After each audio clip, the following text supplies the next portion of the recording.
Flight Sports TV, man. That's my dude. I rolls with him. You heard what the man said. It's Flight Sports TV.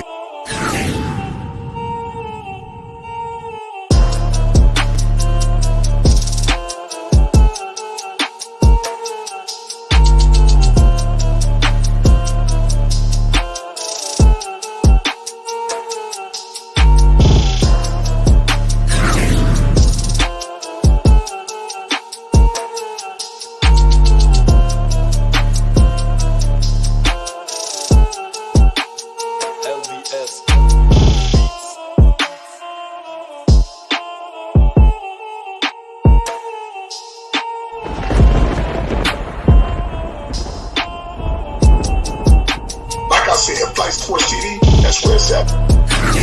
Flight Sports TV.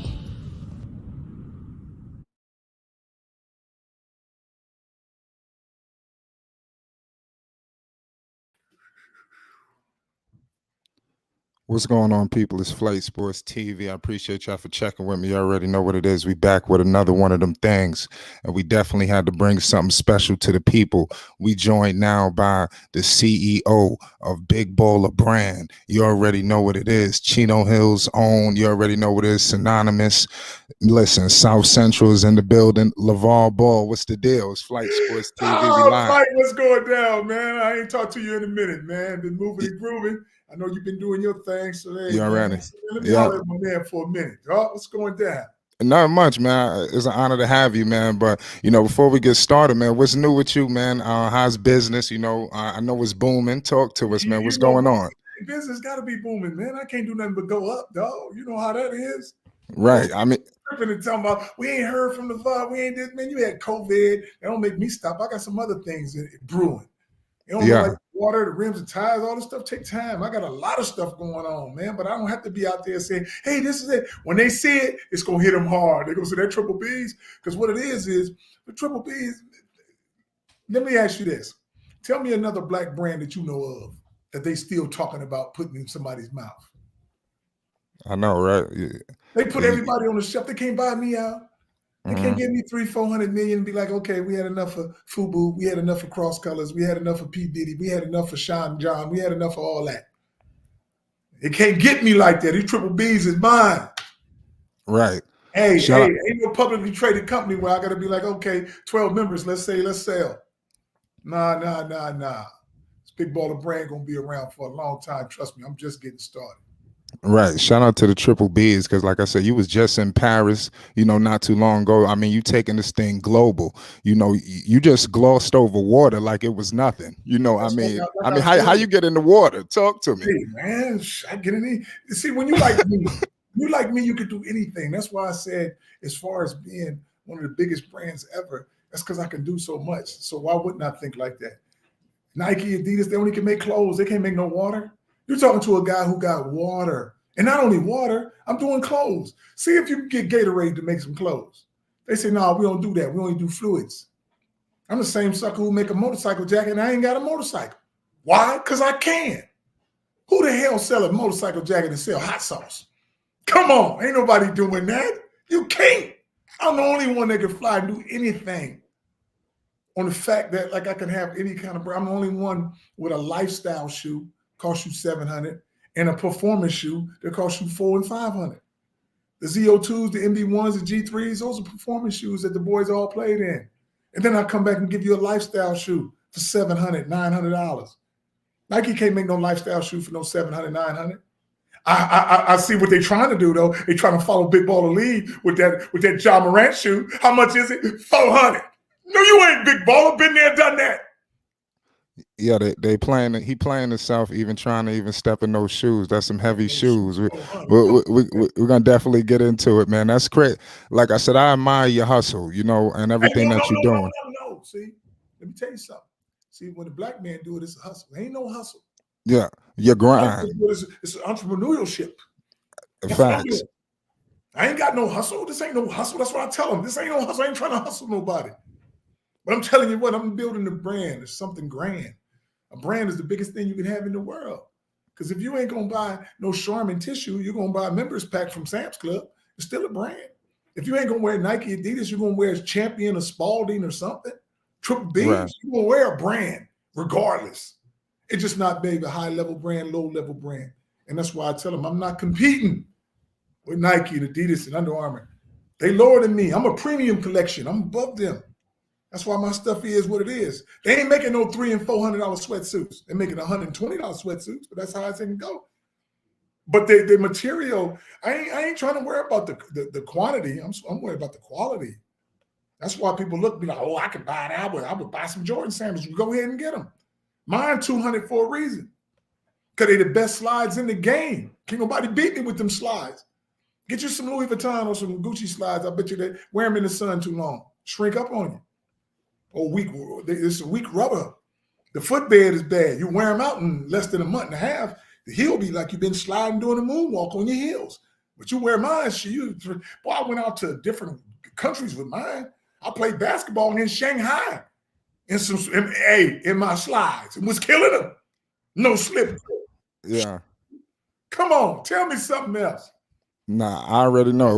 Like I said, Triple B's is just on another level. You know, it's like I said, I admire you and everything that you got going on. I definitely want to salute to you. Definitely, before we get into any basketball talk, I want to salute you as a father. Like I said, you continue to be that lightning rod, you know, for many communities. You know, and definitely here at Flight Sports TV, we want to salute you and everything that you do. Continue setting an example for fathers. You know, like raising athletes, maybe not even raising athletes. There's so many things that you've done, you know, that people could take, you know, and apply it to their own, you know, family. Because you and to me personally, Triple B's to me represents an unbreakable family bond, you know, and I think that's something that everybody, you know, can grab from it. Because I know for me, that's what I took from it, and I apply it to my family. Good, you know, so I definitely want to let you know that. Thank you, so, man. I appreciate that, man. You're looking at it from the right perspective. That's facts. I ain't understanding that. You know, like I said, you ain't got to have all this, but like I said, we are a family brand. That's why I tell folks, my boys ain't going nowhere. They can do some other stuff, but they ain't never leaving Triple B's, because at the end of the day, we own this. Who you think I'm doing all this for? See, I ain't thinking about myself. I ain't thinking about my boys. I'm thinking about my son. That's further down the line, man. Man, I say, I ain't doing it like some of these other folks, man. It's just like you say, you got a cow. And shit, everybody want to eat steak. But if you want to eat steak, you got to kill the cow. But everybody going to eat for a good year. They're going to be filling up with steaks. But then Lonzo's kids going to have to, his kids going to have to eat some spam. Ain't no more cow. But if we get the cows, and I milk them and get my money from the milk and breed them and get some more and milk them. Shoot, now everybody can eat for generations. That's what folks don't understand. They want that quick, good satisfaction meal for a year or two. I'm gonna tell you what I ain't gonna do. I ain't gonna do like DMX. DMX had all the movies, all the money, had a great life. Got into some drugs, some other things, but now look at all the kids he had. They don't get nothing. They ain't gonna be riding no limbos and having chains on and doing all this. They don't get none of that stuff. Because he gone. I don't want that. I want the family that's called generational wealth. When you start thinking like that, you got a lot of superstars that were superstars back in their heyday. But now they, 40, 50 years old, they don't have nothing. That ain't the way this thing supposed to be. That's facts. Like I said, we'll be remiss not to get into any basketball. So today we had some breaking news. It was pretty crazy. It sent shockwaves throughout the basketball NBA landscape. Today news broke on Lonzo Ball. ZO2, the Chino Hills prodigy. That he'll be out for the remainder of the season. Looking forward to coming back next season 100% healthy as he continues to, Let me ask you off. before you keep going. Yes, who else is out for the season? Exactly. That Ball name is good for business. There's a lot of other folks that's out for the season. And it's breaking news when the Ball boy, want me to tell you some breaking news on Jello? I don't know. I just said his name. But anyways, I'm trying to let you know. Anytime you say one of them Ball boy names, it's breaking news. But it's just like basketball. It's not a big deal. It's something that Lonzo got to get over the hurdle and go ahead and get this stuff fixed and do it. But if he's out for a week, he's out for a week. Oh, he's out for 6 months. Oh, why y'all keeping track of it? Just let him do whatever he does to get back to where he need to be and go ahead and do his thing.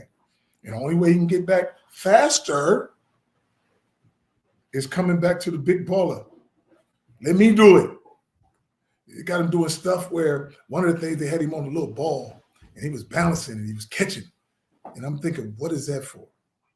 That's like doing your knee like this, trying to keep the balance. You ain't running no hills. You ain't drinking no milk. You're doing the stuff that these guys, ever since he got to the league, he been broke up. What happened before that?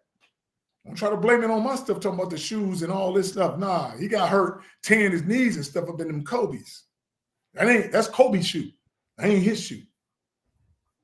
But like I said, but when you build the stuff the right way, you know, you got to use that pig iron. You got to run them hills. You got to jump rope. You got to do that real stuff. You can't be balancing on no ball, stretching with no goddamn rubber bands and drinking 2% milk and don't eat real hamburgers, eat some plant-based hamburgers and all this stuff. Man, you changing your diet and all this stuff and you wonder, bone spurs? You don't get no bone spurs. You drinking vitamin D milk. You ain't never seen me with no bone spurs or this and that. Oh, stay at home and drink that milk. I'll make you drink that milk, eat them eggs. Shoot, protein. That's why I'm 55 years old, stronger than a bull. Still moving and grooving. Right. Unbelievable. Listen, we definitely wish Lonzo Ball the best, man. We are patiently awaiting, you know, because when Lonzo Ball is playing, I'm telling you, here at Flight Sports TV, nothing else matters. I'm telling you, it's like everything shuts down. We do this every night. And like I said, it is what it is. I definitely want to speak. You brought up LiAngelo Ball, G3, G Honcho. You know, that's what I like to call him. You know, he's, you know, he's out in Greensboro, you know. To me, I feel like, me personally, you know, I feel like he's being done a disservice. I feel like LiAngelo could be utilized so much more, you know, universally renowned. Everybody knows and believes that he should be in the league. I just feel like, you know, what's going on in Greensboro, he's not being promoted correctly because, you know, he was on the active roster, you know, during the preseason. Obviously, you know, they sent him back to the G League. And then I don't feel like he was being utilized as much as the other guys that he was there with as well, you know, on the active roster, such as Jalen Crutcher. You know, what's your thoughts on that situation, you know, with CERN Camp and crew? You can't beat a dead horse. Like I said, the franchise. If Jello ever played with his brother, you know what I mean? People gonna get fired. They're gonna say, man, we had this talent sitting in here. Man, it's just like this. Tell me, you can't even judge talent. How do you have, tell me this then, this is how you can do it. How you have a guy in the G League, I'm talking about Mark. How does he play in the G League and then come up to the big team and start? If you're in the G League, when you come up, you're gonna play a few minutes. You ain't gonna start and get no 15 points, no 4-5 blocks. The gap is too wide. G League, and now you're a starter and you're very productive. Right. I mean, you don't know how to judge the talent. That's too wide of a range. If you bring this guy from G League, he got to play a little bit, but he shouldn't start and be as efficient as this guy is. Come on. Think of this. Melo is the only one ever to play for the Hornets and don't go to the G League. McGowan's, you starting now? JT Thor, you playing? Jello getting more run than all these guys and better chemistry with Melo, and you don't bring him up? Jello, he'll do like, maybe we ought to enter him in the three-point contest so we can do like McClung. McClung got all them hops he in the G League. I do come from the G League, win the dunk contest. Bring Jello to the three-point contest and watch him win that. And then he'll go be like, hey, everybody get fired. You got this guy win the three-point contest and nobody got him on the team? They got Jello on the Greensboro, won't even play. But this is what I tell my son. You can't do nothing about that. You just got to go to practice, kill everybody in practice, do your thing, and don't lose your mind. Because you can lose it very easily. They got a first rounder down there, book night. He can't even get off the bench. Now he can't get off the bench at the Swarm. They playing the other guys. So you can tell the function of the organization is but it is what it is. If they don't know, they don't know. You got all this talent. You're not used to this. I mean, come on. Everybody like to blame all these other people, but it is what it is. You know, it is what it is. And they're not a good franchise. Right. So Yeah. they don't. But it is, you can see that. It ain't like I'm trying to talk bad about it. I'm not talking bad about nobody. I'm talking about what I see. And when you have Right. all these guys, what are you doing? Are you trying to implement a system? Are you trying to develop? But if you don't know, what's the use of drafting them so high and throw them to the G League? And then you're not developing or nothing, so they come up and they can't play a lick. They have no IQ to be up on the next level. So now it's like, wow. So your guy you pick first round book, now you say he's a lost cause now. You didn't give him a chance. So they didn't toe his mind up, so he can't play no more. Right. This dude, I remember when he had his first interview and he said, you know what? Me and Melo will be a heck of a backcourt. And to go from that to like, you can't get off the bench, you in the G League, man, he like, man, you better hope you don't do nothing crazy. Because, man, these guys can take your soul and tear you up. I tell Jello, hey, man, son, when you detour and you have bumps in the road, you got to go through that. He don't even know how to sit on the bench, but he can't complain. He go hard no matter what. Give him a minute, 2 minutes, 20 minutes, whatever you give him, you got to go ahead and take that because this is a part of his journey that has to go through. And I'm going to tell you this, you can't stop no star from shining. That bright light going to come through the bottom of that door, going to come through that keyhole, but it's coming. Right. And this is what I deal with Jello. Jello gonna get his time. When it's time for him to do what he do, and like I said, you don't want to hurt the boys, play all three of them together. Now they more efficient and they're not tearing their body up trying to run 100 miles an hour by themselves. Because everybody gonna do their job and we're gonna kill everybody. Now, what's going on with the NBA now? They're trying to score as fast as they can. My boys are the only ones that come to the league and got to slow down. Play all three of them together. You got to score 160 to beat them. That ain't gonna happen. For a few years until y'all figure out how to stop this big baller system.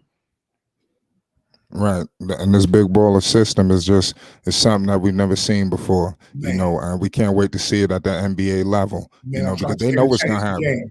You know how they have one person change the game? Say, oh, Mike changed the game. Will Chamberlain changed the game.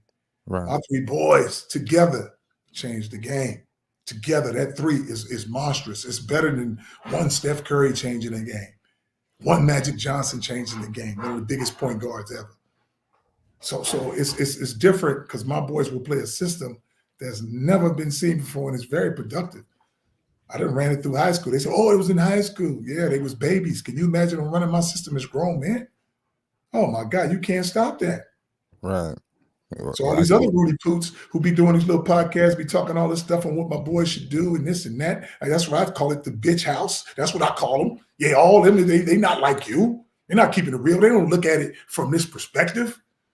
I call them guys out because they sound stupid. Just look at the game and be cool about that and leave it at that. But leave them negative comments alone. That's why Flight, I deals with you because you true to the game. You ain't never changed on my boys, man. You've been doing your thing, and guys come on there and you say, hey, I don't care how you think. I'm just telling you how I think, but let's be respectful about it and do our thing. That's what I love about you, man. And that's why folks be trying to get me to do things. And I tell Joe, you ain't got time for that. We about to go out of town again and do some other things. I say, no, but Flight, let's get a little thing for him and let me holler at my boy for a minute. So that's why I do this, man. Right. I appreciate you, LaVar. It's an honor. I want to introduce my man, All Access Dex in the building. You already know what it is. It's Flight Sports TV. All Access. What's the deal, Dex? Talk to the people. We live. Yes, sir. Shout out to Flight Sports TV, the machine, the voice of the voiceless, the people's champ, the hottest in these streets. Shout out to the panel, our beloved brother. We celebrating Black History Month, and most definitely, Big Baller himself is making Black history. He is history in the making. Talk to him, Dex. Greatness in motion. And we need to appreciate that. We need to recognize that when we see it. Now, also, I appreciate LaVar making his appearance because, LaVar, we know that you're a busy man. You got a whole estate to run. You got a regime to protect. And you got to put forth your best foot forward to make sure this thing is everlasting as a legacy brand. You already a granddad. And so this right here makes it even more potent. Plus, we send our shout outs and salutes to your beloved wife, Tina, and her rehab as she gets stronger and stronger and stronger as the days go on. Now, we talked about LiAngelo, and LiAngelo is very intriguing when it comes to the Ball brothers because he is the middle brother. Now, a lot of us feel it's taking longer than expected.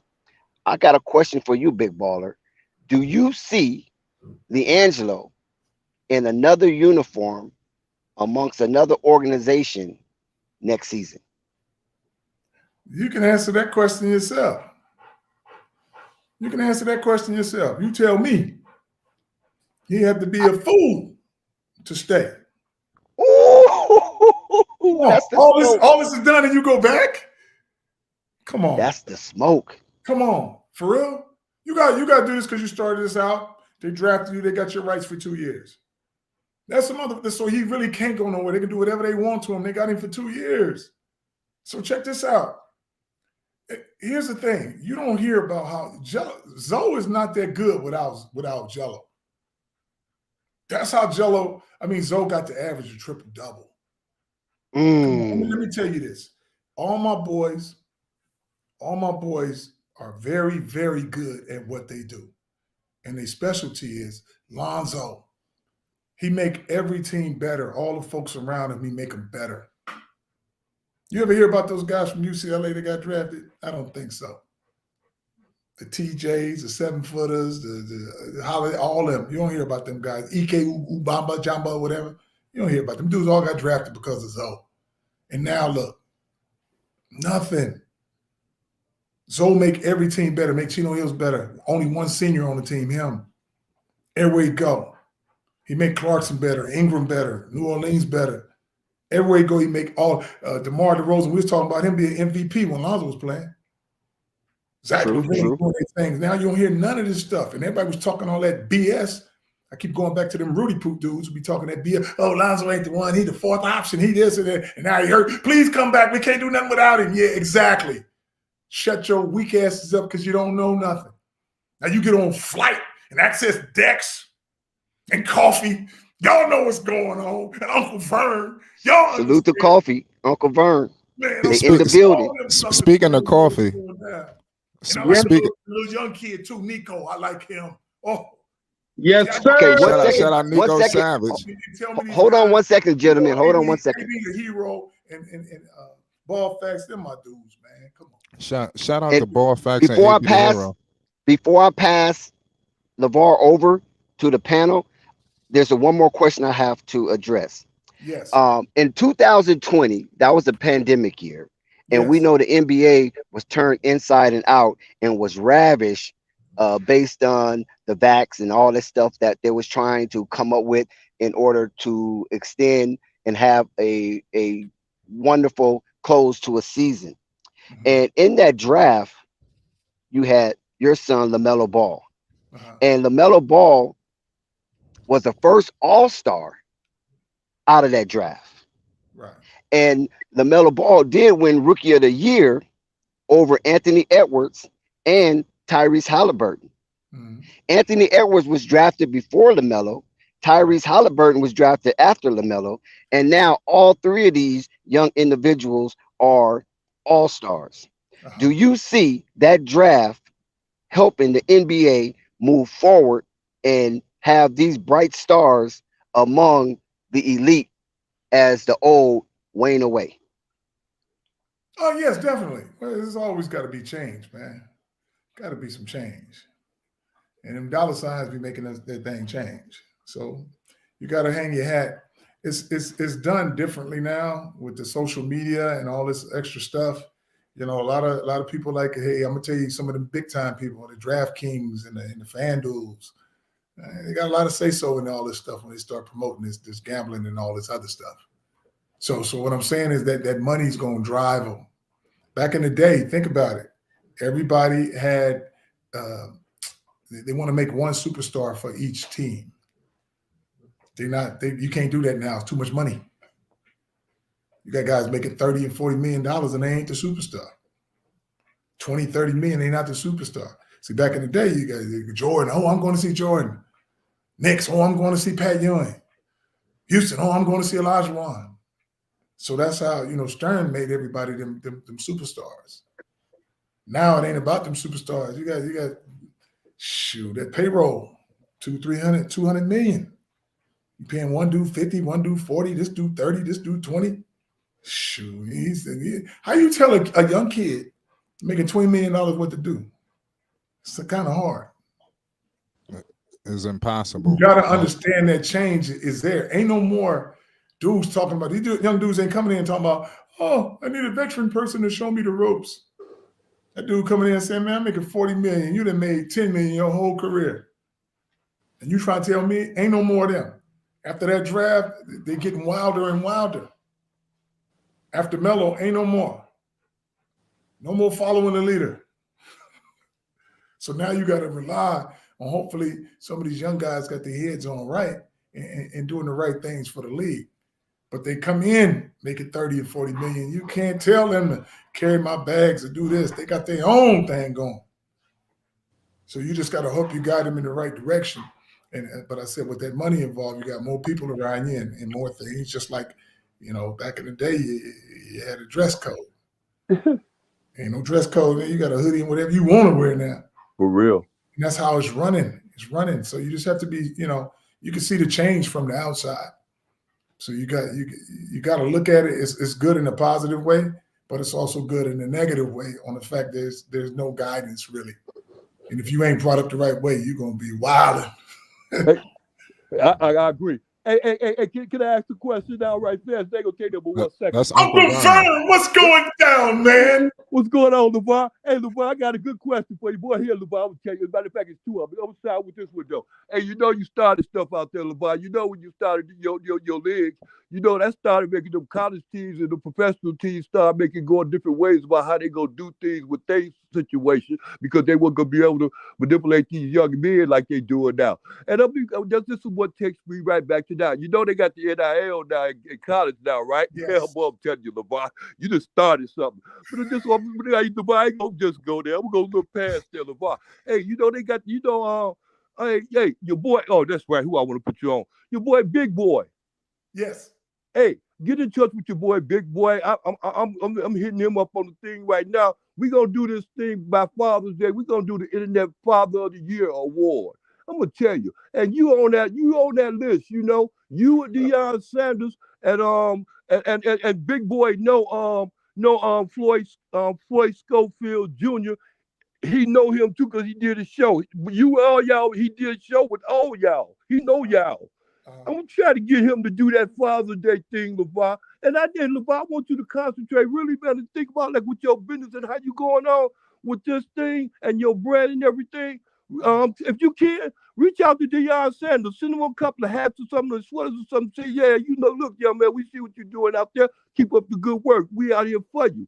Do like that, LaVar. Reach out to them people because they need help with that well-out brand getting they thing out. Right. To get their stuff out like that. And nothing wrong with Big Baller hooking up with Well Out. Hey. Right.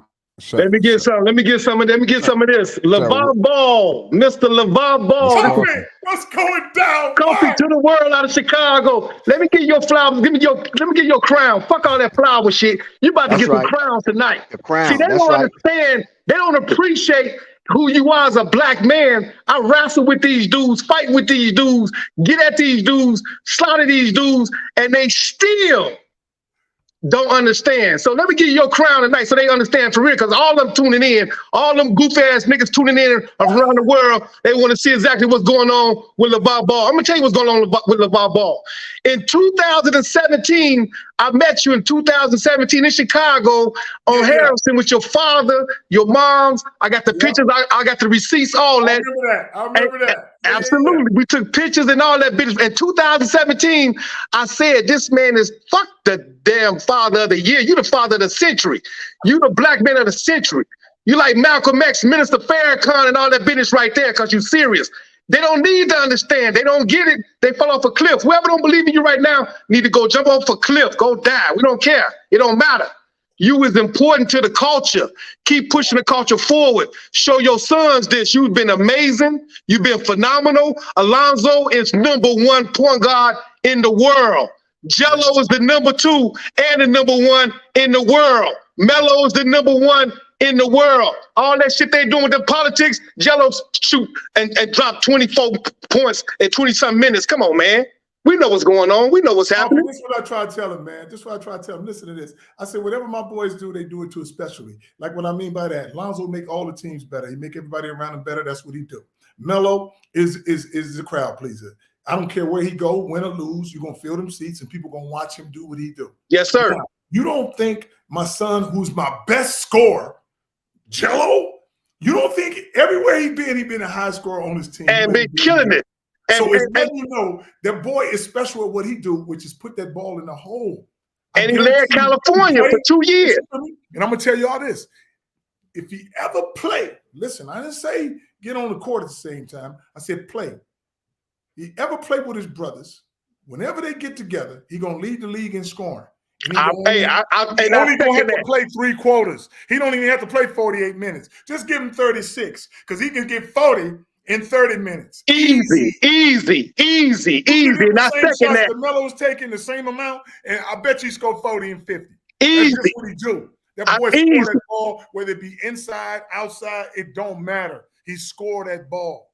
And he always did that ever since. He led all 4 years every time he's with his brothers. It's amazing what you've done. He made Melo better in the JBA and came to save him. He made Lonzo the player that he is. Now he got both of them where they're supposed to be. Now in the JBA, down and pull him up. And in the JBA, he averaged like 50. They couldn't stop him. And I don't care if you shoot 50 by yourself is hard. By yourself is hard.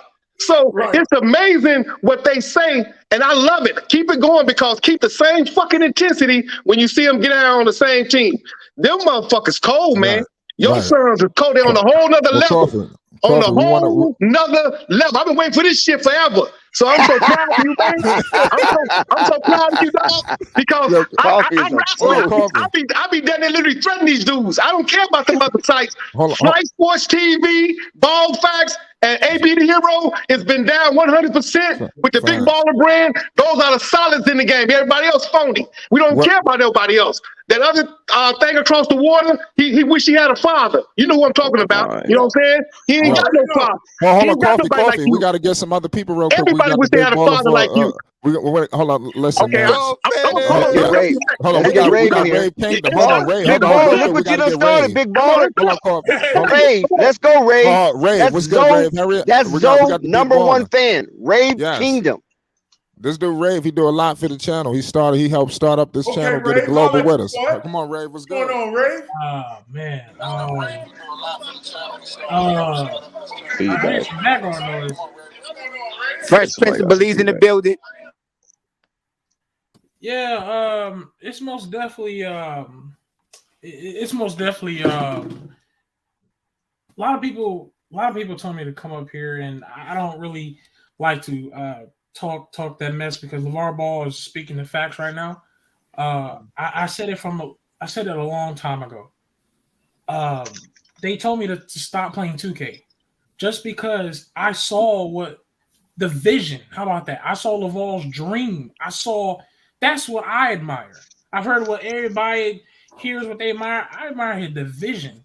When you see one player, LaMelo Ball, just by himself, he's throwing a ball up the court.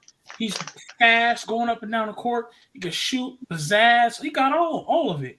You see it from Lonzo. You see it from LiAngelo. So explain to me how y'all can come to me or Flight or LaVar Ball, anybody, and say it can't work. That doesn't make any sense.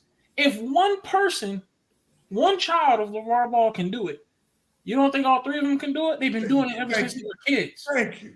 They've been doing it ever since they were kids. I don't mean to cut you off, but that's so solid right there. I try to tell people, like, you think I'm gonna be in my backyard training one of them, be like, nah, I ain't gonna train you other 2. You just one do this, just one do this. They all gonna have the same thing. If I'm go on, keep going what you were saying, Ray. I'm sorry, but that was the one point I'm trying to tell people. And they say the famous, you know what they always say when Melo and them do something special? Hey, they do stuff you can't teach. And I'm thinking, who you think taught them? Exactly. Keep going, Ray. I love your style, boy. I love it. And they're saying I'm Lonzo's favorite fan. Listen, I'm cool with Lonzo because it's like, you know, I can relate a little bit. You know, I'm 24 years old. I kind of watched most of his transition from high school ball, college ball, and the pros. let me tell you something. What you gotta understand is I rock with all three, and that does not change. I'm not any of these other people coming on streams praising LaMelo but bashing the other two, or praising LiAngelo bashing the others, or I don't do that. I have never on record ever bashed the other two just because I mess with Lonzo or I mess with LiAngelo. I mess with all three of them, and I want them on the team. I told these guys, pay attention. Do you really think LaMelo and LiAngelo and Lonzo are really happy about this Charlotte situation? You can't do this. I promise you, they're remembering the fact that it took injuries for you to put what's his name, LaMelo on the court. Thank you. Don't forget the fact that you're still consistently keep putting LiAngelo not in a shining light when he clearly shown that he was the best in the summer league, the best in the G League, and you still keep doing it over and over. That's why I told Flight and them, I can't talk about the Charlotte no more because you keep doing it, disrespecting them, all three of them. You keep doing it. Right. And here we go with, oh my God, I just cannot wait. Like you said a long time ago, I keep telling people, I always remember this. I cannot wait until the moment where all three of them has that full decision or they can't stop them from coming together. I can't wait till it comes. They got the money. LaVar got the money. Come on now. You see it on YouTube. They did a house tour. They got the money. Don't act like they broke. You're selling water. You're selling this. Come on now. It's not about the money. They going to come together on the right format. It's just all it takes is one coach, one owner to say, you know what? Let me look at my team. I've been losing. Let's believe in these Ball brothers and take it home. Get a championship. I'm sorry, man. I'm gonna let somebody else talk. Yo, Ray, hold on. Yeah, we got to get a couple. Go ahead, Belize. And we got to get Nico in here and KNT. And we got real quick. Big Baller, I just wanted to, give you the big salutes. I love everything you got going on with your sons. I really adore it. From hands on, I'm out here in Belize, kind of pushing the movement that you got going on. So whenever you get a shot, definitely come out to Belize. We commend you out here heavy. But what I do want to say is, I was there when the first NBO ones dropped, the all red ones, and I didn't like the way how Puma was pushing that, and to say like this, not to, I know what's going on with the Big Baller brand, his shoe with the MB ones original. But NBO ones, I don't really like the way how they pushing it. So I wanted to ask you, what was your take on the Puma brand with his shoes? On the Puma brand? Yeah, with his shoes, the way how they marketing his shoe, the way how they pushing his shoes. Said, hey, my son go to Puma. You know why I let him go to Puma? Like I said, I don't care. I want him to see what they not gonna do for him, not what they're gonna do for him. What they not gonna do. Now I'm gonna tell you this: the late great Kobe Bryant was with Nike, and he was only worth $600 million only. You know how many billions of dollars that Nike made off of him? He was trying to get out of that thing. He probably turned over on his grave right now to this girl, Vanessa, that went back and signed back with Nike. And now look, you ain't heard about no Mambasita shoe or nothing. They just needed her to sign, let her go, a year or two without getting no money coming in. She'll turn over and be like, oh yeah, listen, make it my shoe again. Now we ain't talking about Kobe's shoe or nothing. But what I'm saying with the MB, that's why I call it a fraud. That ain't Melo's first signature shoe. His first signature shoe he had at 16. You only could be first once. Yeah. So that MB, that's why they had to call it MB01. Ain't no MB01. Man, I seen a shoe the other day, man. A guy sent me a picture of this dang shoe, and it was a jogging shoe that Puma made, and it said 101 rare on it. It was like a jogging shoe. They had it in TJ Maxx or Ross or whatever for $19. I said, how my son gonna be one-on-one with a $19 shoe? That'll never happen in Big Baller brand. The only way you can get to be a billionaire, you gotta own it. My boys own this. So the only way they can get to be billionaires is messing with Triple B's, not with nobody else. Puma ain't like Nike, and Kobe only made it to $600 million, all 20 years of work. So what make you think you're going to get past that? With Puma? Puma is still a Puma shoe. And I don't care what they try to say. Ain't too many people going to the dang store talking about, let me get them Pumas. I guarantee you that. You can say what you want, though, to make it look like everybody's buying them and this and that. Got flavor and all of this. Man, come on. Puma going to do what they do. for my son, and then they waiting for the next one. He gonna learn that too. But I tell you what, when all my boys finish, they still gonna have a shoe. They ain't gonna be like your Charles Barkleys and all these people, Chris Webbers and Jason Kidd that played in the Nikes and they don't have nothing. Nike ain't giving them nothing. So after their careers is over, these guys don't get nothing. My boys won't be like that. They're gonna own these triple Bs. So they're gonna outlast all this stuff. And folks gonna be looking at it like, man, that's $1 billion enterprise as a family. Because I want to show that when black folks stick together as a family, you'd be billionaires easy.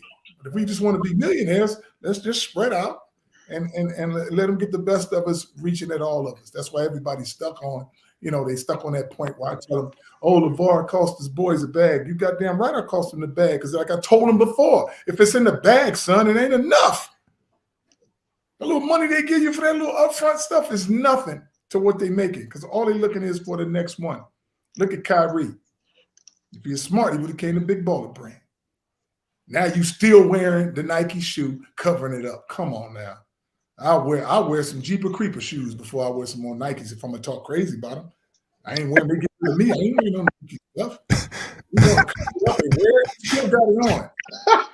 You still got it on. Why you gonna do that? You got the money, go make your own shoe. Go do something else. But don't wear that shoe. But I would say, Big Baller, though, your son, in my opinion, he changed Puma totally. Like me personally, I witnessed lines wrapped around the corner in New York here's City. The thing. They changed. Look how many color shoes he got.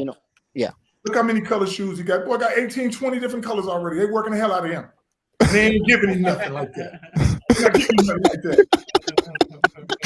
They're not giving him nothing like that. They didn't pay him already off his first colorway. Now all that extra money they getting, they like to say not from here and this and that, and we got Melo this. Talk to him. A while Melo can get bored of this. That's why when people be asking me, the dude came up to one of my pop-up shops and he bring me a Melo shoe. He said, hey, Mr. Ball, Big Baller, can you sign this shoe? I said, it's a Puma shoe. I said, I ain't got no problem. I'll sign it. He said, yeah, because I bought it for $120. But with your signature on it, I'm gonna get $200. I said, well, check this out. I said, check this out.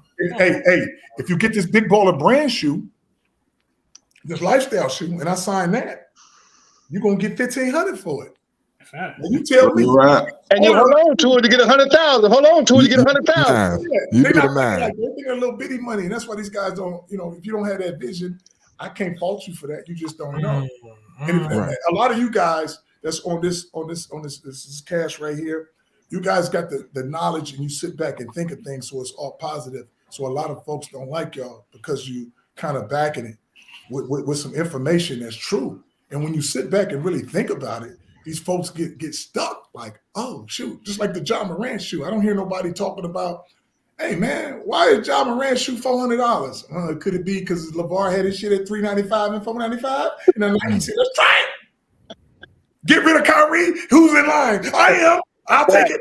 I'll take it. That's why whoever next in line. I want these guys to kind of trigger their mind on some of the stuff that I'm saying. It's like, man, ownership is everything, man. Own something. Oh my God! And then even if you just sell it in your own hometown, at least you got it after you finish. That's facts. That's facts. Well, let's get a question right quick from Nico real quick. Hold on, Belize. Let's get a question from Nico real quick, and we get the KNT. Nico, what's good? What's up with you? There he is. What's going on? We live with the Big Baller, CEO of Big Baller Brand. Pay heavy homage. It's FLIGHTSPORTstv. One thing I do like though, when they let me hear Nico, I said, man, this dude don't never raise his voice. It sounds so cool. Nico, so soft spoken. I'm always cool because when it comes to talk about basketball and this Ball family stuff, I'm well versed in it. So I do want to say this though. I've been quiet this whole time because it's 1,000 things I could talk about and say. It's like everything that I've fallen in love with basketball, I'm looking at the architect. You know what I'm saying? It's like hit me in so many different angles. That's why I've just been quiet, just listening. Right. But from South Central myself, want to thank you. You've changed so much energy out here for people, fathers, my family, personally touched. You know what I'm saying? Yes. Your impact is way beyond basketball. Thank you. And I'm always grateful for that. But to talk about some basketball. Hey, give me 1 second for a minute. Hey, Flight. Usually I say I gotta go do something, man. But hey, I'm gonna go do that shit later. Let's keep it going. Don't Yeah, worry about yeah, do that shit later. Do that shit Shout out to the do that shit later. Triple B. Cause I got some more shit. I got a whole lot of shit to say. Do that shit later. You don't have a watch on. You don't have to worry about what time it is. You do it on Hey. your own time. Hey. Triple B's is in the building. You said it right. Do it later. Do that shit later. You said it right. We ain't got to rush. We got a lot of energy. We got a lot of crowns for you tonight. Go ahead, Nico. We got a lot of crowns for you tonight. You know, Coffee got a whole promotion to Black History Month at its finest. Okay. Well, Black History Century. yeah, I do want to talk some basketball because one thing that I grown to love when I first seen Lonzo was just the unselfishness, the vision, the IQ, rebounding, just always thinking 3 steps ahead in the game of basketball. I wanted to know, growing up, what did you instill for them to see the game in such a, it's almost like 4D chess. They see everything before it happens. I just want to know a piece of that. Like, what was your thought process into putting that in them? Because I think they're the 3 smartest basketball players I've ever seen in my life. Check this out. When you get to the highest level, the game is faster. So when you like AAU, when you're young, you're 4 and 5 and 6, it is not too much. And then you get, 35-second shot clock, 30-second shot clock, 24-second shot clock. So I'm like, they're trying to speed the game up. So I taught my boys from a very young age to play as fast as possible. So if you instill this in your head to be faster, how does the ball move faster? In the air. You can't dribble it. Your decision making got to be quicker. If you want to play against some guys, my boys always played up. We used to beat middle school teams when Lonzo was in the 3rd grade, Jello was in the 2nd grade, and Melo was in kindergarten. But Melo leaked out every time, and we were beating these middle school teams. They so big, they could score 40 points, but we scored 80 and 70, beat them by 30. Melo have 20 just leaking out, learning how to catch over the shoulder. So Lonzo get rid of the ball fast. We fast break the whole game. And instead of running back on defense, we turn around and pressure you. Yeah. All the way to half court. So we playing half court and you playing full court. Now I'm telling the next guy, whoever get all 3 of my boys, this is how you win a championship. And I'm going to put it out here. You guys going to have the only knowledge. Play my boys. Don't play them 48 minutes. Or you don't have to play them 48 minutes. Play them 36 minutes straight. That's 3 quarters. It's just scoring the ball. In high school, they score 100 in 32 minutes. So as grown men, you don't think my boys can get to 100 by the 3rd quarter? End of the 3rd quarter, they have 120, 110. Easy. Every night. And then they sit down the whole 4th quarter. So if you sit on the whole 4th quarter for 82 games, it's like sitting out 20 games. So now you're only playing 60 and everybody else playing 82. So now you're ready for the playoffs. And now you're happy because your team happy to play with you because the guys who never play get to play a whole quarter with my boys cheering. Now, some games they might have to pull out every now and then, but shoot, they get 115, 120, 130 at the end of the 3rd. That's facts. That's big facts. Let them play 36 minutes. I ain't saying 48.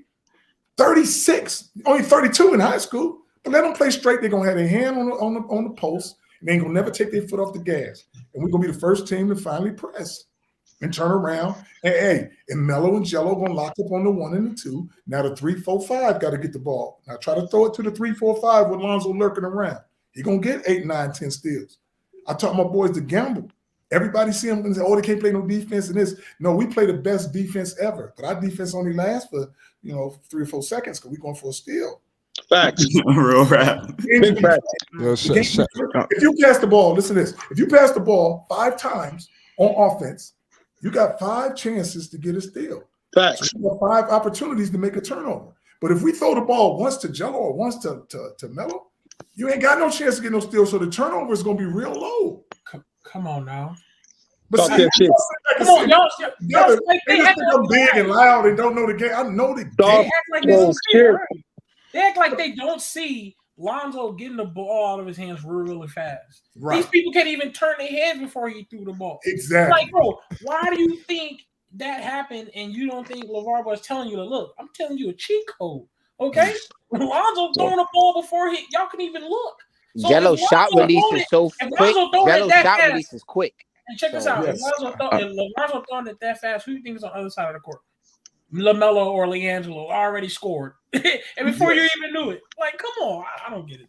I do want to bring up one more point.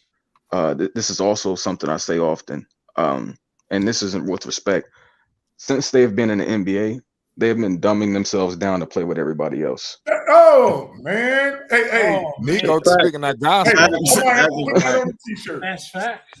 No, I've been saying this. I always come here and I say this. The way that Lonzo, the way that Jello, like I heard somebody say, why don't Jello ever bring the ball to court on rebounds? He gives the ball to a ball handler and sprints up court to try to get an easy bucket, and they don't even see it.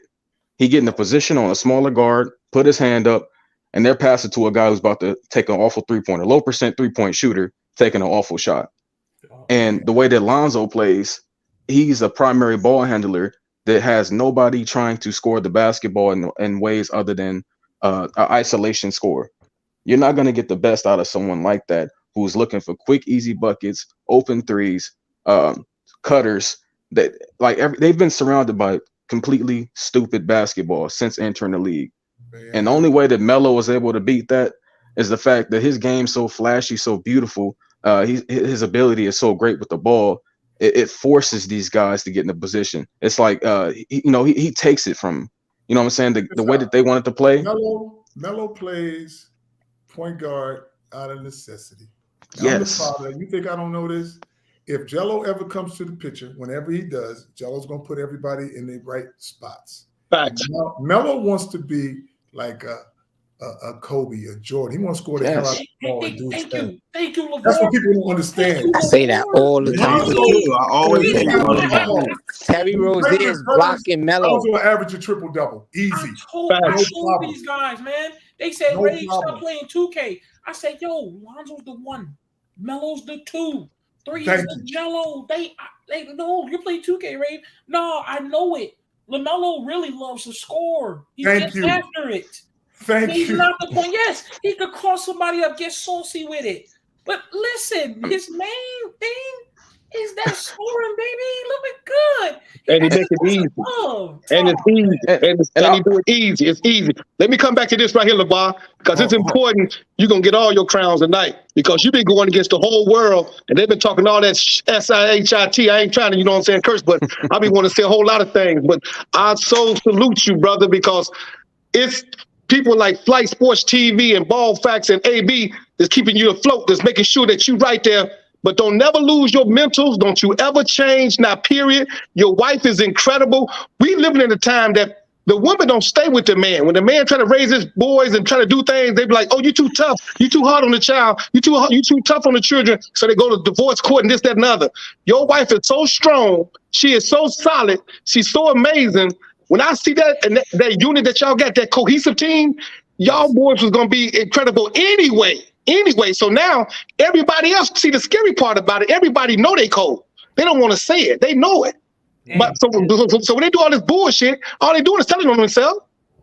It's easy for what they doing. It's easy for what you're doing, and y'all stay solid. See, when nobody else believe in you, you reaching your gut and grab your own motivation. The fact that you've been solid kept Jello solid. He been going through all that BS down there in Charlotte. That had to be the strongest mental mindset dude ever in the history of basketball. See, they say Stephon Curry and Klay Thompson, but I ain't never saw Klay Thompson and Stephon Curry under that type of pressure, ever drop 24 points and then sit on the bench.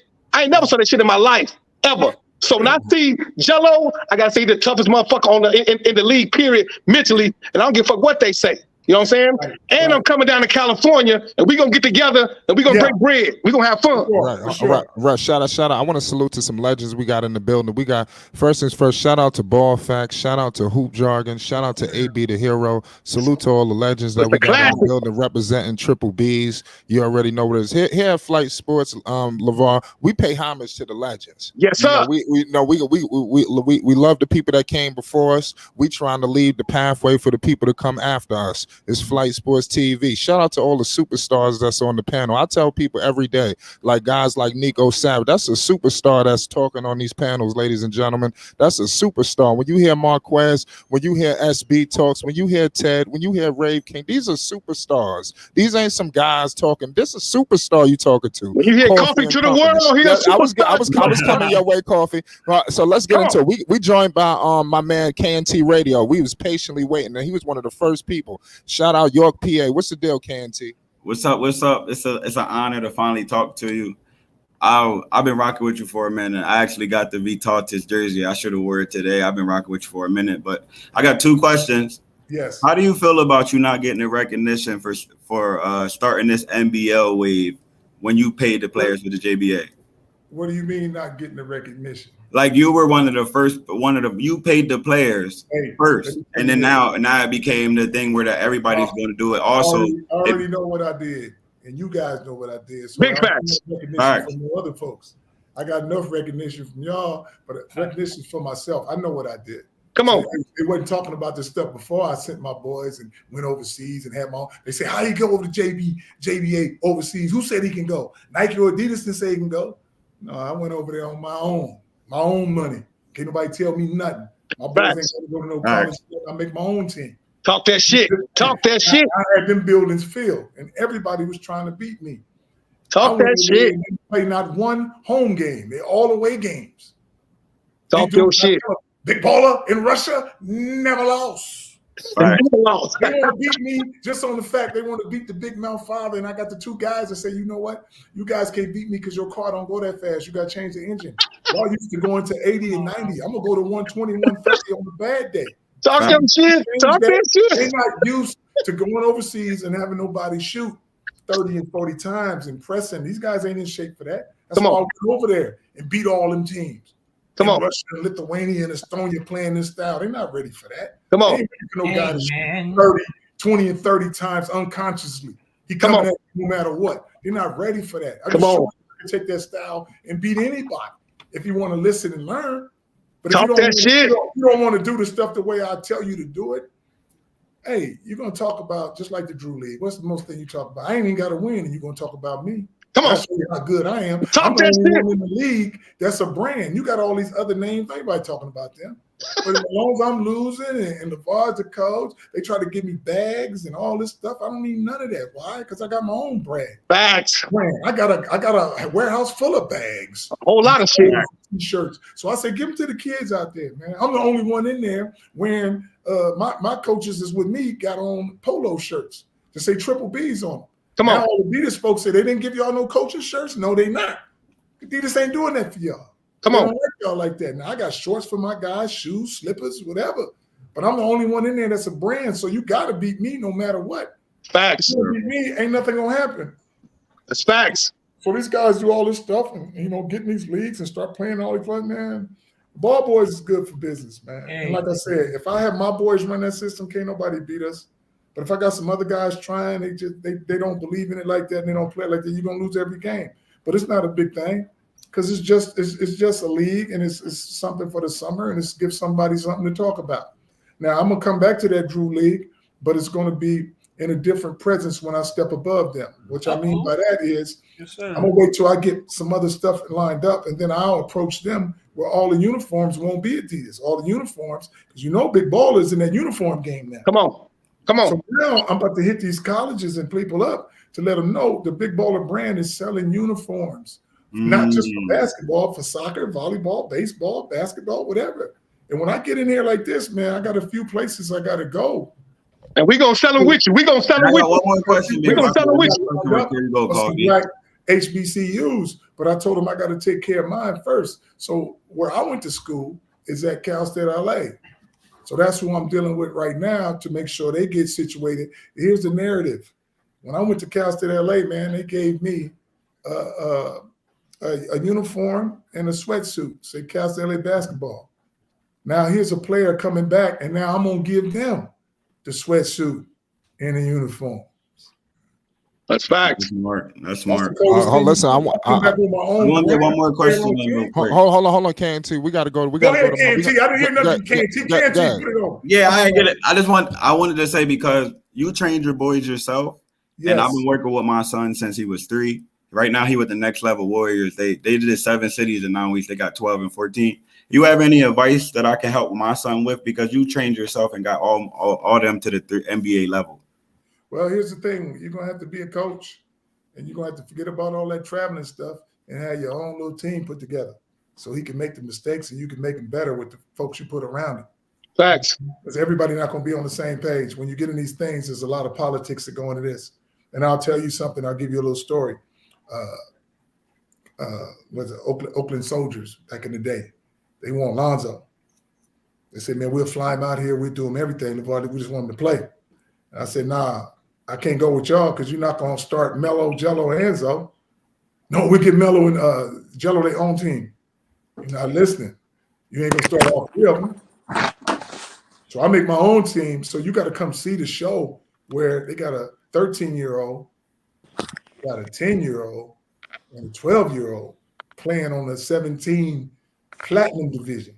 You got to peek your head in just to see that. That's what make the Ball boys, you know, that story where you like, God dang, these fools, all three of them playing with that system together. Now I'm a big story, so I ain't got to go nowhere. We went to a high school around the corner because I always told my boys, it ain't the school to make the dude, it's the dude to make the school. Talk that shit. That's a And what fact. makes it hard for these guys is a lot of people is solo. You're going to either have two good friends or somebody, because you can't do it by yourself. And a lot of these people have one, you know, I always thought this, and I'm going to tell you this.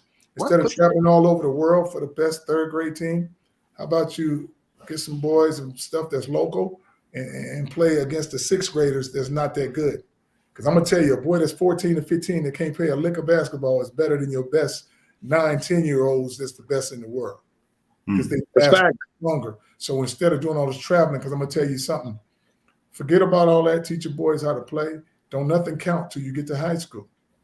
Fact. You put that stuff in the paper. Oh, he had 4 rebounds. Oh, he didn't do this, or he didn't do that. So the team that you kind of want to go to, you want to, you know, 6th, 7th grade, start going to those high school games, get, you know, those camps, and say, oh, I'm bringing you a hell of a boy in the next 3 or 4 years. And everything is, see, you got to be stronger and faster, because usually they do the physicalness on you. So when you come in as a freshman, you can't deal with these goddamn seniors. But the only way there's not nobody like me that's 6'5" and 6'6", because the weak take over. I mean, the strong take over the weak. Now, who gonna take over the strong? Ain't nobody 6'6", 270 pounds running nothing. It's the little guy with that mind.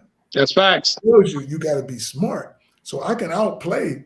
My boys can outshoot and outrun you guys if you bigger and stronger than them, because they don't get tired, and the cerebral is a little better than yours. So they make the best pass, make the best shot, make this and that. So their IQ is so high, it allows them to play at a high level without being the heaviest and the strongest and all that. And you cooking that good ass breakfast for them, the good ass breakfast too. Cooking that breakfast. Hell yeah, that's another secret. Consistently cooking every morning. Consistently pancakes and shit. Consistently. They swallow. I was watching Lonzo and Jello. I was like, is they chewing or they just swallowing that shit? They going crazy. They just chew that shit first. They swallowing that shit. That's a secret too. Yeah, your nutrition is good because you got to eat. A lot of people just have some cereal, some toast. It's hard to stay up all day in class and do your stuff if you don't have no fuel in the tank. That's facts. You can't be a big ass diesel and put $2 worth of fuel in. You can be a little high and put $3 in it. Get you some little crackers and some peanut butter, and you're good. You're a little body. But these big bodies, you got to fuel them up. You know? That's facts. It is what it is. Shout out, we got my man, we got the legendary Hoop Jargon in the building. What's the deal? Hey, Hoop Jargon, I ain't seen him in a minute, man. Hoop Jargon came to the house for a while back, man. We chopped it up, but he know what's good. Yeah, man. What's up, LaVar? Good to see you, man. Hoop Jargon, good seeing you, boy. Good talking to you. Yeah, man. I went to sleep, so I'm kind of coming in a little late, and I just wanted to ask you, man, because we got a chance to hang with you like a day and a half, right? And we had to chop it on a lot of levels, and I'm gonna say this because I got you. The interview I did with you, I had no audio, man. So at some point, I want to get back with you, man. And oh yeah, for sure, man. For sure. Yeah, I'll reach out to you. We'll definitely do that, man. We'll definitely do that. And I want to ask this question, because we talked a lot about, about how the media was, and you had your stories about how Whitlock was and all those guys. Yes. And just think about in 2017, how like everybody thought that they knew the best for your boys and the best way to raise them. How does it feel in 2023? When all they takes age horribly, and you out here doing your thing, and you got 3 kids out there still doing their thing. Well, how does that feel in your? Hey, let me tell you this, Hoop Jargon. I feel the same way I felt when I had my boys. I feel the same way I feel in 2017 right now. Same thing. I ain't got nothing to prove to these folks. Facts. And like I said, I don't worry. As long as I know what my immediate family think about me and how I react to them and how they react to me, that's all. I'm not trying to be like this because I ain't got time for it. I told y'all I was like this. That's why I'm like this. Man, yeah, fuck all that. It's a fact. Hey, they want me to look over there, but I'm going forward. I got a lot of stuff to do, and I ain't got time for the little gibberish that ain't gonna do nothing. You know, but everybody who talk crazy to me, look where they at now. That's facts. From Michelle to Whit Gritlock to the other girl that said something. Anybody who say anything bad about the Balls or me, look where they at now. The Jeff Bezos used to be on ESPN. None of these guys can get interviews with Ramona Shelburne. They can't talk to me. Facts. These guys is asking me. They saying, you know what? They offer me some money to come to their shows, and you know what? I get on some of these other shows and like Flight Sports, and they say, how did he get LaVar? And we've been calling him and trying to get this because I do what I want to do. That's my narrative. And ain't no money thing to say, you know what? We give him $30,000 just to come interview. I'm doing this out of the love for y'all and the love for me because I feel like it, not because I have to. Talk that shit. The other day, he said, LaVar, what time is it? I said, well, shit, I don't know. I ain't got to be nowhere on nobody's time. Come on, talk your shit. Talking back. Talk your motherfucking shit. I'm on my own damn time. I'm on my own motherfucking time. I'm trying to get there, LaVar. Yeah, but it's hard. You know, some people it's cool. Like I said, like I tell about the other guys, man, they cool. The Barclays and all them, but like I tell them, y'all employees, so shut the hell up. Shut the fuck up. I'm the only one who can get up when I feel like it. When they tell you to wear them suits, you wear them suits. You come when they tell you, you stay home. When I get tired, I don't do like Shaq and what's the name, and be dozing and quiet. I go lay in my bed and take me a goddamn nap for 3 hours. Hey, man. Talk your shit. Talk your motherfucker. You employee. When you do what they say. Talk your shit. That's big boss talk. Come on, talk your shit. Sleeping on the job. You know what that means? You don't want to be there. Talk that shit. Come on, talk that shit. Hold on, y'all. I can literally go. I just fell asleep because I'm already a millionaire. Shout out everybody. We got to get to my man Quiz in the building. Quiz been waiting patiently. Quiz, what's up? Yes, I've been waiting very patiently. It's good to see you. Joined by the CEO, Big Baller Brand. Hello, Quiz. I'm good. First off, I want to tell you that a testimony to just you. I believe this entire channel, all of us on this panel, people in the chat, we all came here because of you, LaVar. Basically. Thank you, man. I appreciate so there's nothing I could really tell you more than people have already told you on here, but I want to let you know.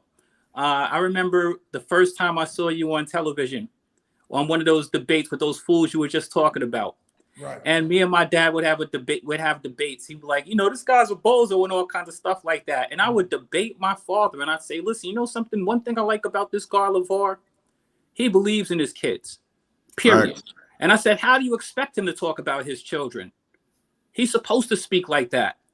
And I want to give you, if you want to call it crown, flowers, I just got to pay my respects to you because when you bring children in and you believe in them and you support them and you spend all of that time coaching them, then you're supposed to be their biggest cheerleader. And any kid who has any dream, if they had a father like you, they'd be blessed and proud of that. So I appreciate you for pushing that forth. I always saw your vision with your children, even the fact that you saw deep enough into your vision as to choose the woman that you would have these amazing athletes with. Yes, LaVar, I paid attention to all of that, and I respect that, and I think that that's extremely admirable.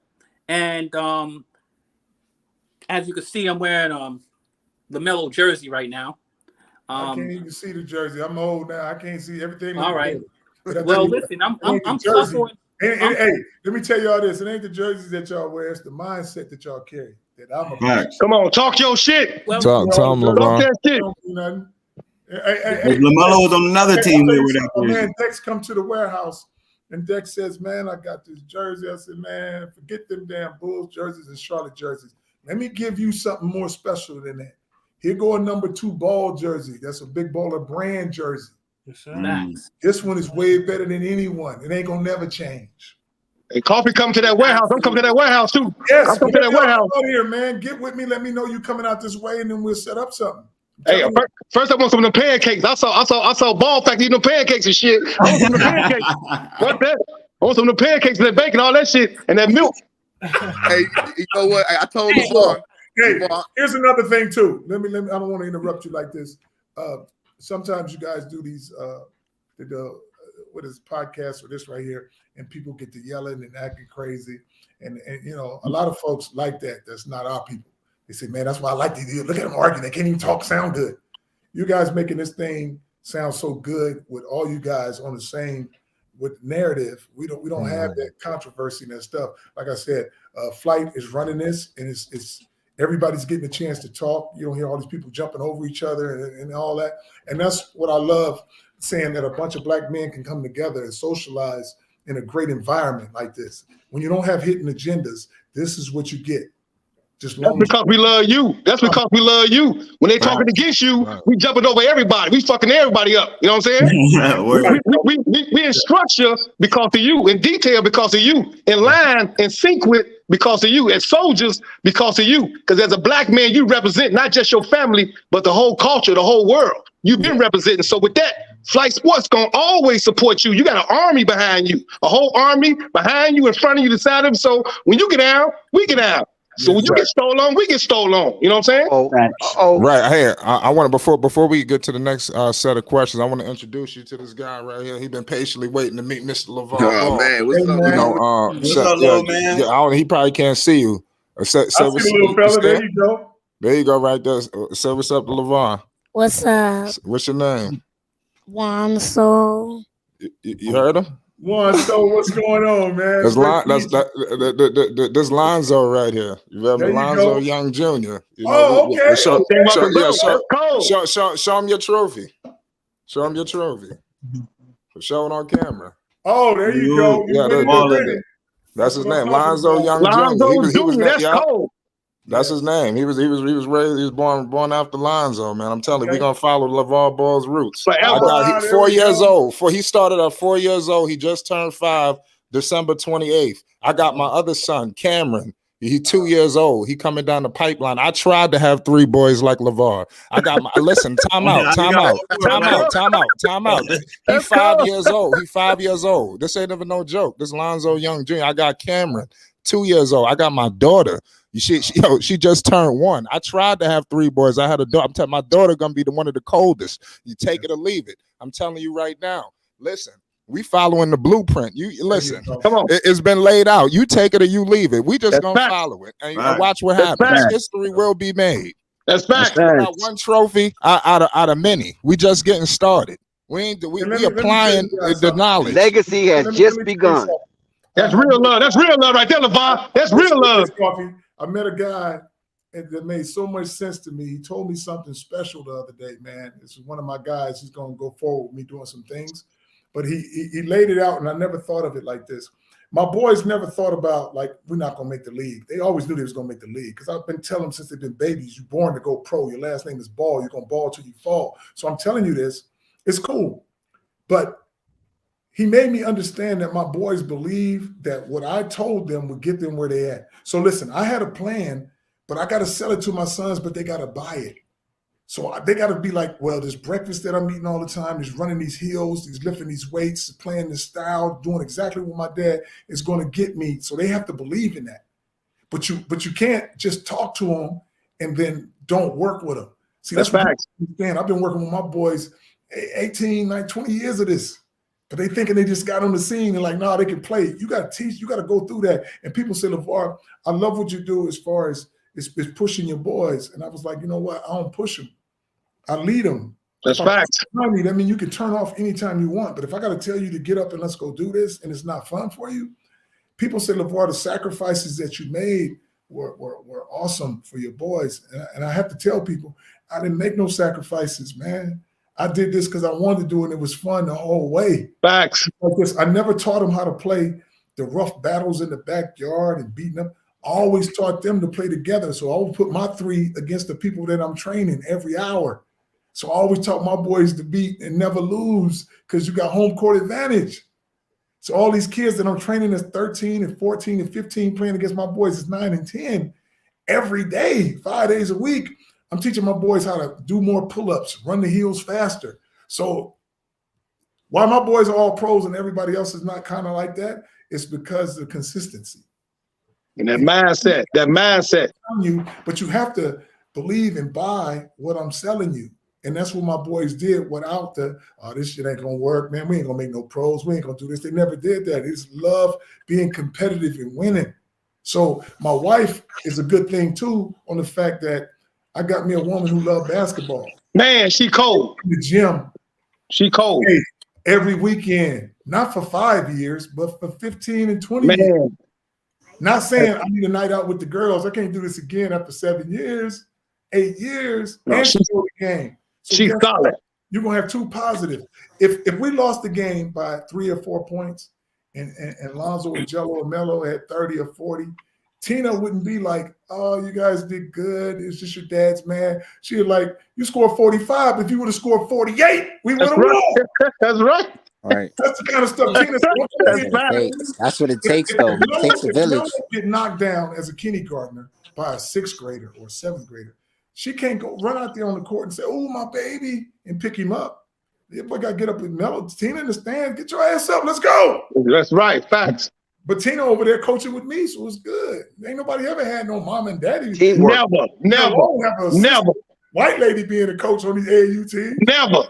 So it's hard with Tina know the game, but also teach them folks like that, where it's hard to do this, but you got to be built for this in the time that you put in. And let me tell you this, if your kid is not going to be the tallest, I think as a parent, this is all you worry about. Before you shut it down, you want to make sure your kids is good when you leave. So if you don't put them in athletics or something, give them a trade. So send them to school to be smart. As long as they can take care of themselves, you don't mind dying after that, because you like, my kids are going to be taken care of. They can take care of themselves. So you either give them a craft or something to learn how to do, or send them to school to get your education. I taught them how to play this basketball. To say, I never told them, when you're 19, you're going to have all this money because of that. That's why my boys don't play for the money. They play for the winning and grinning. And when they get on the same team, they're not going to be able to beat them, because most of your people come from the ghetto. So when you give them a little bit of something, they're happy for that. Yeah. My boys know how to play because they can press. You know why they can press every game in the NBA? You can't do that because you come from nothing. And all of a sudden you got all this money. You like the bright lights, you like the women, you like the cars, you like the city, you like the night. Stuff that you never had before. My boys, when they all get together, that's why you got Melo at home with 5 dogs, and Jello don't go nowhere, and Lonzo don't be in the clubs. Because these dudes like winning and grinning. When they whoop that ass, they're going to come back the next day and press again for 82 games. They're out dancing and trying to mess around with 400 different women to say, hey, man, they love me. The girls love me. They set not to play for the money. They want to play to be the best ever. Come with it, LaVar. They got the passion. They got the passion. You hitting. Hold on one second. Hold on one second. LaVar is hitting at something. LaVar is hitting at something. Yeah, go ahead. Go ahead. Come with it, LaVar. On Flight Sports TV now, live in color in 3D. What is it? Is the Ball brothers close to playing in the Inuit Dome in Inglewood? All 3 of them. Come on, give us something good, LaVar. I'm punching you in the gut. Give it up, my brother. You could put 2 and 2 together. Whether you say 2 + 2 is 4, or whether I say it is still 4. So you go schedule it out just like I am. Just like LeBron played with D Wade. When your contracts come up, that's all. Put them on the same team has to deal with contracts. And whether they're going to say, you know what, we're going to play together. So do you think, just common sense, do you think, and I'm not even saying, I'm just saying how my boys are. Do you think Melo would want to play with Wembanyama or Scooter, or would you think he'd rather play with his brothers? His brothers, come on, his brothers. He don't know Wembanyama. All these other people with Lonzo and put other people with Melo, and the best people for them is their brothers. And when they all come up together, it's going to be a beautiful thing. And don't act like it's going to happen. They ask me, you know what the odds of that happening? I say, yeah, the same odds of me coming into the NBA with my own brand. Come on, so talk your shit. Odds. Talk that shit. We'll see. Hold on. LaVar, will Steve Ballmer pay for that type of spectacular entertainment? Hell yeah. You tell me. Hell yeah. Come on. Yeah, how many LaVars on the panel? Let me tell you what. You think Steve Ballmer is worried about money? Hell no. He wants the entertainment. And to get the best entertainment, the biggest show on earth. Come on. The 3 Ball brothers. I said that. Return to LA. Yes, the sir. Kings have returned. The original Kings of LA. My boys are not from Michigan. They're not from Akron. Come on. They're not from New York. Come on. Kareem. They are from LA. The originals. Come on. The originals. Come on. The original. New York City. Come on. I hear you, LaVar. I hear you. New York in the building. Hey, you don't listen, guys. Don't interrupt him because he's about ready to explode and tell us something. Nah, LaVar's saying it all. You gotta, I got a gotta question understand. after that speak. Oh, we got to get $2 billion arena. Yes, right. $2 billion arena. Somebody has to fill it, LaVar. Come on. Somebody has to fill those seats. Come on. They don't want me to be right all the time, but when they We're gonna go to Marquez now. It's just my boys making the decision when them contracts is up to all play together. And you think they ain't? Come on. Come on. Get the money. You just want to be together. It's a peace of mind. Exactly. Let me tell you this. How you gonna be mad? Look what Melo got.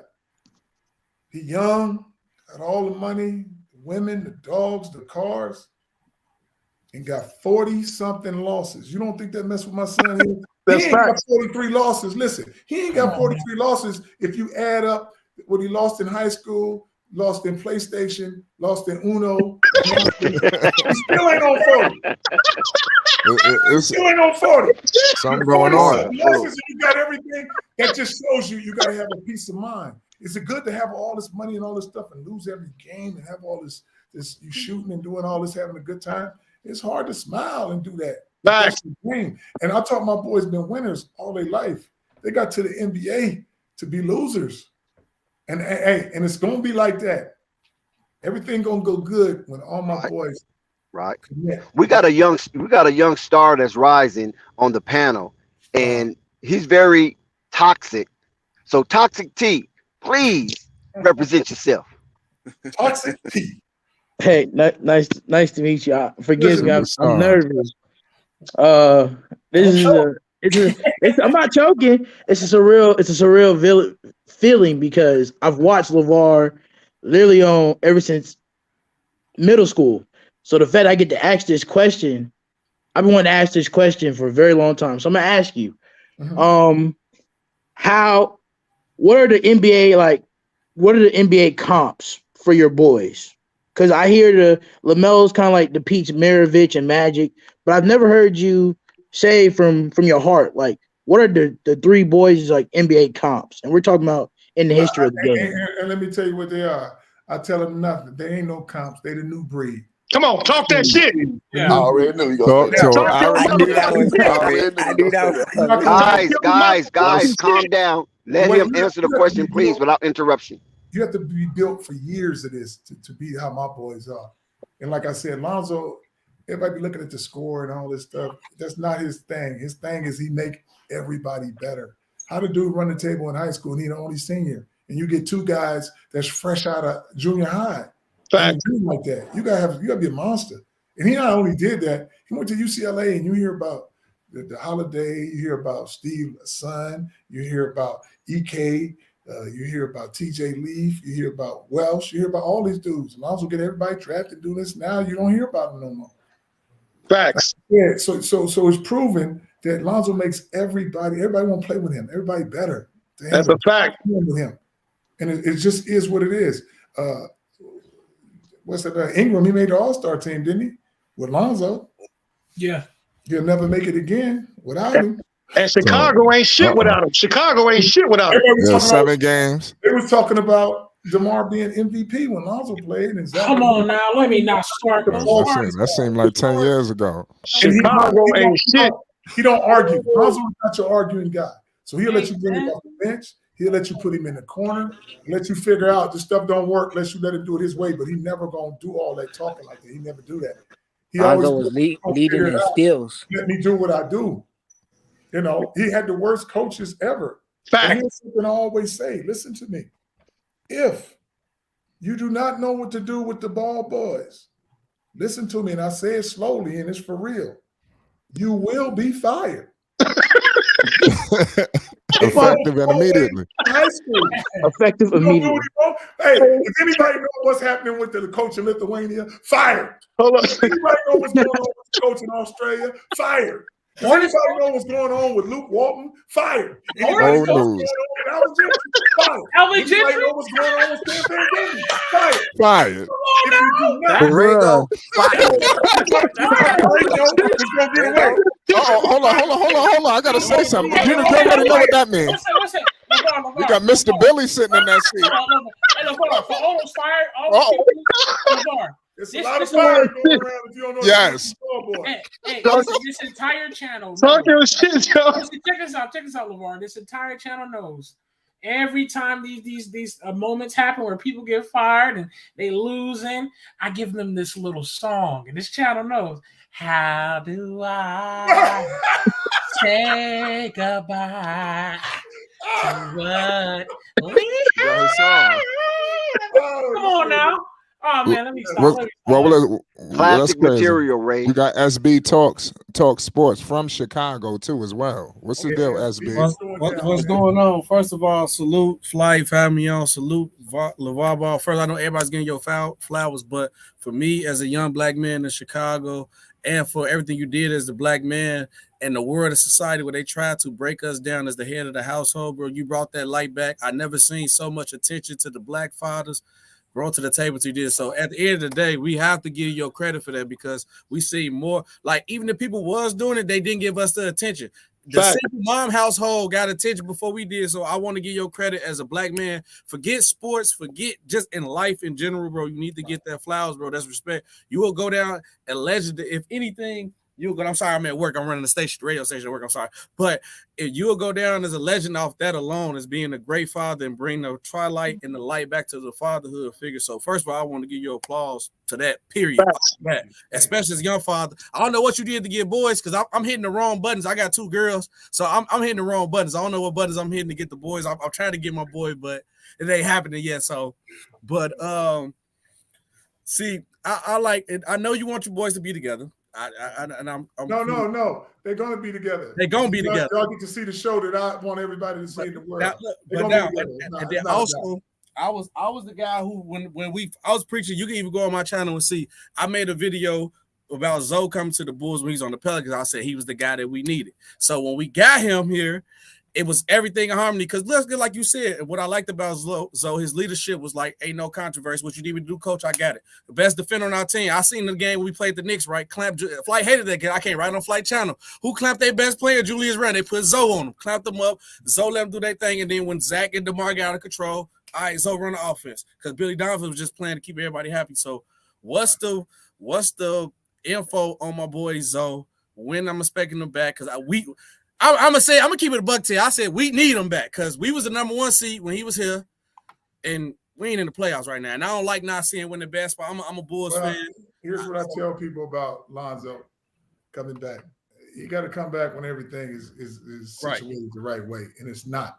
On the fact that you keep going in there, and these guys don't know what's wrong with his knee. Yeah.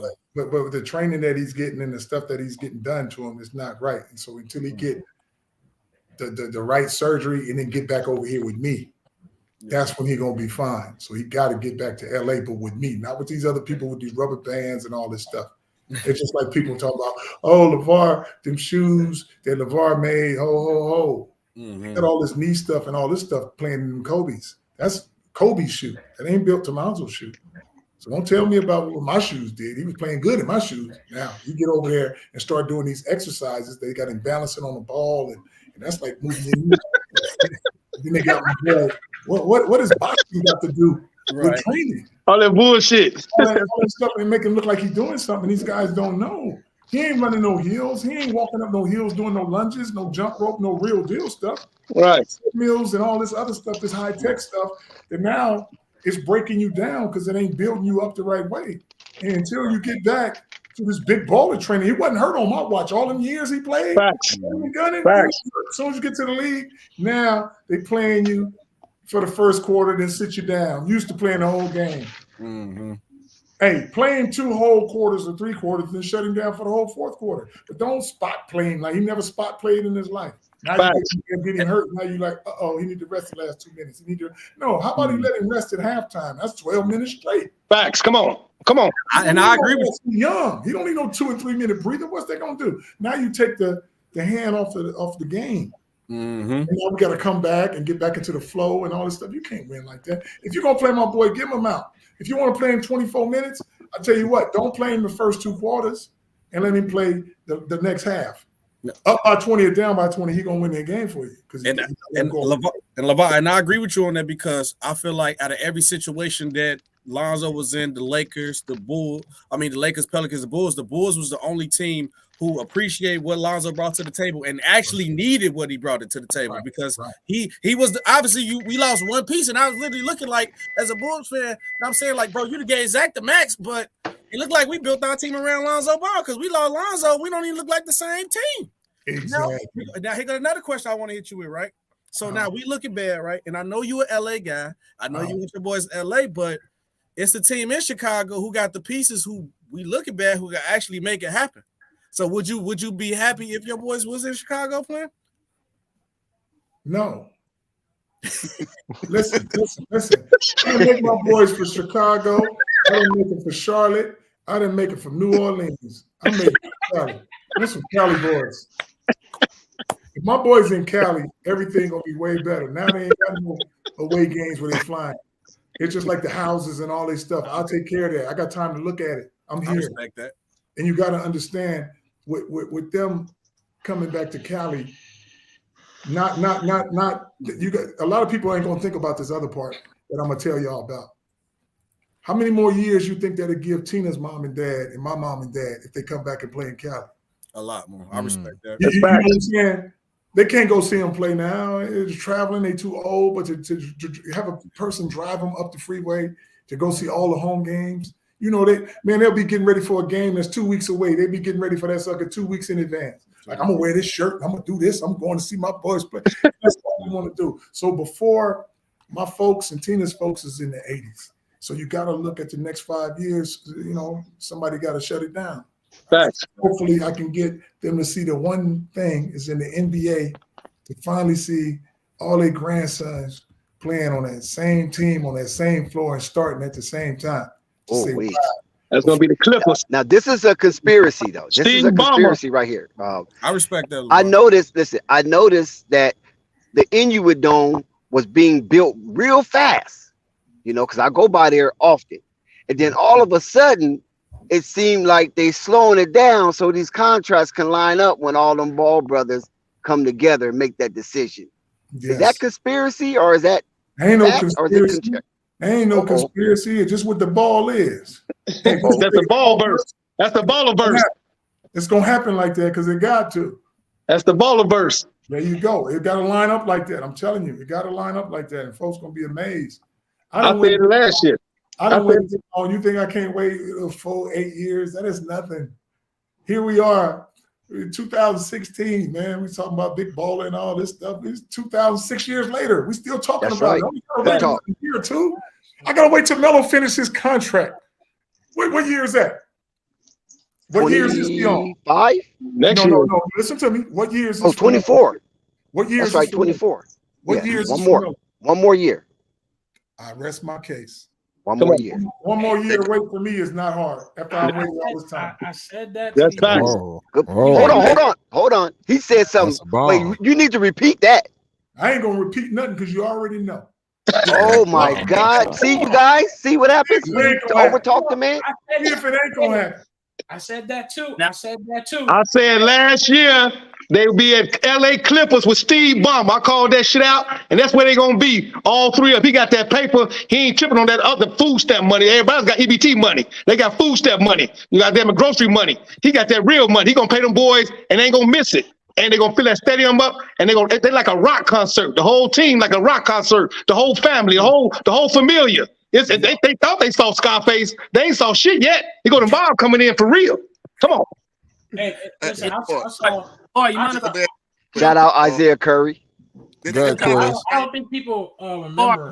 I also said earlier. I don't think people remember, but I also said that on his jersey. I always keyed in on that moment. You said with the ball factory.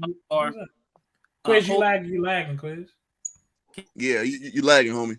Go ahead. All right. Can you hear me now, LaVar? Yes. All right, great. Yeah, sometimes I lag when I have to talk over all of you guys. But listen, LaVar, did you see the last interview of the regular season for Charlotte Hornets before All-Star? I saw LaMelo interview, and he just found out that he had 10 days off. And they asked him what he was excited about. He says excited about getting back with his brothers, skiing and spending time with his family. Now, you just said that you were in Paris. Did you guys get a chance to all get together? Did you see the boys? And how's everybody feeling as far as the family? Did I see the boys in Paris, or are you talking about did I see all the boys? No, I mean in general. I mean whether at home in Paris. No. Listen. The last day was a special day. Tina almost went crazy. So like Friday, Melo showed up. Friday night, Jello showed up. And Saturday morning, Lonzo showed up. So all the boys came over, and I made Big Baller strawberry pancakes. Sausage. Come on.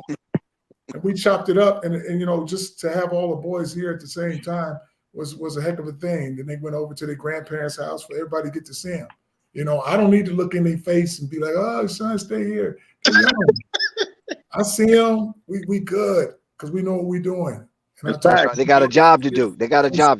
So it's like, you know what? Here's the thing. They come and make sure they see me and their moms. They make sure we all right. Now go about your thing, because you got a lot of people that want to see you. Back to LA.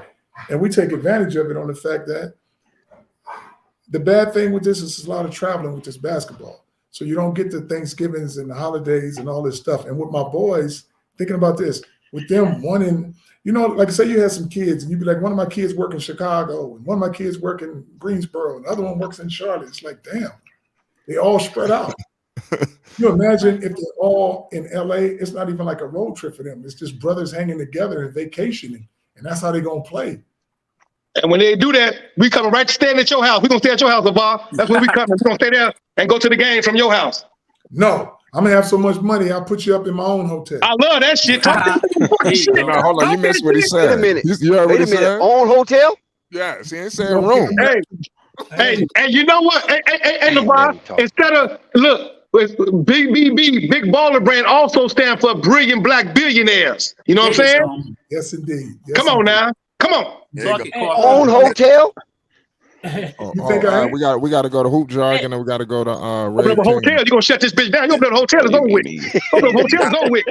You just open up a motherfucking hotel, it's over with. You can shut this bitch down for real. Open up a motherfucking hotel if you want to. We'll never leave this Breaking motherfucker. news. Own hotel. Yes. Come on. Yo, Big Baller Hotel. So I got a journalistic question for you, LaVar. Yes. So it's interesting you said that the boys you want them in LA, because you've always said that whoever take all three, you down with all three. But I think you explained it with the family being more close and getting to meet the family. I see how tight y'all are, so I totally understand that. Mm-hmm. So it's something you said. I want the young black men, the young black coaches to know how hard you train your boys, because I remember your story of you telling us how hard you worked them when y'all was at Chino Hills, as far as the shots y'all put up and how they couldn't come in the house until they hit an X amount of shots. So I want you to re-walk them through, because we got a lot of young men who look up to how you raised 3 NBA boys. Right. Tell them exactly what that is. The thing. And like I tell everybody, you got to make them believe in you.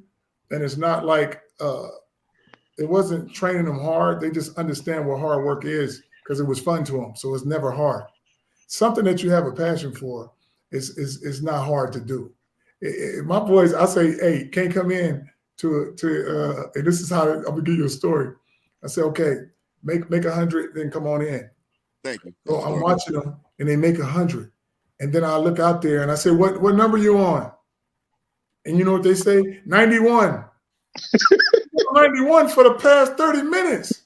These fools just don't want to come in. Don't want to come in. All right, man, that's enough, man. Come on, man, because I know you're at 100 now because I'm looking in the window. They want to keep shooting. It's not like they like, damn, I got to make 100. They like, man, I want to make 200. So 91, I'm on 92. 10 minutes go by, 93. I'm like, dude, I just saw 10 in a row go in. But it's like you said, though. You got that swimming pool back there. You got that basketball court back there. They didn't grow up in the projects. I wouldn't want to come in either. Shit, you got all that shit back there. And that's what I'm saying. My boys had a good time. with me training them and doing all that. So it was a great combination. It wasn't like, okay, you got to make this so you can make this money. Because if you do it like that, you can do some other things and make some money. Right, So, right. you don't want to be stuck on, well, I don't have the athletics for this. I don't do that. You're forcing me to do this. Nah, you got to make it fun. Now, if I wanted my boys to be doctors and lawyers, I had the world's greatest library. That's what you would be talking about. LaVar got a house and got a library in it, so pretty. But I told my boys, you want to spend a lot of time with me, I'm going to be outside. So if you want to have fun with me, you better be good at throwing the ball or catching or doing something, hanging on the ball, lifting some weight, doing something. So we had the most fun. Facts. Family, so it's good. Hey, So what I'm trying to say is just invest in your kids, whatever they want to do. And if it's positive and you get behind them. I know sometimes people be like, oh, don't force them to do this, but you got to give them some kind of guidance. You got to force them. They forcing them to do anything. Like, I'm going to let them find out what they want to do. But 10 years, guide them in the right direction. At least will give you something to get up for, practice, discipline. You might not be the best at it, but it gives you a way to do things. If you're going to study, you got to get up in the morning. If you want to do anything, you can't sleep till 11 or 12 o'clock and then think you do something. You got to get practice getting up early, going to school, 6:30. Now, you can get up at 5 minutes to 8 and go to school with no breakfast because you wanted to sleep 10 more minutes instead of getting up an hour. I got to have that breakfast. Got to have that breakfast. Shit. Going, get your mind right. I always taught my boys this, to never be late. I say, instead of saying something start at 3 o'clock and it take us an hour to get there, why would we leave it started at 3 o'clock? Why would we leave at 2? How about we leave at 12, get there at 1 or 1:30, and now we can just sleep in the car or sleep or stay there. At least we already there an hour ahead of time. Facts. So instead of sitting in traffic trying to get there and be on the dot, how about we sit there and be comfortable no matter what? Might get a flat, might have to stop and eat, use the bathroom, do whatever. We got time because we're not rushing to get there because we already got an early start. So that's what anything you do in life. You might get to a job and they say the job interview's at 1 o'clock. You get there at 12, the guy got something else to do at 1 now. He's going to change the whole thing. But if you're already there, how about he interview you for the 10, 20 minutes? And next thing you know, he like how you interviewed because you was there early and the only one there. And he pick you. Now I don't need no more. That's facts. That's right. We got to go to Nico Savage shortly. He's been patiently waiting. What's good, Nico? Yeah. I'm back and it's basketball. And I got a question that I've been holding on to. I know everybody's looking forward to the Ball brothers playing together. And I want to know your starting 5 for a team that will work well with them, but I'm going to give you mine real quick. Go ahead. I say I will get wherever Eli is right now. I will grab Eli Scott. I will pluck Big O off the Hawks, and we can get 10 championships right now with the 1, 2, and 3 on that team. And here's the thing, too. As long as you got my 3 boys, you and somebody else can play. Fact. That's big fact. That part's That's big fact. And I'm telling you, it's some people out there, everybody want to play with my boys. You get your boys to get me and Ray. And they're going to be winning and grinning. Hey, y'all heard of the Lakers, right, man? Who the hell ever heard of Michael Cooper, Byron Scott? Come on. Michael Cooper, homie. Hey, Kurt Rambis, Bob McAdoo. You don't hear about these guys unless you winning. That's right. Facts. And that's why back in the old day you can win because these guys stand on that team with Magic saying we rolls with him. Come on. Sometimes it's better to play with a good chemistry team and you do your spot and you winning as opposed to making all this money and you losing and you don't have no good chemistry. That's I got the starting 5. It's Alonzo, Jello, Mello, Coffee, and Rage. Come on now. Yes. I got to get back in shape, but Yeah. What I'm saying is it's going to be a lot of people that will take less money to come play with my boys just to play with them. No doubt. No doubt. That's facts. Now, LaVar. They're going to be doing some different stuff. They're not going to be worried about the money. They're going to have a great time with my boys, like playing Uno on the plane, and maybe not smoking and going crazy and drinking, but playing games, Monopoly, go to bed, get up, let's go beat this, wake up the next day and say, no, let's see if we can beat this team by 40. Let's see if we can beat the next team by 50. And when we have a hard game, we're going to beat them by 20. That's so fact. That's the mindset going into every game. When my boys used to play, they used to try to be up by first quarter by 10, second quarter by 20, third quarter by 30. So we just keep beating them in their head like we don't even play against them no more. We just play against ourselves. And what happens is they get that West Ham effect. So your boys got to, boys can't do it by themselves. They got to have their brothers for everybody to be on the same page. Because Melo be on that page by himself, Lonzo be on that page by himself, and Jello be on it by himself. But with all three of them together, it's murder because what they was doing, they was spooking people so bad. Remember when Mike Tyson, before he fight, people be already scared to fight him because he's Mike Tyson? That's how the boys are. They already got people spooked, and they beating you by 30, 40, 50 easy. And I'm gonna show you how quick people change their mindset. They had a point guard. He came from at Greensboro. This fool damn near had 20-something assists the first time he played with Jello. Look at that. And Jello had 26 points, shooting the ball 16 times, only missed like 5 or 6 shots. This guy had the most assists ever. And then right after that game, he don't want to pass to Jello no more. Now he want to try to get 30. And now you ain't heard about this dude. They look stupid, right? Can I comment on that? Because we did that game. We did that game. You remember that? We were live at that game, and we were talking about the fact that this next game, he don't even got eyes no more. Right. What's happening? We was excited because we never know when Jello will go off playing with these guys. Right. So we tried to catch the next game. Like, okay, he got a point guard now, and he had I think 2 assists. That's what I next thought. Game. That's it's what disgusting. I thought. First game that boy passing, everybody talking about it. Next game he trying to go for 30. I can tell you why about that. It took 30 shots. So LaVar, when I was doing media for like the Windy City Bulls, the G League team, before I got ties with them from media side, and from what I learned from talking to players to see their mindset in the G League, it'll be like they don't want to pass the ball. They think scoring is the only way they can get noticed, which is not a good idea to get noticed to me, or not playing defense. And I done seen it on multiple occasions. I done watch whole season. I did media back in, see the whole season, talk to people to see how their mindset is. And I feel like that messed them up. So that was a perfect example of that. He didn't even realize that he actually got more attention playing the guard position the right way instead of like, okay, oh, he scored. All right, I'm gonna try to get my 30. And it don't work like that. Trust me, he's not the only guy who does that in the G League. It's a lot of players like that. Let me ask you this. Do you think the G League is built to go look for a superstar in the G League? Nope. They already got their superstar. Correct. In the NBA, they already got the guy who wants to shoot 20 and 30 times. They already got him. They're not looking for him. They're looking for shooters. If you can shoot the ball, and then you make your noise from there. But they're not going to the G League and say, you know what, I need a star. And the only way you can do that is get that ball boy. Jello got that name. Yep. Hey, you got that game. The other day, in Greensboro, and I'm looking at this headline in CBS, and it says, LiAngelo Ball has an ankle sprain and not playing again. I'm like, didn't y'all win and somebody did some scoring and you ain't writing about them? That shows you right there. Yep. More people, this is CBS. This ain't no Rudy Pooch thing, but I'm saying anything with that Ball name in it, that's what they're doing. That's why we talking so much about Lonzo's injury and everybody in the league get injured. They didn't talk about like this with Zion. They didn't talk about this with Klay Thompson. They didn't say nothing about Michael Porter Jr. How long he stay out before he start playing with them? Jamal Murray. All these guys, Jamal Murray, all Kevin Durant, Kawhi. Gave him a bag. Yes, they want to track my boy. Hurry up, man. We need you back. We need you. Hey, everybody. LaVar. Hold on one second, guys. Hold on one second. Let's get into a celebratory mood right here. LaVar, how does it feel?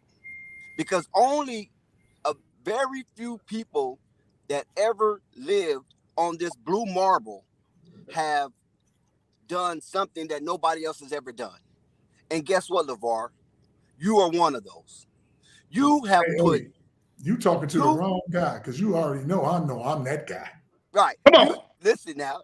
But you've been talking a lot about your boys, and so now we want to put a little more focus on you because that's how you are as a dad. You got to put your seed out there. Here's the thing, though. I don't want to cut you off like this, Dex, but listen to me. I'm the father, so it ain't the boys is in the NBA. That don't mean nothing. Only way this thing go like this while you still talking to me, there's a lot of fathers. What's the difference between me, Joe Jackson, Tiger Woods, and all them? I'll tell you what the difference is. I got a brand, they don't. That's why I'm not just the father. Come on. You have a brand, yes. And think about my boys, how they are. They don't get this way without me. Puma can't come at Melo without being with the big baller brand and having his own shoe already. Come on. You talk about Lonzo like this being that guy without me. People can say what they want, but I know what the real deal is, and y'all know what the real deal is. Right. So it's not, I don't need nobody to be like LaVar. Here's your flowers. Here's this. But here, I always tell them, forget the damn flowers. Give me some donuts. You know I like donuts. Forget the flowers. Yeah, some milk and a big ass thing of milk. There you go. But like I'm Real telling milk, you, right? I Not need no people to validate me on this. You guys got your own mind, so if you think good of me, people say, man, I hate how these people be treating you, LaVar. I say, who? You guys look at some stuff on the media. They but some white on the ground. I don't walk around Chino Hills, Pomona, LA. Nobody come up to me and be like, LaVar, you an asshole, man. Right. Everybody Well, show you me the already same know. love y'all giving me on this platform right here. Everybody come up to me with that. And that's why people get it stuck on thinking that, oh, they treat you bad. And that's what the other man upstairs tell them to say. So they have to say it. I get it. So and they know you 6'5", and they know you 6'5" too. They might get their ass whooped. They know you 6'5". Chill out, Carver. To tell me like I was I saying, did this or I did that. I already know. Right. And here's the thing: what is that going to do? If it sparks the young black man to think a different way or to act a different way in a positive manner, that's all I want to do because I can't save everybody. I'm not going to do the MC Hammer thing. You be broke. You be broke, right? So you got to set this thing. My thing is this: if you can, I explain this to my boys. After you have all the money and you have bought all the houses and cars and all the jewelry, and you have bought everything you wanted, you better have a passion to do something. But at the end of the day is, when you have all this money, you don't want to sit at the top of this pile with all this money. You got to help one person, 10 people, 100 people. You got to help somebody do something. That's what this is about. Big facts. And LaVar, I think that's why they're scared of you, LaVar. Yeah. Hey, LaVar, I really wanted to say this. This is Rave Kingdom again. I just want to say something truth. I believe in realness. You know, I feel like Dex said this earlier a little bit. Dex was talking about it. I just want to commend Flight.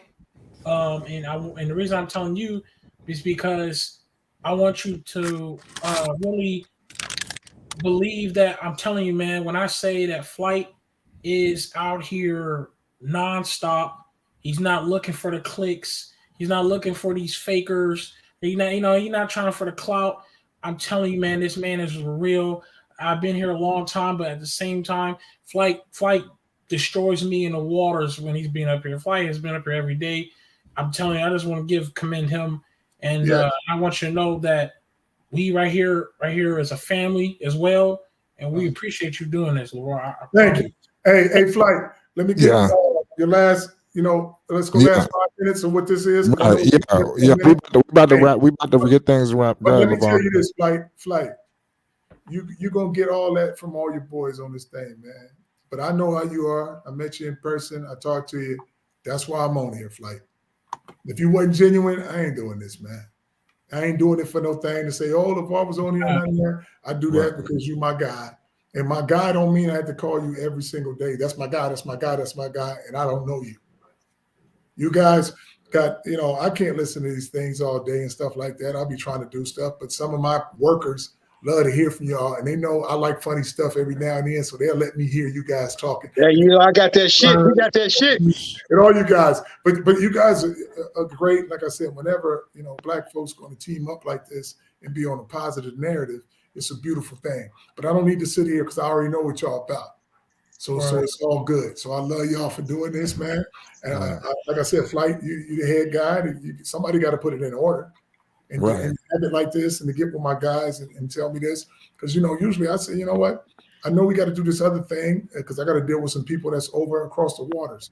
So I have different time zones I talk in because I'm not local. I'm global. Well, you might go New York, you got 3 or 4 hours. But you talking to somebody in China or Australia or New Zealand, they sleeping now or some stuff. So it's like get to them before 2 in the morning. So that's why I be conscious to them to take care of stuff. But like I said, with you guys, I had a great time. And it only can go this positive when nobody has no hidden agenda or no different narrative. Come on. That's right. It makes all the bullshit go through, and it takes forever. That's facts. And like I said, I commend you guys. And I just love what you're doing. And like Ball Facts be there too. He know I'm gonna hit him up in a while, so he keep doing this thing. I know where he started from. Hoop jargon, I don't get everybody's names and stuff like that, but I love all y'all, man. And the way you show positive to my boys and me and the family, I'm behind y'all. And we behind you 1,000,000%. Yeah. And I'm gonna say this, LaVar. I'm gonna say this, Coffee to the World. I'm gonna say this. Make sure you tell your people on Instagram, follow Coffee to the World, so I can talk that shit to you inside your DM. Right. Well, I love you, man. Love you, man. I'm just gonna say a couple more things to LaVar real quick. I want to definitely thank everybody for joining in today, man. It was an honor to have everybody. You know, I want to thanks for having me on, Flight. Shout out SB. I want to say just one more thing. We're about to close up. I want to thank LaVar Ball for joining. I'm trying to get the screen bigger so it'll just be us two on here. You know, sorry. Hold on. Hey, also, if you need us to come down there and cut that grass, that's a big ass house.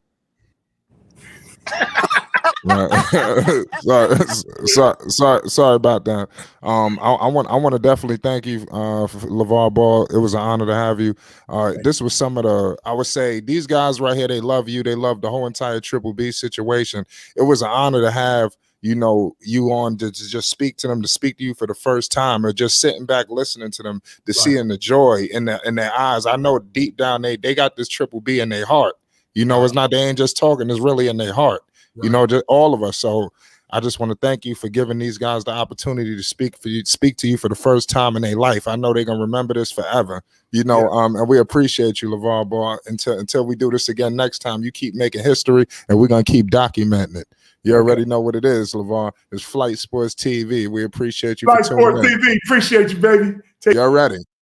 Shout out LaVar Ball, man. It was an honor to have the CEO of Big Baller Brand, man. This is what we do, man. We do big things, man.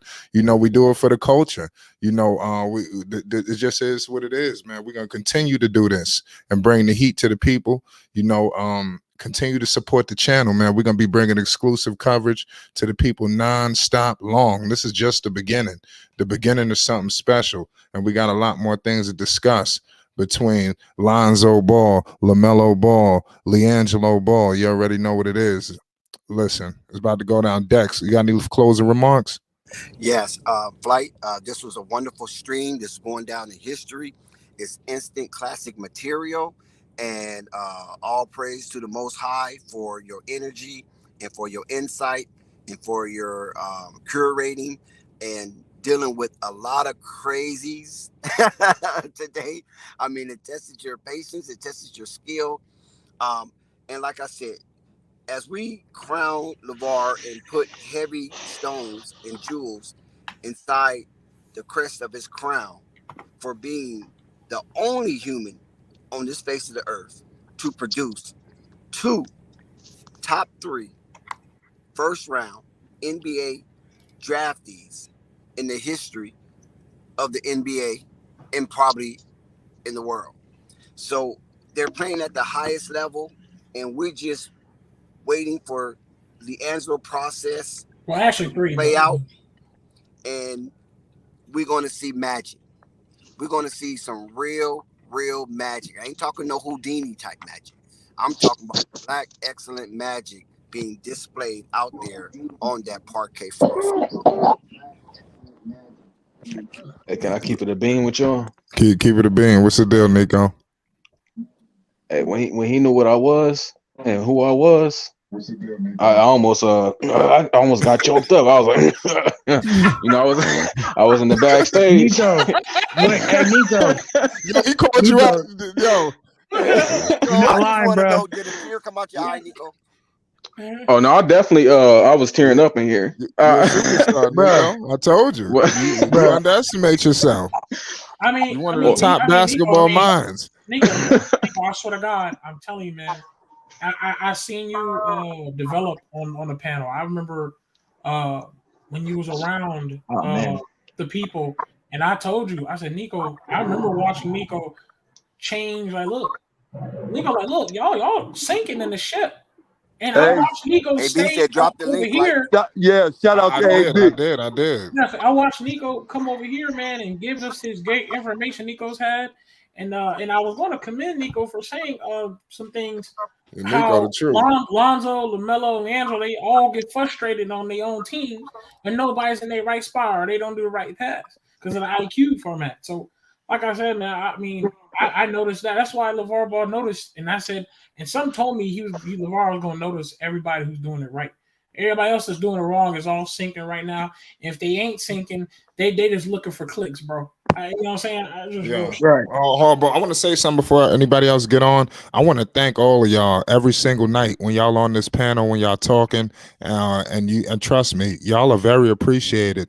You know, it would have not been. I can't be the voice of the voiceless if I don't deliver LeVar Ball, you know, to everybody that's here, you know, that rock with us every single night. It was an honor to see y'all speak to LeVar with the joy in your voice. I mean, I really felt that. You know, so I want to thank y'all before y'all thank me. Thank y'all. Yeah, man. We got the legend in the building, AB. Up, The fallout. Hey, here legends amongst the legends. Amongst the legends. Dang, hey, bro, that was legendary, man. That was the most beautiful thing, bro. I promise. Y'all talking about y'all was tearing up, bro. I swear. I feel like Hey, y'all backstage crying. Yeah, that's just what I'm saying. That moment that you talking about of seeing all of these folks who come to bat and then ride for this cause for so long, be able to get the their questions off and talk, bro. I feel like I've been wanting to try to make that happen or see that for so long.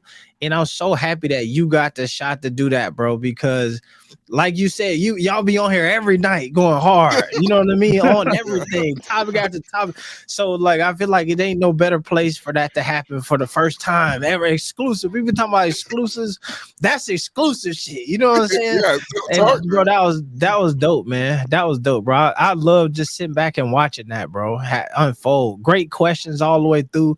Your boy LaVar gave so much game in there, bro. I'm sitting there, I got my notepad out, bro. You brought little Lonzo out and then had him on the screen. I'm like, bro, it's crazy. Lonzo, bro. Yeah, man, that was amazing, bro. I applaud you for that, man. That was a positive environment, man, across the board. Everybody kept it nice and you know what I mean, cordial. It was all love, man.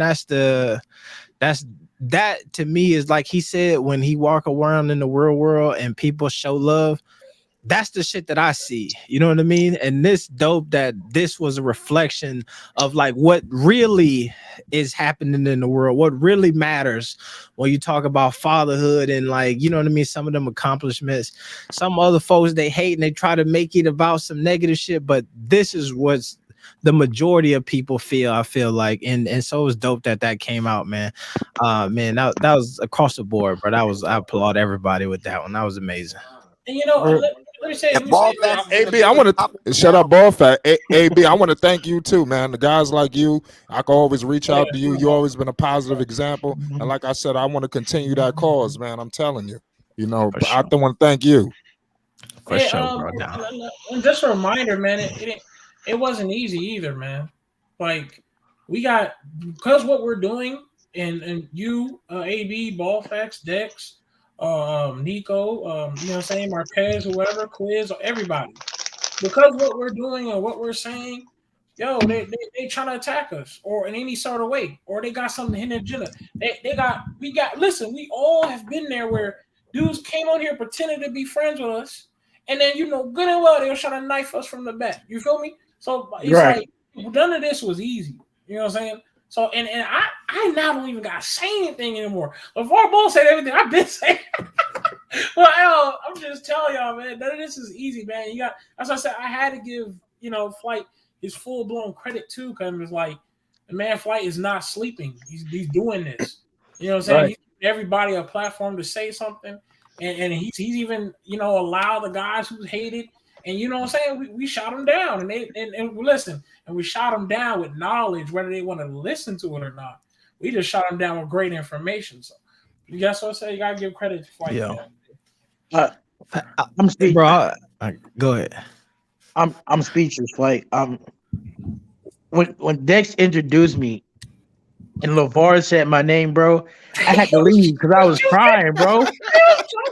Bro, I'm still emotional, I bro. already know it meant so much to y'all. I was hearing Nico. I said, damn.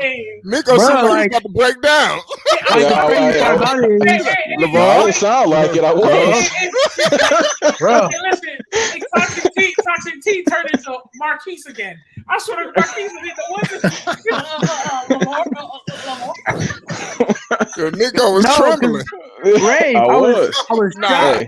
I'm No, gonna I say, was. the No, first for real. time, I ain't gonna lie. The first time I was nervous as hell when I dealt with LaVar for my heart was beating out my chest. You know, I'm gonna keep it 100. But him and Rick You Ross was is shaking a little bit on this like I'm stream nervous. too, Flight. I saw What's you up? shaking a little bit on this stream too. Listen, come on, listen. You get nerves. You get nerves. You get nerves. I'm gonna keep 100. You listen. You gonna get some nerves. Don't say that. Fact. Y'all heard I'm gonna me. be lying to you. Of course, I was I had nervous, no but I was ready. I was ready to do it. But of course, I was nervous. Before I got on it, Right. I prayed to God. I said, hopefully, God. I mean, this was successful. live. I mean, can you I'm talking about. This was I'm a talking live about. I'm stream. over here. This wasn't pre-recorded. It wasn't edited. Nah. It was live, raw TV. Facts. You can't edit nothing out. And the crazy part about it was Dex was like, "We got a new youngin coming in here. His name is Toxic T." And I'm He's over a here little like, toxic. I'm over here looking like Dex. I'm like, I can't believe he just did this. And No, man. if you heard it in my voice, I was like, when I told him I saw him since middle school, bro, it told me I got nervous. I'm like, yo, I can't believe this just happened. I'm still in disbelief. Coffee was ready to go. Coffee was 100% comfortable. Comfortable. You know what? Too by saying I'm the biggest Lonzo fan. I'm like, bro, I'm giving you credit. I'm giving you credit. You know what? I do want to apologize. Oh, go ahead. Oh, real quick, just because I'm not sure how long I was actually waiting to speak to him, but I was waiting for what, like maybe 25 minutes. Yo, KNT was here before the show started. No, it was. I felt sorry because he was the last one. Look, KNT got here. I want to give KNT that credit because he got his bravado already. He don't get nervous in these situations. But I waited that long, and still when I opened my mouth, I was trembling, tearing up. I tried to prepare myself that entire time, and I still faltered. But I'm gonna be better next time, though. I was faltering the first time that I actually joined the panel. I was shaky voice when I first came through. He's experienced in doing interviews. But yeah, Ray, back to you, Ray. I always wanted to introduce you that way. And you downplayed it, but you should have just stayed with it because you are practically the #1 Lonzo Ball fan on the stream. I mean, you and Flight is probably neck and neck. That boy Coffee, turn it up. Damn, you got to send something to the cash app. Hey, shut up, call me. Right, Coffee. Damn, Coffee. Send something to the cash app, call me. Ready to bite their neck off. Right, you can take 30%. Coffee not BSing. You know, it's hard because me being a fan of Scope, I don't like when there's people that like to run with the narrative of because I fuck with Zoe. I don't care about the other two as well. You know, that's what I wanted. That's the message I wanted to send to LeBron. I'm telling you that in front of his dad. I'm not telling you that in front of Sky or Phonics. You know what I'm saying? Somebody's gonna give you hell. I'm telling you that you're gonna put a smile on somebody's face. Just imagine a father. See, I'm a dad. So just imagine somebody come to me and say, man, when your daughter was running track and field, man, she was my favorite track and field star. And by me being one of the progenitors of her life, that brings smiles to my face that I put something in the world that brought not only a smile to somebody's face, not only joy to somebody, but they accepted it as their favorite in that genre. That's amazing for somebody to do that, because all the 7 billion people on the planet, there's a whole bunch of them is not somebody's favorite. You feel me? Right. I feel it. Oh man! Hey! Let me say this right there. Who was that just said that? Dex? Yeah, that was Dex. Hey, you know who Dex, I agree. Hey, that's all right. That's all right. You said something. You clock is right 2 times a day. You right now. You right now. But listen, Dex, I'm gonna tell you something. And remember what I told you. Look here, LaVar. There's other people out there now. They try to build their brand up too, and they looking real good right now. Right now, you the head of the field, and they trying to chop your head down so they can get to them other guys' heads. Because them Them guys that we introduced to them and we Yeah. remind them of, them guys are great too. And they try to take their heads off just like they try to take his head off when you get through talking. And I'll let him know that. That's what I let him know. Dex, that's all I was speaking upon. I wasn't trying No, to I'm introduce glad nothing that else. you introduced Kid Austin. You what? Whoa! You said what? You was who? I wanted to get the Kid Austin. Yeah, I'm glad that you introduced that, Uncle Vern, because Yeah, I brought it to his attention face to face. You know what I'm saying?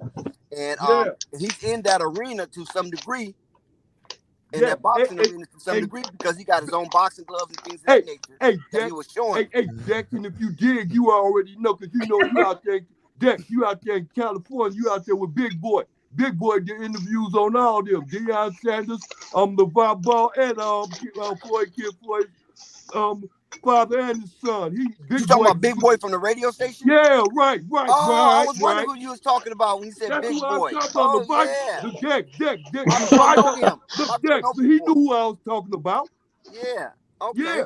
Yeah, Big Boy. Yeah, Big Boy's a legend out there. I'm already knowing. He already did an interview. He did an interview on LaVar. He did an interview on Deion Sanders, and he did an interview on Floyd Schofield Jr. And I missed that. Yeah, on this show, he did that. Okay, He that's the knows Oscar him. De La Hoya connection right there. Go to a Golden Boy Promotions. Right. Listen, that's another thing we got percolating too. AB, I know you like boxing on the low key tip, don't you?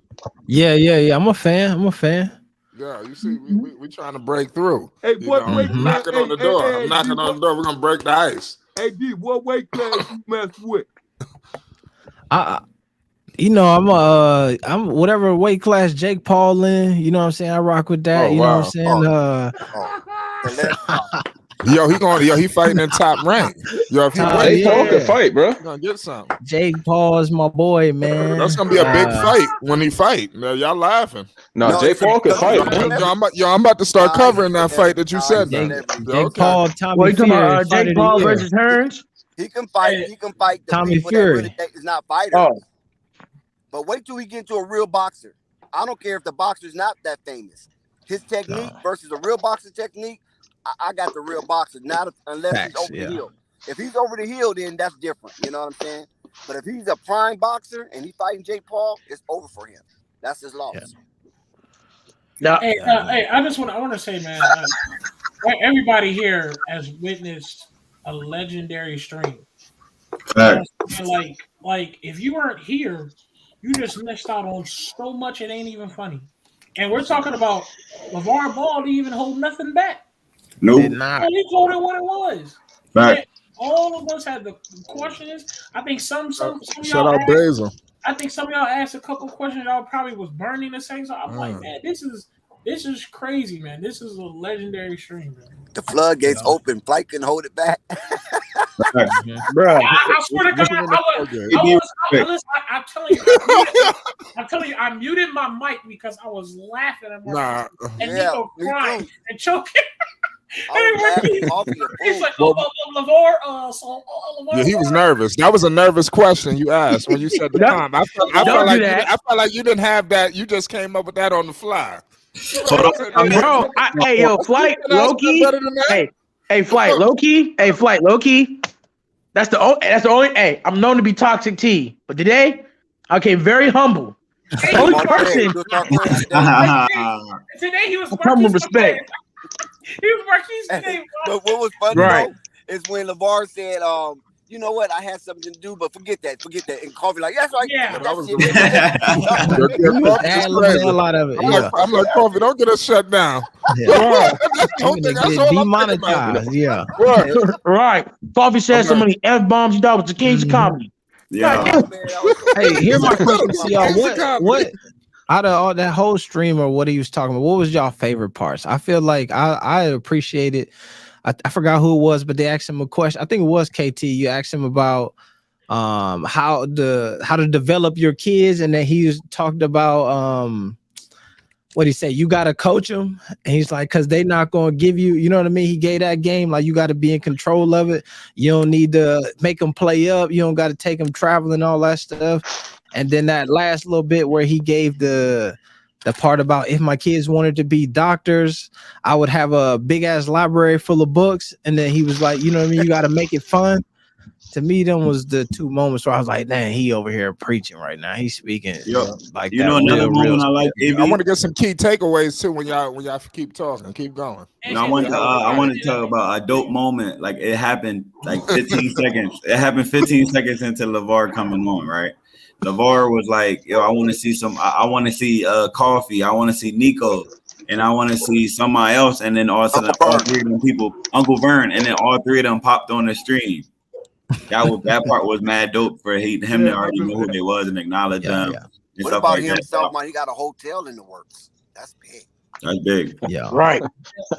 That acknowledgement had me backstage tripping. Yeah, that's what I said. I know Nico was going crazy. I like the part where he said, I want to see KNT. I want to hear KNT. Can I say this? This the part that got me. Look here, I'm gonna tell you something. This is the part that got me because it caught me. And I understood it too. When Flight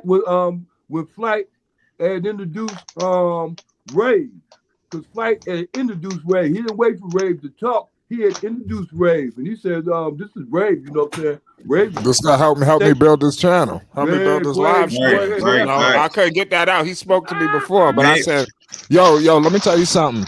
Rave and Dex, we wouldn't even be on this live stream right now if we didn't have Rave or Dex. You know, Rave is a great motivator. He motivates me to keep it going. Dex is like the Godfather.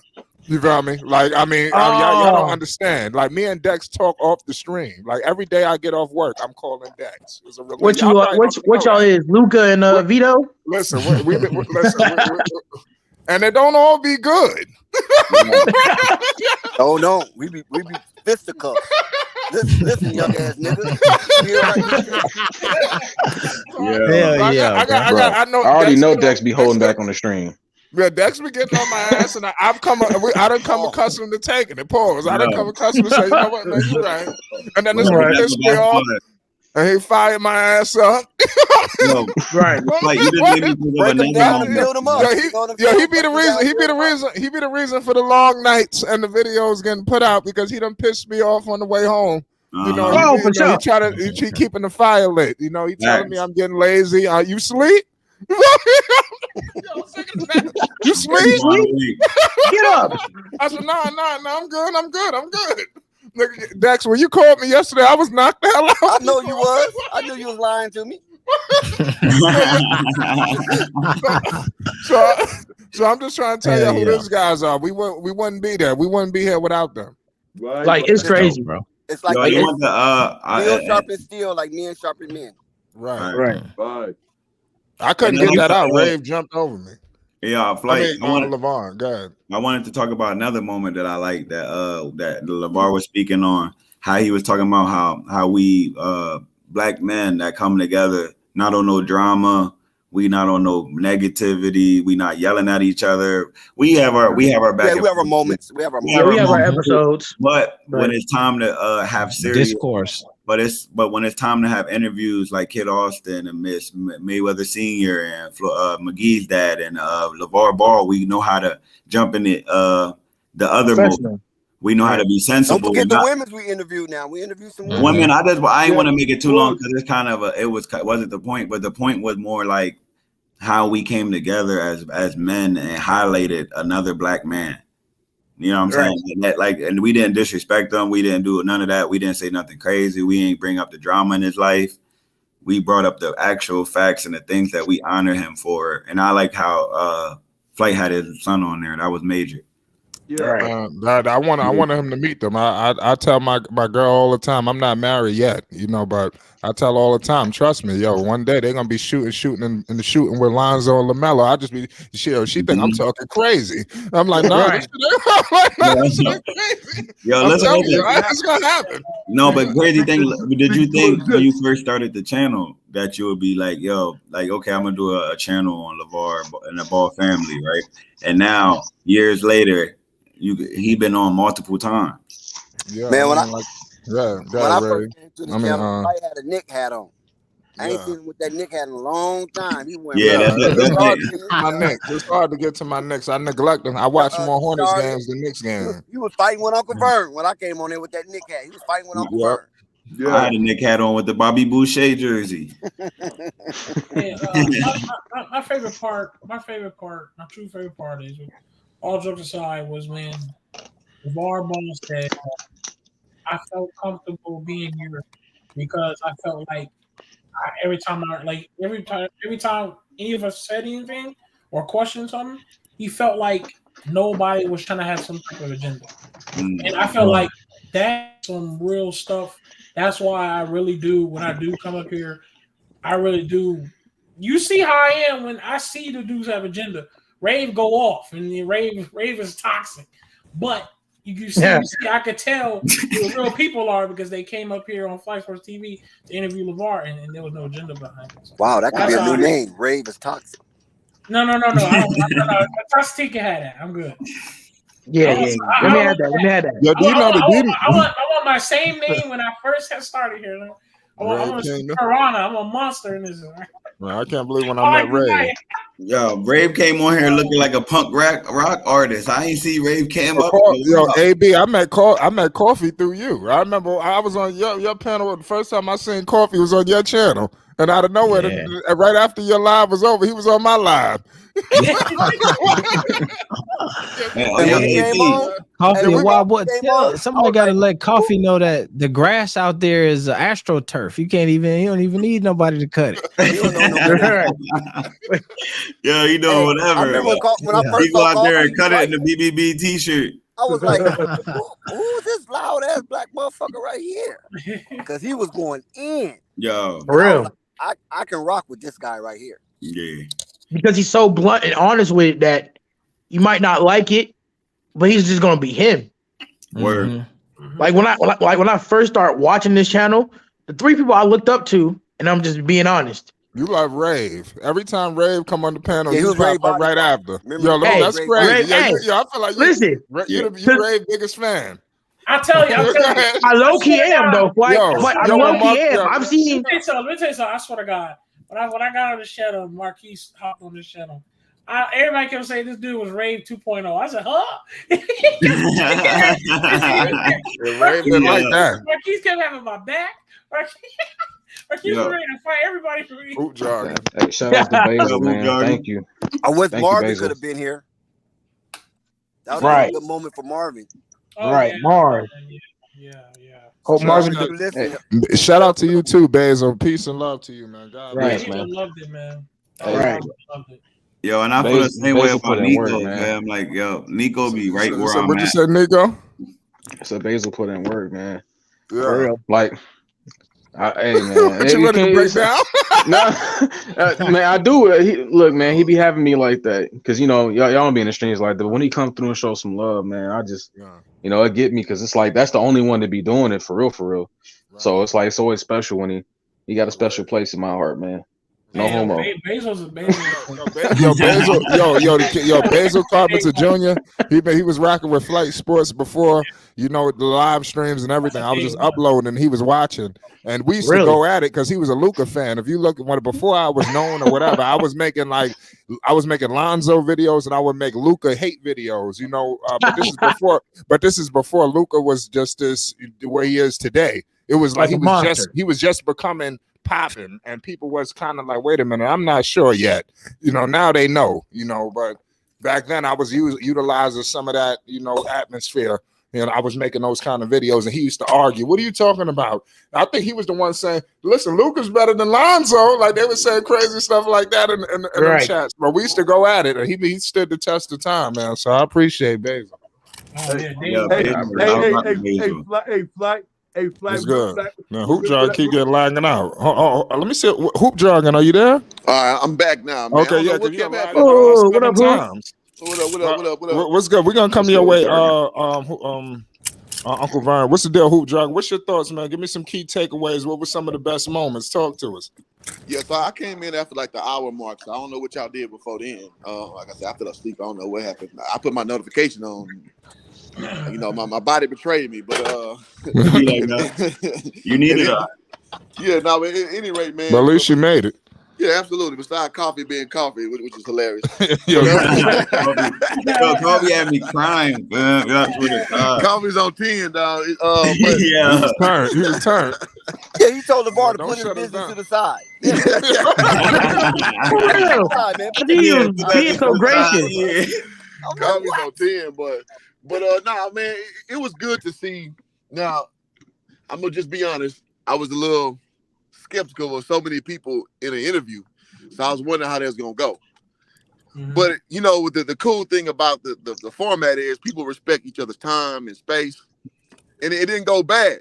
You know, there's a little bit of interruption, and Dex, you know, tried his best to try to step in because you know everybody at YouTube trained. It is what it is. But overall, man, it was dope. It was good to hear LaVar talk about what's going on, you know, currently and what he sees going forward. And like I said to him, it's interesting. He said that he wants them all to play in LA now because at first the narrative was, you know, he wants them to play anywhere they'll take them. No, that's not true. That never was the narrative. That's not true. The first, no, he never was the narrative. No. Yeah, if you know LaVar, he never had that narrative. Yeah. The first thing he said. Y'all had that narrative. Yeah. Yep. He said. I'm gonna let y'all go. Go ahead. We're supposed to have the post show. We're gonna get into an argument. Hey, listen. I mean, because a lot of people like to bring up that a long time ago, LaVar said it. And if y'all OGs, y'all would know it. Man, get to the point, nigga. Shit. Way back. Do I need to play the music? You already interrupted me, man. So go on, make your point. I know you're right. He said he wanted all of them in LA first. His very first was LA. Okay. That was his very first. He said right now, fuck it. I mean, I'll take them wherever it takes them. Then it is. And Phoenix was the backup. He truly wanted in California. Okay, so fair enough. So in essence, though, he said multiple times, even when I sat down with him, he was cool with all of them being in Charlotte. So that's what my point is, bro. So all right, if you want to play semantics games, cool. But his mindset changed, and it's interesting because you was like all three, and that's why I said what I said. So that's it. I mean, Ray. Hey, somebody else want to talk to the Ray. Let me address that right there. Hey, Dex, play that music. Hey, wait. Now we can't talk together. Hey, but no, I ain't gonna hang up. But let me. I ain't gonna hang up. You're not on the phone. Jay. He is. He on the phone. Yeah, man. Go on, say what you gotta say, Vern. What you got? Hey, Jay, what you just said didn't make sense because he always wanted to be together. It wasn't no other time that he didn't. That's not what I said, Vern. That's not what I said. And you know, that's not what I said. That's not what I said. What you said as you mentioned. Why we arguing? You mentioned right. This is a people's screen. It was just here. You understand? You mentioned Charlotte. To be together in Charlotte was cool too, but you already knew what was going on. No, okay, wait. He said, "Whoever take all my boys, that's where I want them at." He said that. Mm-hmm. Yeah, but that's hold on, Joe Dragon. That's the same thing. That's the same thing. That's the same thing. Good Lord, man. Play the music, Good Lord. Play the music, Dex. Why y'all arguing this? Why y'all arguing this? Yeah. Right. This not even a point to argue. That's like a side comment. Yeah. That's a side comment, bro. Let's get back. I bet it was a bogus comment. Let it go. No, it wasn't because he said it out his mouth. Yeah, but so is Lonzo. But that don't mean he's fully. Hold up, because Lonzo don't fully want to be in Chicago either. He just okay. I'm not talking about who want to be. Hoop jargon is not wrong. So what are y'all arguing? Like, what are y'all talking about? What are we arguing? This is favorite moments. What favorite moments of the interview? Trying to make that even the talking point. Y'all going off on these tangents like, dog. He said it. Now he said that he want to be in LA too. Granted, you're right. I'm just saying, like, that's the last thing I remembered. And I talked to him in person, and he brought that up. And I just brought it up like as a full circle comment. That's it. Y'all doing too much. Y'all doing too Thank much. you. Well, first of all, ain't nobody doing too much. Yeah, you are. You're doing too much. You're doing too much. You're definitely feeling the feng shui in this room You right know I now. love you, but you're doing too much. You're doing too much. Why we sound like Clubhouse? You said he. One mic. That's dumb shit. Now she ain't no. How's it dumb when he said out his mouth? How's it dumb? How's it dumb? One How's mic, it dumb? everybody. Okay, one mic. Tell me how's it dumb when he said it out his mouth. You asked me. You asked the question. You focused on the wrong thing. Let me get you focused. Oh my God. Look, He really didn't. Y'all cut him off before he could finish, so he really didn't get his whole thought out. Okay, that's How long does it take to get to LaVar the literally said that, and I just said that it's funny you came full circle and you explained why, because I met LaVar's parents, I met Tina's parents in real life. So I see why he said that, because yes, they're close-knit, they're getting older. That made sense. And that's it. That's all I was saying.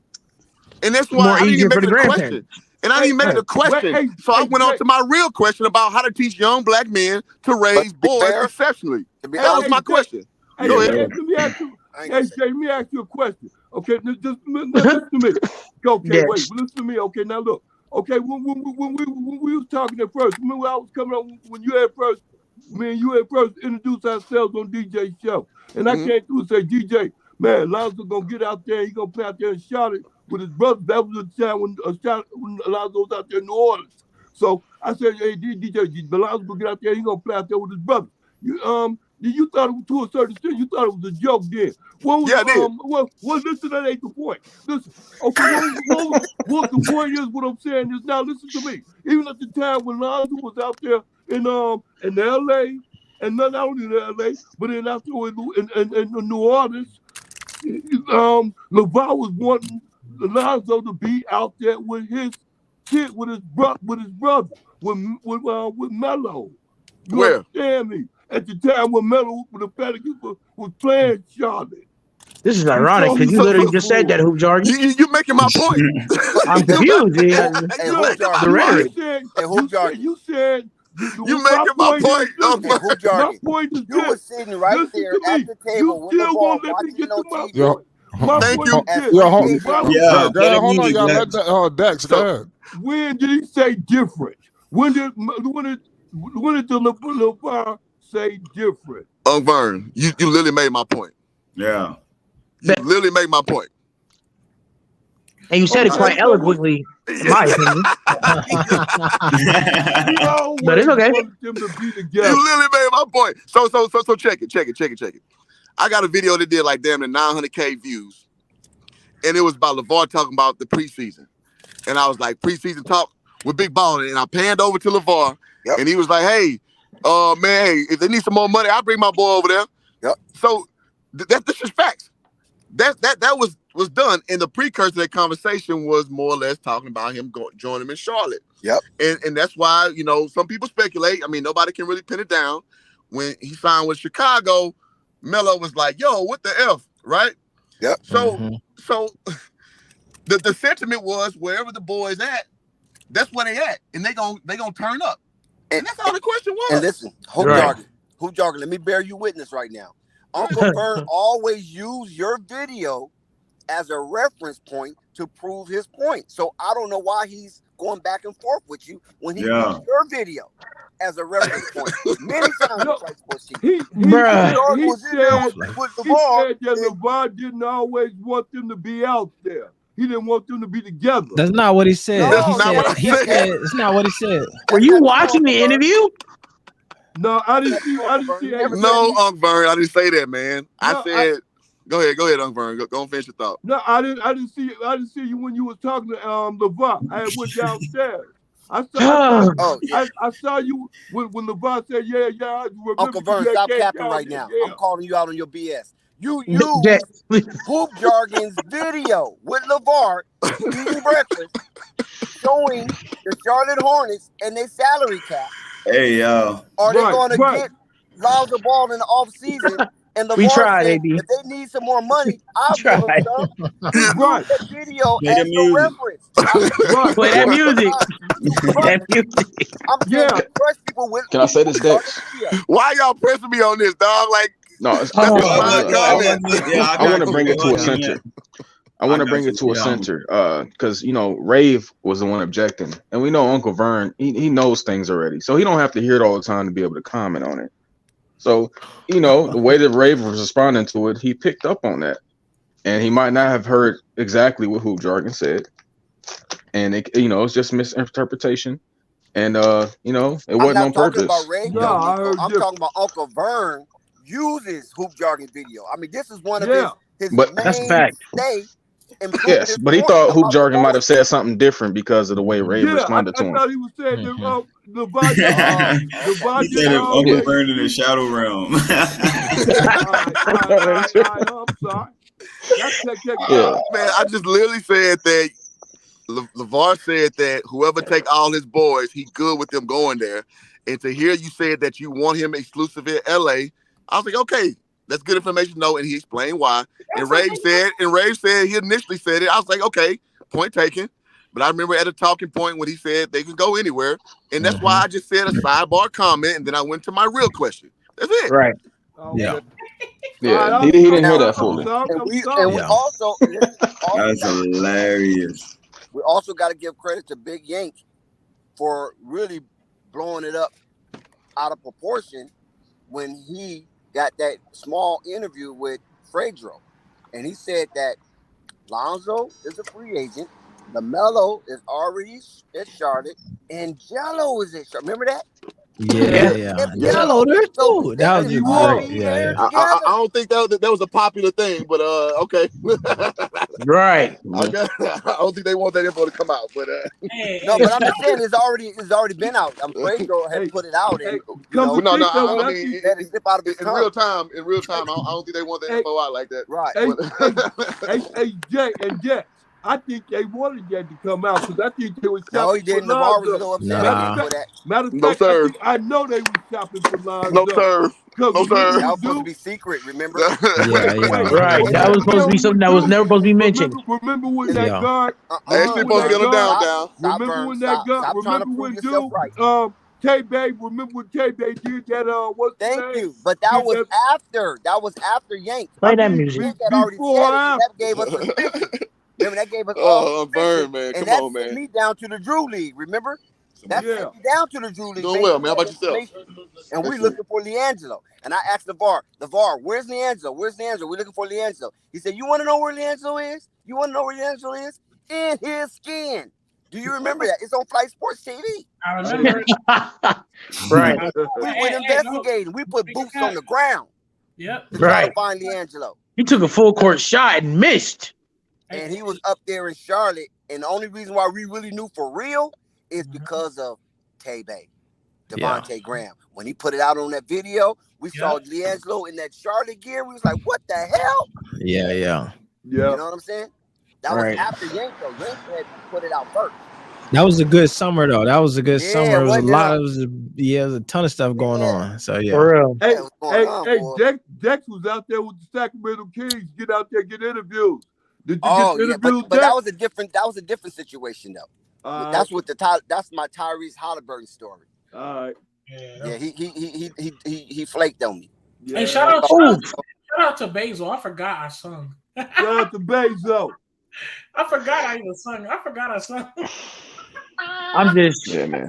It actually wasn't key though, Ray. It actually wasn't key. It's pretty good. Hold on. AB, what does it feel like being a married man? He might be the only married man on the panel, right? He can't hear you. He jabbing that music. He jabbing to his music. I mean, Flight basically married. No, Flight's not married. Yeah, I will tell live you with my chick, so I'm basically married too. Yeah, it's nice. Ain't no basically married. Yeah, that's what I'm saying. Nah, Flight. Y'all together, Flight. You know what? I lived with my chick we lived together maybe 2 years. Is it 2 years? I think 2 years before we got married. And it is a difference. We met each other in 2020. And so we already got married. Yeah. Okay. I thought y'all been together for a minute. Y'all look like y'all damn near brothers and sisters. No, but she just is that perfect for me. You know what I'm saying? Like, you know how you date folks and you could tell like this might be a minute. You know what I mean? I feel And I've like been with we my girl just for over clicked. 10 years. I ain't looking at no marriage. See, yeah, Yeah. ours just kind of clicked, man, the way it played out. But I do think like there's something about like actually being married, going through the ceremony that Yeah. like it does. I think it's like you know how like you get older. I was describing it to her the other day of like, you know, you go from 29 to 30 and it's a big deal that you 30, but it really don't feel no different. You know what I mean? Right. But Yeah. by the time you like 40, you like Got feel off it the in your flight, you hurt bones a yourself. bit. You like, damn, I'm getting old. You know what I'm saying?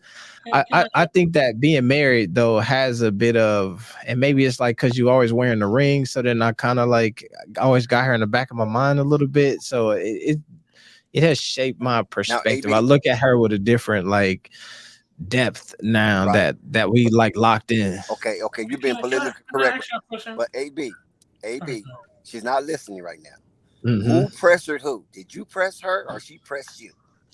Man, neither really. I'm telling you, our shit has been so smooth.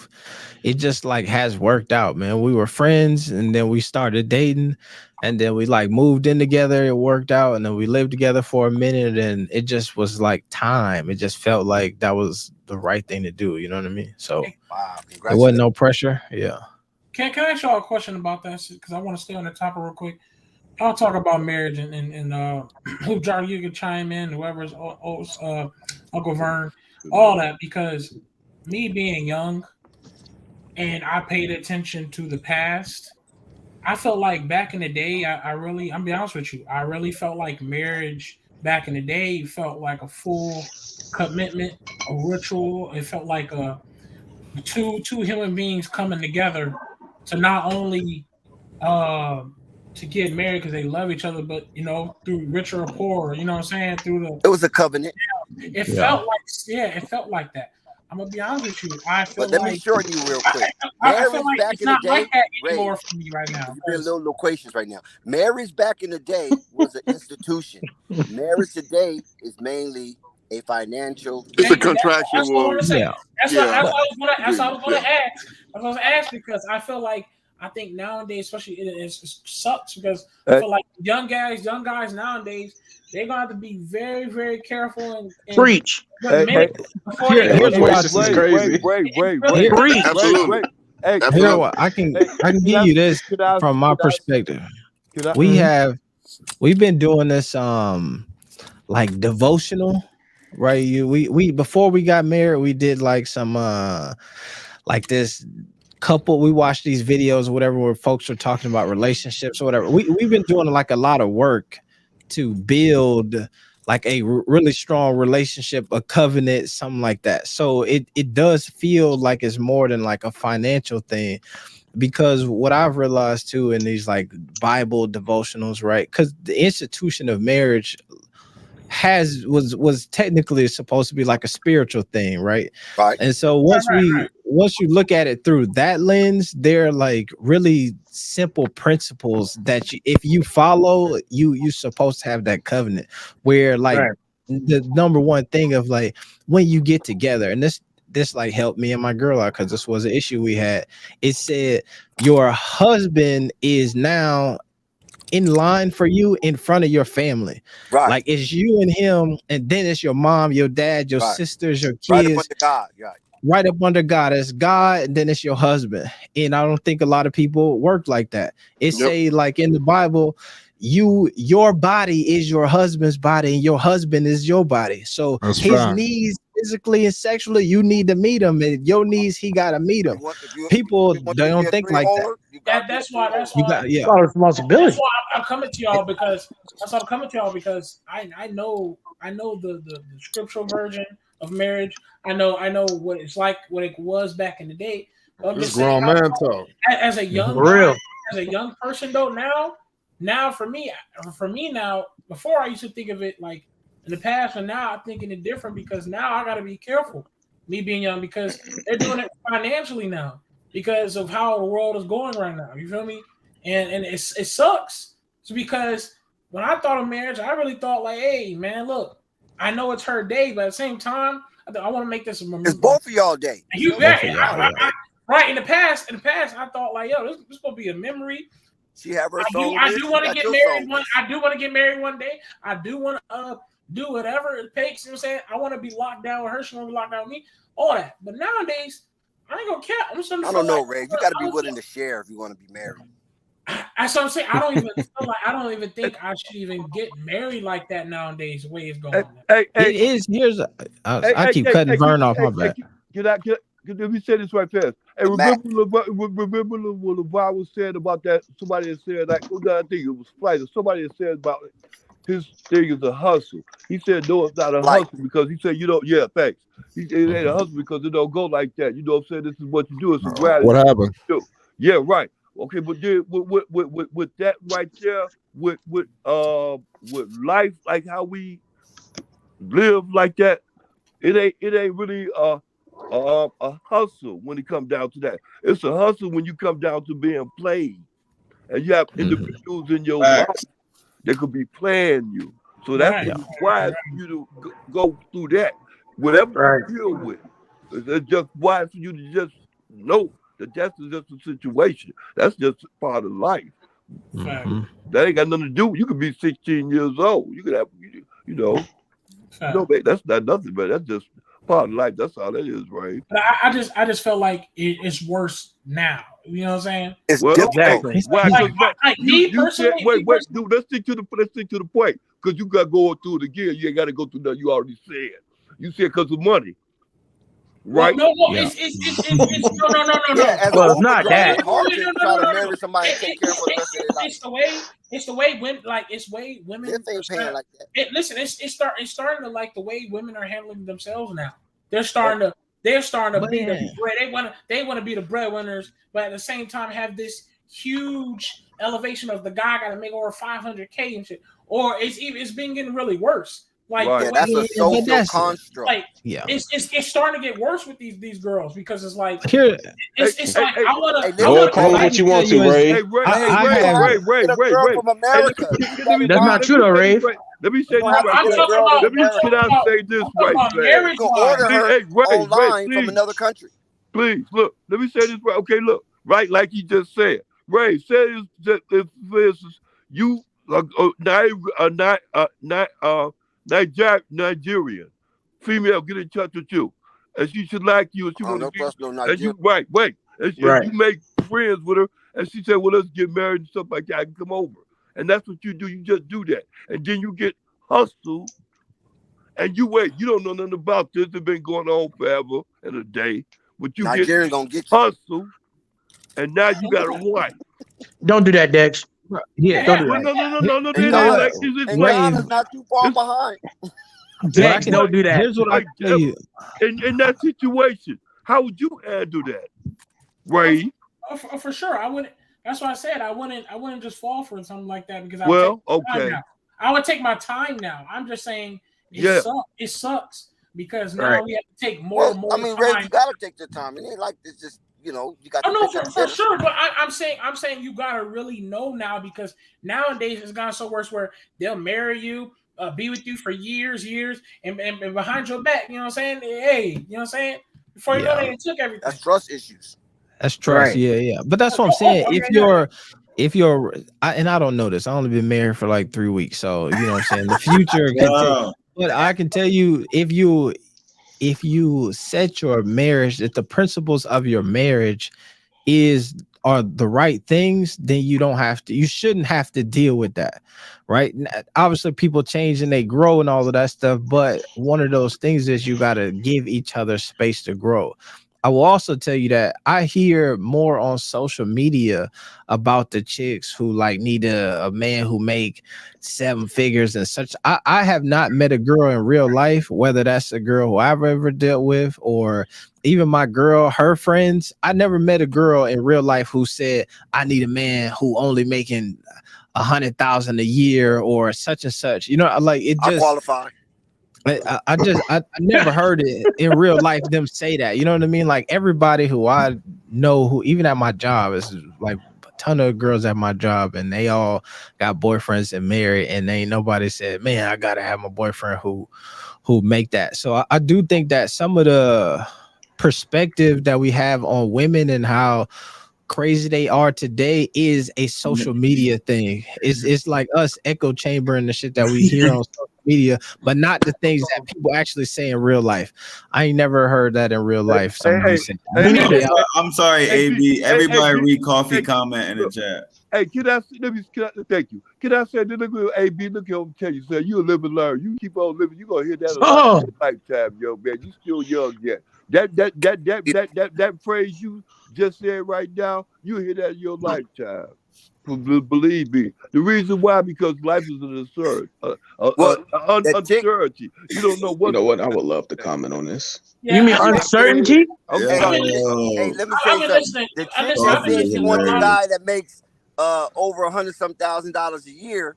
I'm quite sure her boyfriend is not that guy. Yeah, sure. Wouldn't be looking. Sure. Yeah, right? Or that's where hypergamy come in. She could like girls, and just use. Oh wow! Because you don't fit that category, so that's going to keep you, arm's distance away.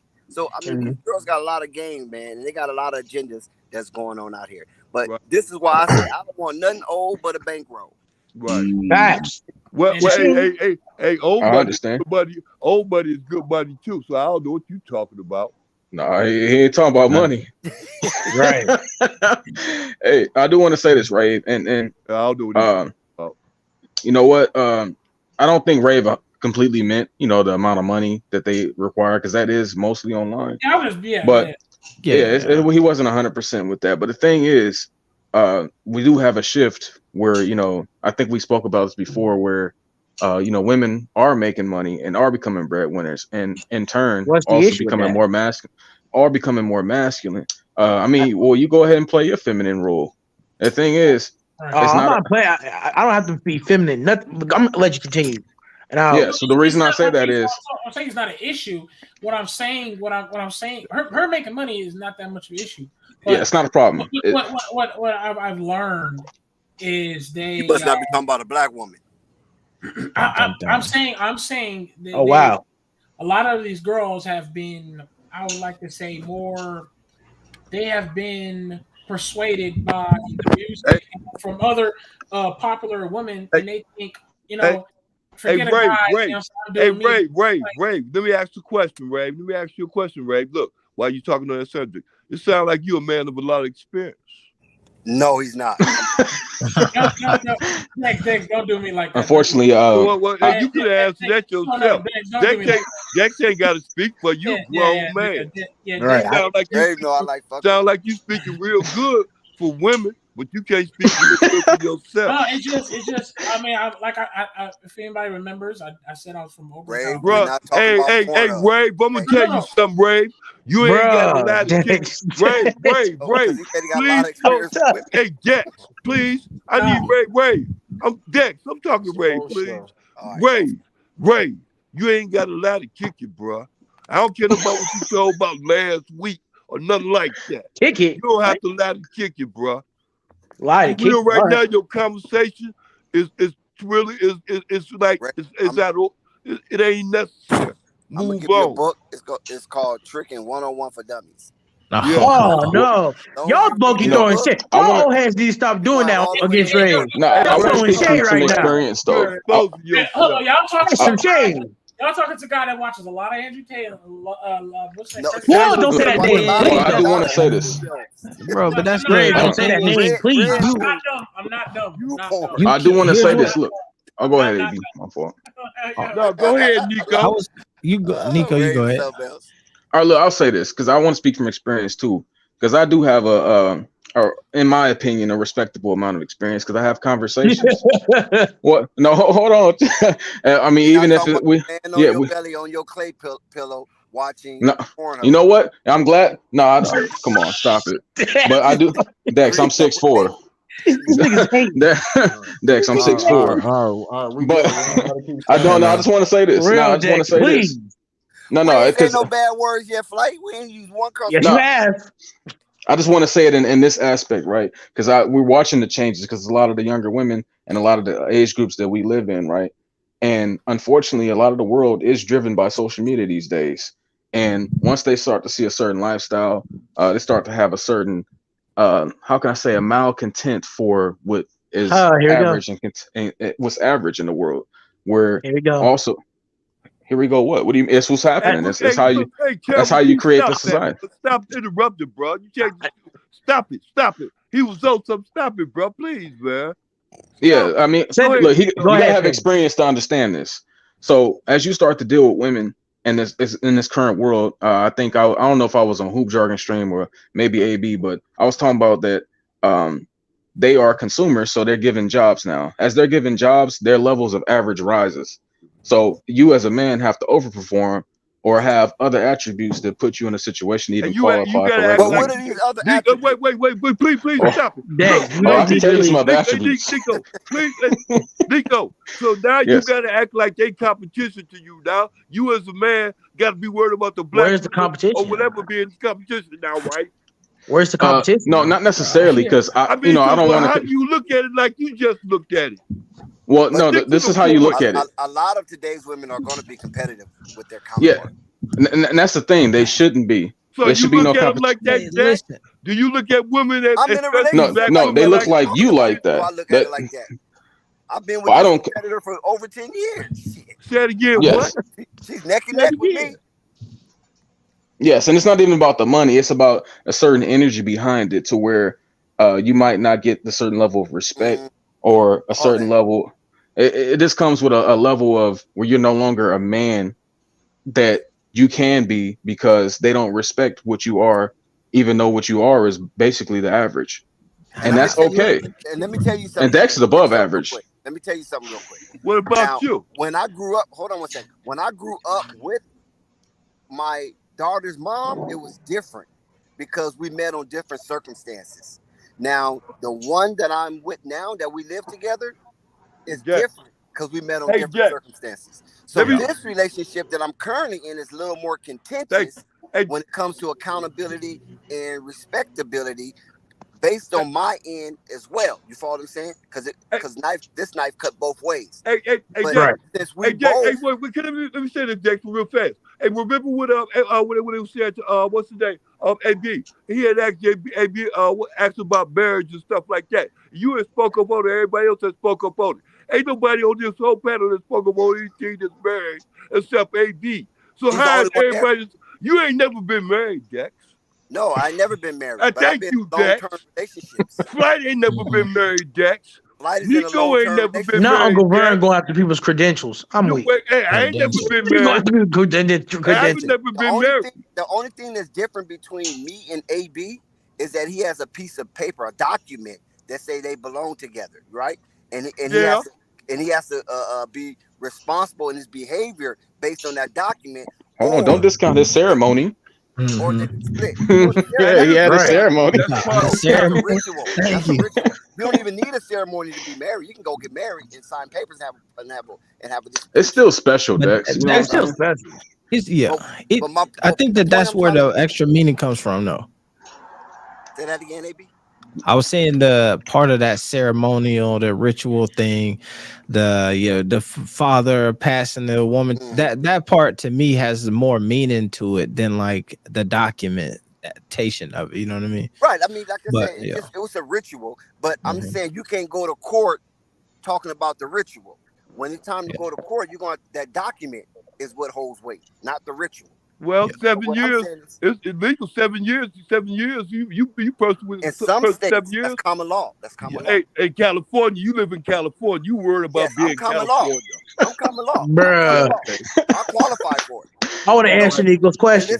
In my state, you don't have to go through the ritual or the ceremony and have a document. If you live with somebody at that same address for, I think it's 5 years common law now. I think it's 5 years. Yeah, 5. Then you are basically hitched. You follow what I'm saying? And depending on who got what will depend on who gets what. Yeah. So right now, like I said, in the relationship that I'm in, we have some contentious moments, but neither one of us want to be like Gladys Knight and say neither one of us want to say goodbye. You know what I'm saying? Because Bruh. it can get really ugly because we qualify for common law and we have property in this relationship. Yeah. Here's one thing I wanted to say that my man Ray was saying something earlier, brought up the Kevin Samuels and the boy Tate and all of those people. And even some of the stuff I heard Nico say. I think one of the biggest issues that hinder the like relationship landscape of today is there is such a competition of men. Like, you got to compete with her, she got the job and all of that stuff. But I can say that one of the things that I heard from like those internet gurus that made so much sense for me, it was a dude named Alpha Male Strategies, AMS, and he talked about your purpose, and he talked about that was his like lingo was, as a man, you don't have to worry about what she like. You don't have to worry about how much money she require you to have. Preach. You should be focused on your purpose. Stop, Marcus. And if you're chasing your purpose, you will acquire you'll get some bread. You'll get some, you'll have some extra confidence about yourself. You'll be walking around and you won't have enough time to like worry if you should text her or call her back, because you only could text and call her back when you're not chasing your purpose. And she'll like respect you and respect your time and do all of that. And when I heard that, it made so much sense to me, because I've been like somebody who I play sports and all that stuff. In moments in my life when I had $0 and like, but I still was able to acquire some ladies. It wasn't because like, damn, I had the bread. It's just they really loved me for the purpose that I was chasing. When it was football, they was after. Look at AB giving all this game. When I used to work in a youth shelter. Be quiet. I used to work in the youth shelter. And every chick who used to work in the youth shelter used to really was attracted to me because of how much I cared about the work that I was doing. That has something to do with it too, I'm sure. But it's just the purpose. They were like, damn, you really good at what you do. And that was like attractive. You know what I mean? So if you chase something, you will find that a chick who like thinks she need a millionaire, she don't really need that. She just need a dude who got enough confidence to like let her know what she need and what she don't need, and to lead her in some direction. They'll find you if you know what your purpose is and Still you gotta be chasing tall, that dark, and handsome. No, Man, Dex, stop. That's cat. I don't care how much purpose Dex, that's you got. cat. No little shorty ain't finna get it done like that. Dex, that's cat. It make it harder, but you can do it. Right. I do want to say this, Dex. It's worse where we are. Dark and handsome. And I probably want 5'6" and well endowed to some extent. Yes, I appreciate it. Helps. All that helps. Listen, I appreciate everything y'all said. I just me personally, what you said. I got 54 years of experience. Oh no, I agree. No, what y'all said was facts. What AB said was facts. And I've been having money in my pocket. Listen, what I'm saying is what I'm saying is when I have my girl, I'm not even thinking twice. Like, yo, go pay for my food. Like, what? You know what I'm saying? I got it. You feel me? What? I'm not worried about it. I'm not worried about. How old were you, Ray? Huh? How old were you? Because that's important. Have women scammed you out of dinner? No. Have they? No. You wasn't a feeding friend? No. Because we all go through that stage. It happens, man. I'm saying what AB said. I'm not. I wasn't worried about. I'm home. Let me call everything. I'm not worried about having everything. I would never tell you. You'll be sweating me for nothing. I do not think as a man you need to like pay for everything of some chick. Like I'd have been out to dinner before, but you better bring your wallet. Facts. You know what I'm saying? And you better pay for me sometimes. How old were you in this situation? Yes. 16? Yeah. I ain't gonna front. I get paid for it, Dex. You can't use that, right? Because now that you become an adult, your responsibilities changes. Because when we're 16, we have no worries in the world, right? Our parents pay for everything: our clothes, our glasses, even your money. You know what I'm saying? Yeah. When you get Not my parents. My parents told me to get a job at 16. Yeah, but that's cool. My parents, right? But when you're 16 years old, I mean, women ain't expecting that much because they don't require that much. But when you get older, that's when the real ball game starts to be played. Yeah. But know, you if you also gotta choose. So if you got a girl who can't afford to take herself out to dinner, then you probably shouldn't be taking her out to dinner. Well, that's for sure. You probably shouldn't be with her. Yeah. So if she got to scam you out of dinner to eat, then you got to be able to say, you know what, But them maybe the you're not girls, the hey, one. but AP the hero, them the girls Oh. you chase because that's where the fun is at, right? Or fun have is so to chase. have fun. Yeah. If you Hey, gonna you have got a The good one trade that off, scams you out to Ray. dinner, if she do Nah, that's not happen what to say yes, oh man, you're gonna have the time of your life. Facts. That dinner that Talking you about- gave her, you fed her that day, and she didn't know You where gotta that have a dinner was trade coming off. from. Man, Ooh-wee. listen.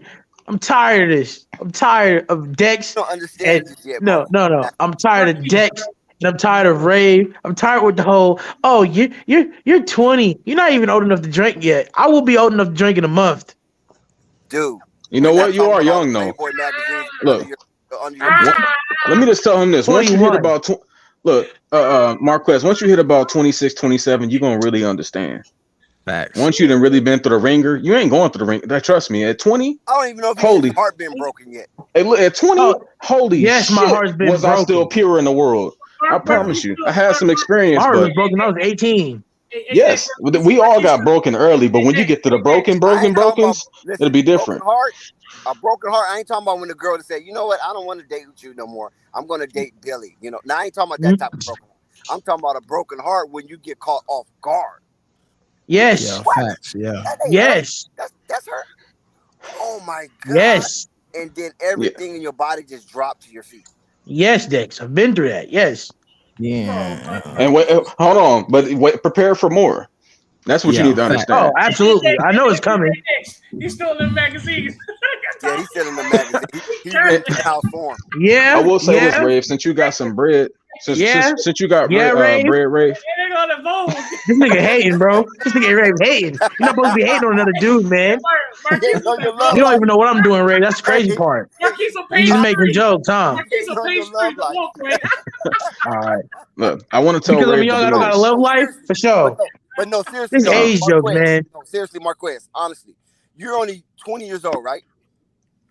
Well, I'm officially 21. Okay, you're 21. And how long Yes. you been dating? Probably about. I've been dating since I was 16. It's like could be 5 years. Got 5 years. 5 years of history. Yes. Okay. Very toxic history. His name's toxic. Very toxic history. Prepare for more.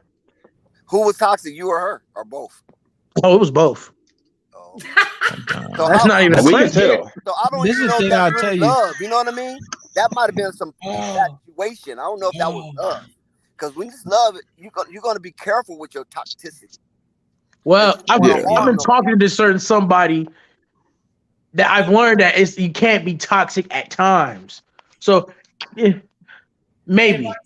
That might not have been love. That might have been infatuation. That might have been infatuation. You might be right. Marquise gave her a Here's something I'll tell you. It also She gave you a hug. You got mad. You know, Ray. I thought it was cool, Ray. Come on. You hate I'm it. saying, You said If your you- phone was toxic, so that nigga Marquise was probably like, "That's all I got was a hug." Come on, if man. you I don't know, AB got some game. I was gonna say, if you only been toxic with one person, it don't really count. You know what I'm saying? Because you only know how to navigate the one person toxicity. You really get the game and the experience after you done been through a few different relationships, and you realize that what worked with this girl don't work with this girl, and then you got to find what worked for you, and then you see how you done grown through each relationship, and then you make them adjustments. But you could been with one person for 10 years and think you know how to be in a relationship, and then you could take all of that shit you learned from that one girl for 10 years and put it on somebody else and feel like you don't know nothing. Ooh, But I've been after in you I've been in 3-4 toxic relationships. there you go. So Why are then you always in toxic relationships? I know. You got to learn from that. You don't know how to love? No, it's not that. It's just like my love is too hard. It just come off as toxic. You upset. You upset. Oh, His love too hard. so you got her schedule. This Oh, cat it's is him. upset. Yeah. No. He hold a girl hand at the movies, and now he's upset. And Marquise like outside of the They window. made eye staring. contact. Yeah, You ever seen her while she was walking home? Hey, Yeah. hey, Marquise got the binoculars. Y'all not gonna clown me. Y'all gonna clown me on this on the YouTube. Yeah, He goes, you walking out the Nike store. What you My doing? God, girl let you hold his hand, hold her. Nah, bro, it wasn't like that, bro. I remember this one time, bro. I fought somebody. I'm looking at that tree. Bro, I fought somebody, bro. I fought somebody in the mall, bro. They was staring too hard. Got banned from 3 malls because of it. I saw Yeah, that's ridiculous, man. yesterday. You gotta That's a real issue. You need to audit. I knew it was. They need to audit Marquez. Audit? But if she not your wife, don't be willing to die for her.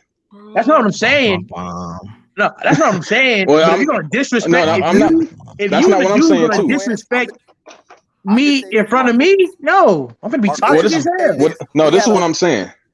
Let me just say this, Dex. This is what I'm saying. It's not that you willing to die for her in the aspect that, of course, that's not your intent. But sometimes when it comes to you trying to stand up, fight for, or fight because of a woman, you never know what's on the other end of them hands or situations. And I don't think you should ever enter those unless she's your wife. Listen, I don't. But if the man You just put said you his was hands on fighting. me, I was fighting because the man put his hands on me first. I ain't Why man did that put his hands on me first. you? How you find yourself in a situation where a man put his hands on you? Well, AB here, I'll explain it to you, AB. I'll explain it to you. So I'm in the store, you know, we just chilling, and let's just say I was walking by. He said something about my weight. You know what I'm saying? I'm very insecure about my weight, and he put his hands on me.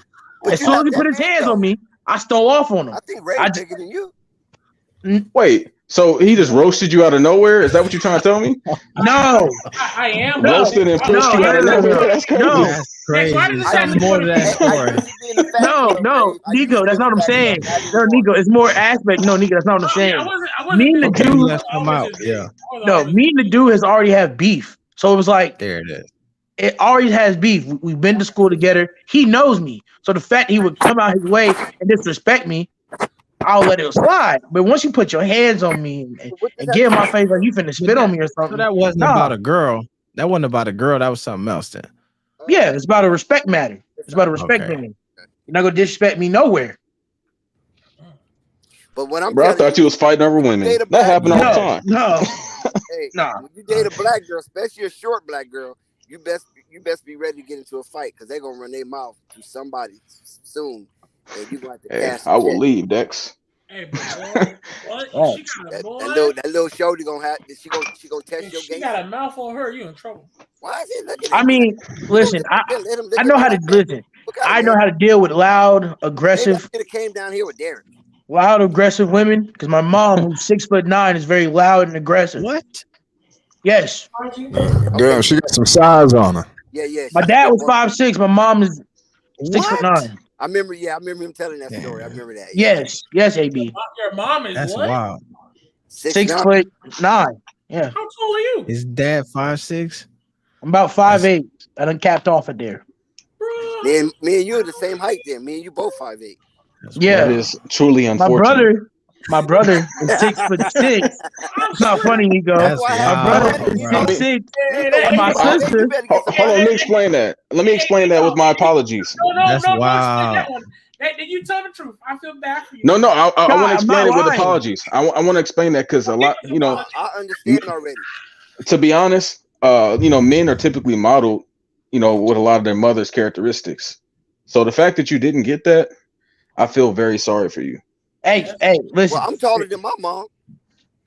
It's crazy. It's crazy. My mom is the only reason I'm tall. 5 feet. I tell people when I say that, people get me crazy. My dad was I'm the shortest. I'm the shortest in my family. My dad's probably like 6 foot. My mom brought all the height and size. My mom. How tall is your my mom? brother. She 5'10". Oh. But I mean, my grandpa 6'8". We're saying she brought the size from that side. You know what I'm saying? 6'8" is my crazy. dad don't got no tall men in his family. Yeah, I got my dad's side as well. I'm 6 feet. So how tall are you? Oh man, I'm exactly 6 feet. Okay, 5'11". Yeah, that's only a 4 inch. That's only a 4 inch difference. That's a It's lot. not that bad. I literally capped out I'm under the 5'9" mark, so I gotta stand on my tippy toes sometimes. Right. It's very aggravating, especially when you have a 6 foot. Especially when you have a 6'7" brother and a 6'6" sister. This is me, What? I You swear to gotta God. Man. Listen, Nico, I swear to God. What you said, Dave? You still I believe might. y'all just playing. No. I'm saying I used to always tell people AB, like how I'm tall are 5'11", you? 6 feet, 5'11", 6 feet. I'm Now like finally the 6'2". doctor got tired of it. Oh, I'm okay. 6 You got feet. good height The then. doctor finally said, But my dad is like 6'4". My mom's like 5'3". Oh, okay. Yeah, like it's crazy. Like my brother went to play college I know basketball. Flight is about 6'7". I'm like, how do you get that tall, bro? Nico, His you dad's 6'4", not right? even tall. Yeah. It's crazy. I'm 6'4", but I'm probably 6'5". Yeah, but Nico's a big 6'4". Nico's a 6'4" offensive lineman. Yeah. AB, I'm getting it together people too, that. Dex. I've been in the All right. I've been in the gym consistently. And you know what? I want to say this too. I want to say this real quick because this is some big news. Last night or yesterday, I was gifted a Klay Thompson jersey, and I will be Oh my wearing it. goodness. And I will be wearing it everywhere I go on Earth. Oh So, my God. Bro, I thought he was saying That something jersey gonna like, be funky, man. just want you to know. Hey, at least we know where to find Nico. Oh my God! Somebody give Hey, it. who's that Who guy did in that? I Australia? want to know He who wear did the that. Who Chris committed Thompson that shirt. sin? hey Dex, and people, it's funny because people be saying I be capping, but I don't be capping. Like my brother is 6'7". My nephew, who's 3 or 4 years old, is almost up to my leg, bruh. That's not right. I'm gonna have to look for the rest of my life looking up at my nieces and nephews. That's a fact. Like the only way I have a chance is, God forbid, do the same thing my pops did. Go for another 6 foot, go for another 6'4" or above, and let's just hope it happens. I just noticed Talent Ted changed his profile pic. Yeah, I watched that too. I saw that too. That was crazy. I saw that too. No, I thought somebody knew. hold up. I thought somebody knew got on the Tell him we caught panel. you. Go ahead, start speaking. We caught you. We caught you, Talon. Yeah, talented. Yeah, he's available. My fault. Hey, I'm gonna slide off here, man. But right, I want to say thank y'all for having me, man. Yes, and sir. Flights and Dex, man. Y'all Appreciate that LaVar interview thing y'all just did, bro. You gotta take that and chop it into like. I've been telling I already know. This is gonna get broke down. Yeah, and because he so much game in there, bro. You chop that into I don't know how many. Somebody you probably already got. doing it. Trust me, You got 30 videos right now. Facts. So Right. yeah. Can I say this before you leave, AB? Yeah. I just wanna thank you. I want to thank Flight, Dex, Rave, Marquez, everybody that's been endorsing me, because it's no way LaVar Ball would know who I am without y'all. There's no one on earth. So I appreciate because that. he's sure not coming over there watching you play no video games. Yeah, but we be talking real shit over there. But I just wanted to say this, because AB, I remember him endorsing me, shouting me out and things like that. And I don't think you really know how much that means from someone that, I don't have a full scope of how great I could turn this YouTube stuff into yet. But just to have somebody speak positively on me and give me that love and energy, I thank you. You let me on your platform. You give me positive energy, and you again have shouted me out. And I can't wait to work with y'all all more going forward. You know what I'm saying? I've been lazy with the content because I freestyle, but we're gonna get better at it. Guys, he lying. Bro, you no. I'll be freestyling. That's what I'm saying, Dex. Like, Nico, I swear to God. Nico, I appreciate AB, that, appreciate you. All right, yeah, I appreciate that, bro. And I would tell you, the icon. I know what you mean, Nico, because I feel like I hear that, and I feel the same way about you all when y'all pour into me. You know what I mean? I'll be off and I like don't post for a long time, and then it's nice to get on here and talk to folks and catch that positive energy and send it out and send it back. You know what I mean? It's all like motivational, because the same thing, I don't even realize how big the things that I be doing could be. You know what I mean? I feel like I've done some cool stuff with it, but like everybody on here, if we all like locked in and really did it the way it's supposed to happen, it could be like game changing. So I appreciate y'all, man. And yeah, we got to do this again. Yeah. Thank you. Have a good night. All right, cool. Cut that up into a bunch of videos though. Last thing for sure. Yeah. Gotta do it. No, that's Yeah, fact. this time you gotta do it this time. You heard it from AB the hero. Gotta the do it. Godfather. Yeah, that's facts. Yeah, that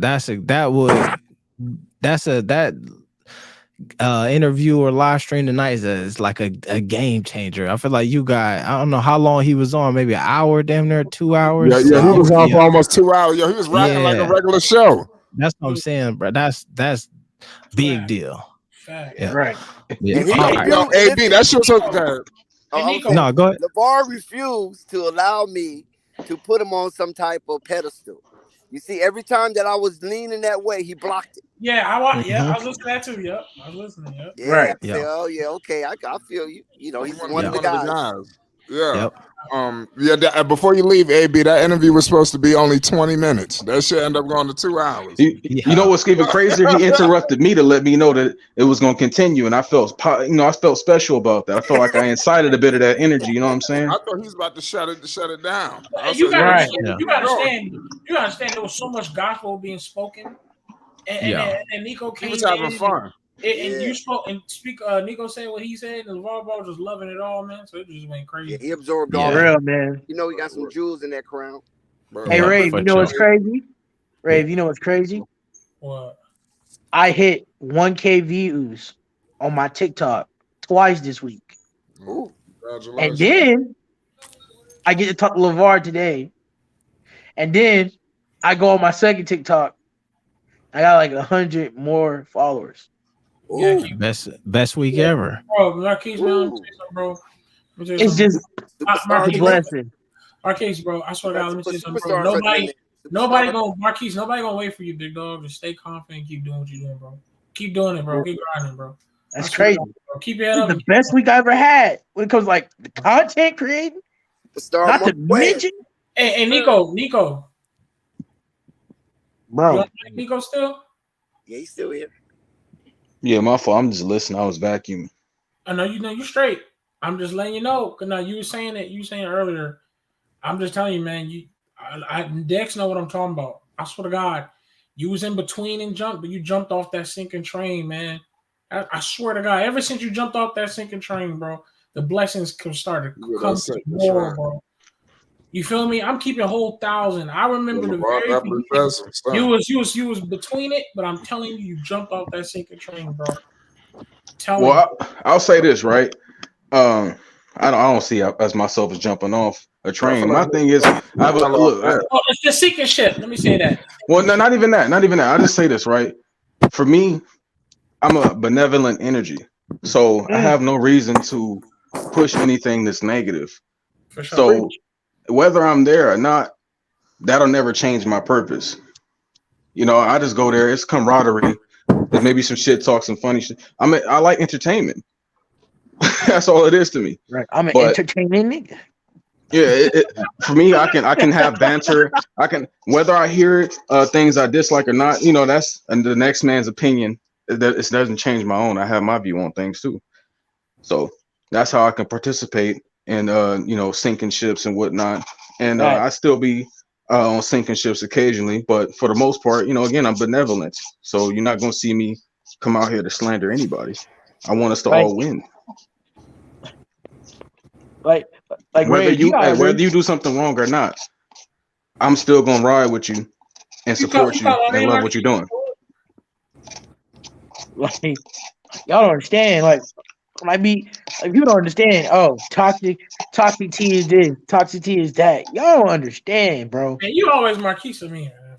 Bro, y'all don't understand. I've been going hard on this show by just being Rave's bodyguard. Bro, what? Chill.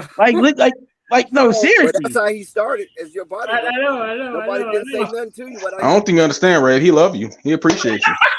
This shit starting to seem a little creepy. This shit starting to seem downright scandalous now. What the hell is going on? Where's this glaze coming from? This glaze. Right. It's not glaze. No, hold on. It's not glaze. You underestimate who you are. I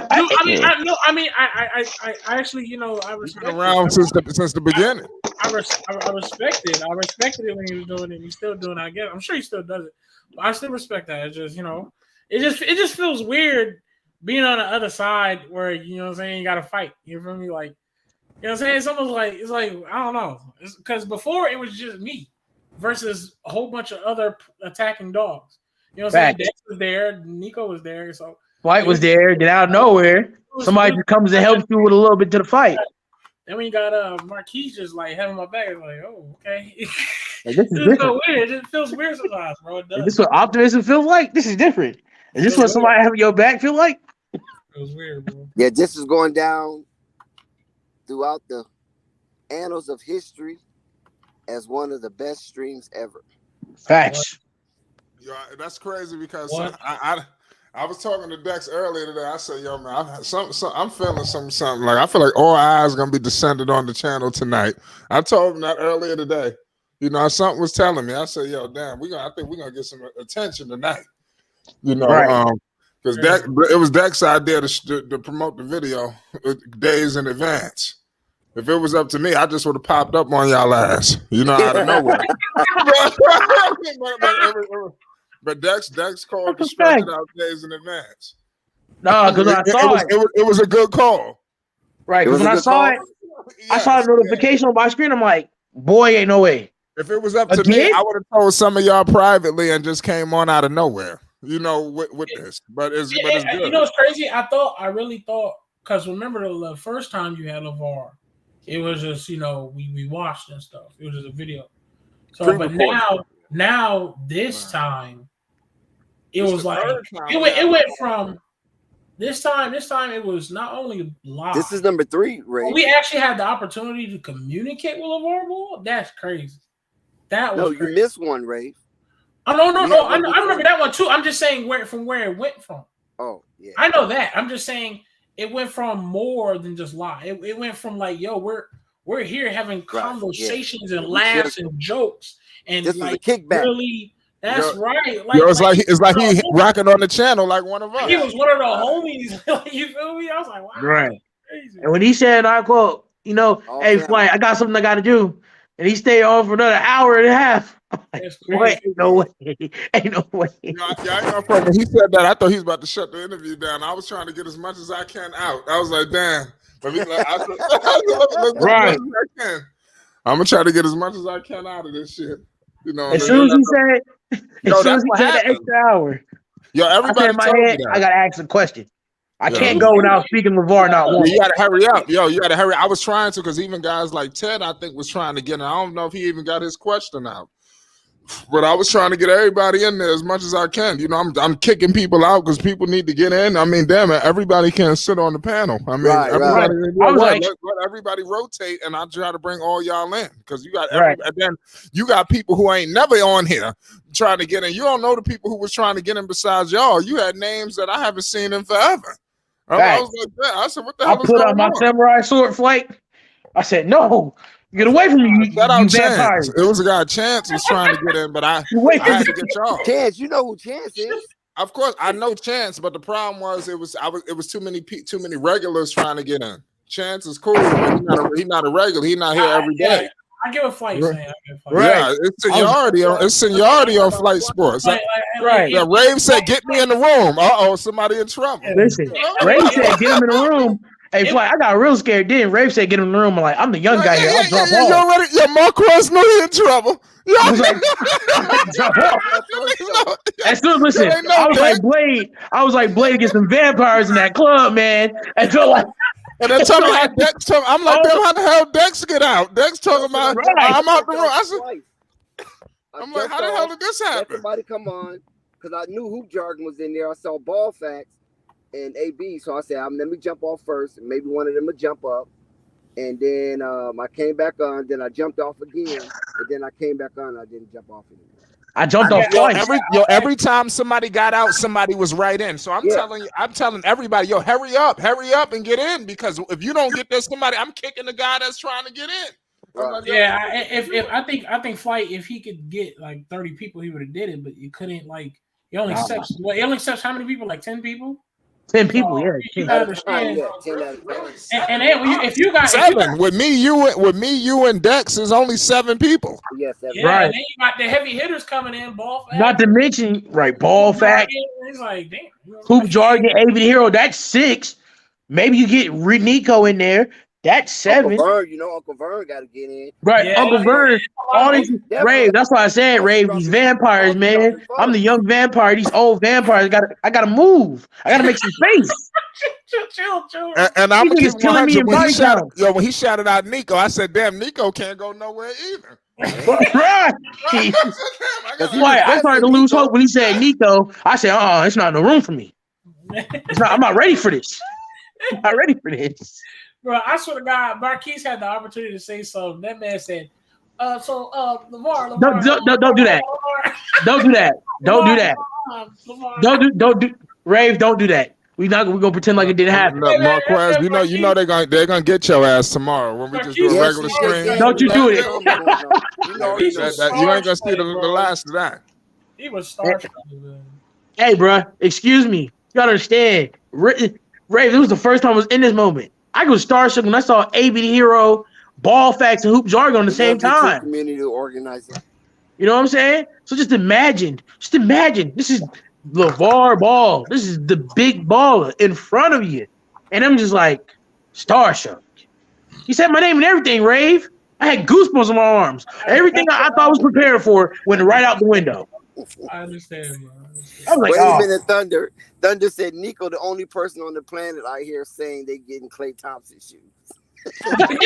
That's facts. Nico, the only person. I got a pair of Giannis's. I got a pair of Greek Freaks. Oh my God, that was a good one. I got a pair of Greek Freaks. Nico get a Klay Thompson whistle. How's that different? Nobody wears Greek Freaks. That's Chinese shoes.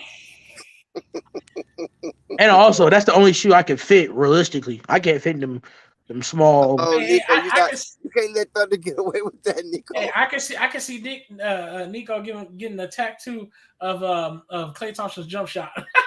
I did just get a tattoo though. I got a tattoo though. It's fire. What? That's a good one. I got a tattoo. Oh boy. You gotta get that jump shot from him. I'm weak. If Nico put Klay Thompson's jump shot on his, bruh. Look what AB said. He didn't want to take up any space on the panel. I wanted to let you all vibe. Man, AB, you're the OG. You know, AB gonna touch down, give us something crazy. Right. Come on, AB, man. I'm trying to figure out why Sky say his mom 6 feet, 6'9". He lying. Hey, a lot of people don't understand when I say that. They be surprised when I say that. When you look at all my brothers and sisters, and I tell you what their heights are, my mom is the reason why she's 6'9", bro. It's ridiculous. The chat going through trauma too. Yeah. Dex, they want to act like we the only ones in trauma. I saw some of them starstruck. One of them in the messages in the comments. I read one of the messages. They was like, "No way, this is not LaVar. Is that really LaVar?" Bro, Isaiah Curry. Hey, listen to me, bro. Oh, Isaiah Curry. Josh Jackson. Wait a minute. Josh Jackson is in the building. Josh, where was you at, bro? Bro, where was Josh? Right, Josh. Salute to Josh Jackson. I just seen it. I just seen his salute. Right, it's crazy. We've been calling for you, Josh. I hope you saw some of this. It's crazy, Rave, because Isaiah Curry. Did you see Isaiah Curry's comment after I talked to him? He was like, "Damn, you're not gonna say hello. You're not gonna shout out your #1 supporter." I'm like, "Nigga, you just hated me two streams ago. I'm confused."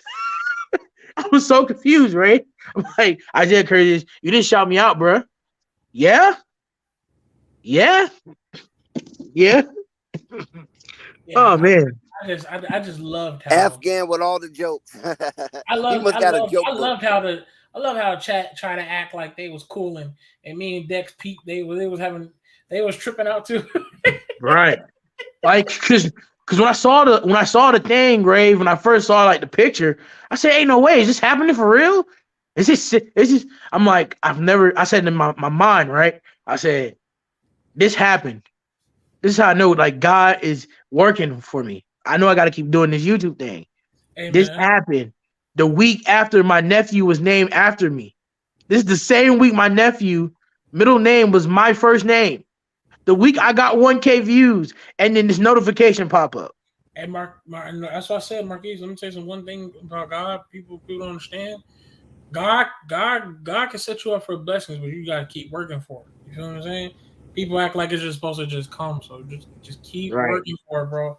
Just keep working on it. And all God's gonna do is just make it easier. You just gotta Right. keep going though. God gotta see you put in the work. God gonna give you the blessing, bro. You feel me? Just keep it at 1,000, bro.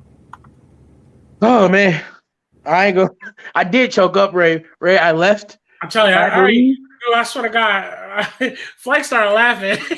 I saw Flight turn his head. Right. Flight saw me respond, and Flight was like, "Huh." I know felt you like heard me say "Don't choke." I know you heard I it. heard Like, right. I heard Flight say it in his head. He's like, "Come on, And I Takashi, seen bring the Fight bottom energy. lip shaking. Break the energy." I looked up at Flight, Oh, and Flight was no like, panic is here. Now no panic wanted to come on. Why "Right." you didn't come on earlier, no panic? Where were you? all right, Panic came in smooth right when it was done. That's all. Yeah. LaVar go. Why Rave say Marquise? Come on, He looked to the man. left. He looked to the right. LaVar Hey, go. Thunder, because that's how you're really supposed to say it. But some people be calling it Marquez. If you say Marquise, I'm fine with it because that's how people are supposed to say it. But I go by Quez too. A lot of people be saying Marquez, oh God, Quez. How do you say that? Like, wait till no panic Hey, say. hey, I'm about to leave though. That was amazing. All right, Rave. I think I've been on the Rave. I think I've been on stream for a couple of days now. Actually, if you think about it. So Right. Yeah. So I'm glad to see y'all again, man. That was amazing, man. Beautiful. Appreciate all y'all. Yeah. We'll see you the next 3 months. Unstoppable came through. I think I saw him in the chat. I'll see you in 3 months. We'll see you in 3 months. I wish Marvin could have came on the stream though, but For real, what is Marvin? Hope you're doing well. we're sending our prayers out to you, Marvin. Right. Where's Jessica? Right. Why didn't Jessica show up? Right. We know Sky wasn't gonna show up. Sky showed up. Shit, Sky was front and center. He wasn't coming on the panel, but he showed up on the Oh, I didn't see him comment. Oh yeah, he commented. He commented a whole lot. No, that 6ix9ine one was crazy though. That's crazy, Sky. Dex was like, "What?" When I told you that, Dex was like, "What? What?" Yeah, that was a Ain't hell no of a way. combination. I would, when you were saying how they met and everything, that just was a hell of a combination. 6'9" and 5'6". Yeah, and it was crazy because she said she would have never paid no attention, and then he didn't walk into the place like he was 7 feet. My father had 7 feet energy. Okay, you could tell this man nothing. Is that right? Right, and he was a football star. Got the most rushing yards in his high school. Oh, okay. Yeah. So your mom and dad went to high school together? No, my mom and dad. You see, my mom and dad met. They actually met when she was about. I don't want to age drop here. She met him when she was about 27, 28. Okay. You know, you do the math on that. She's gonna turn 55. I'm gonna be 21. So. Your mom gonna turn how old? 55.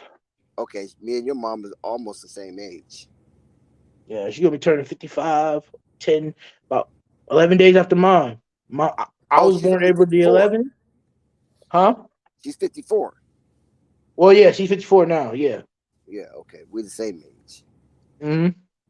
Yep. My birthday's I'm 11 days after my mom's birthday gift. I'm 11 days after my mom's birthday.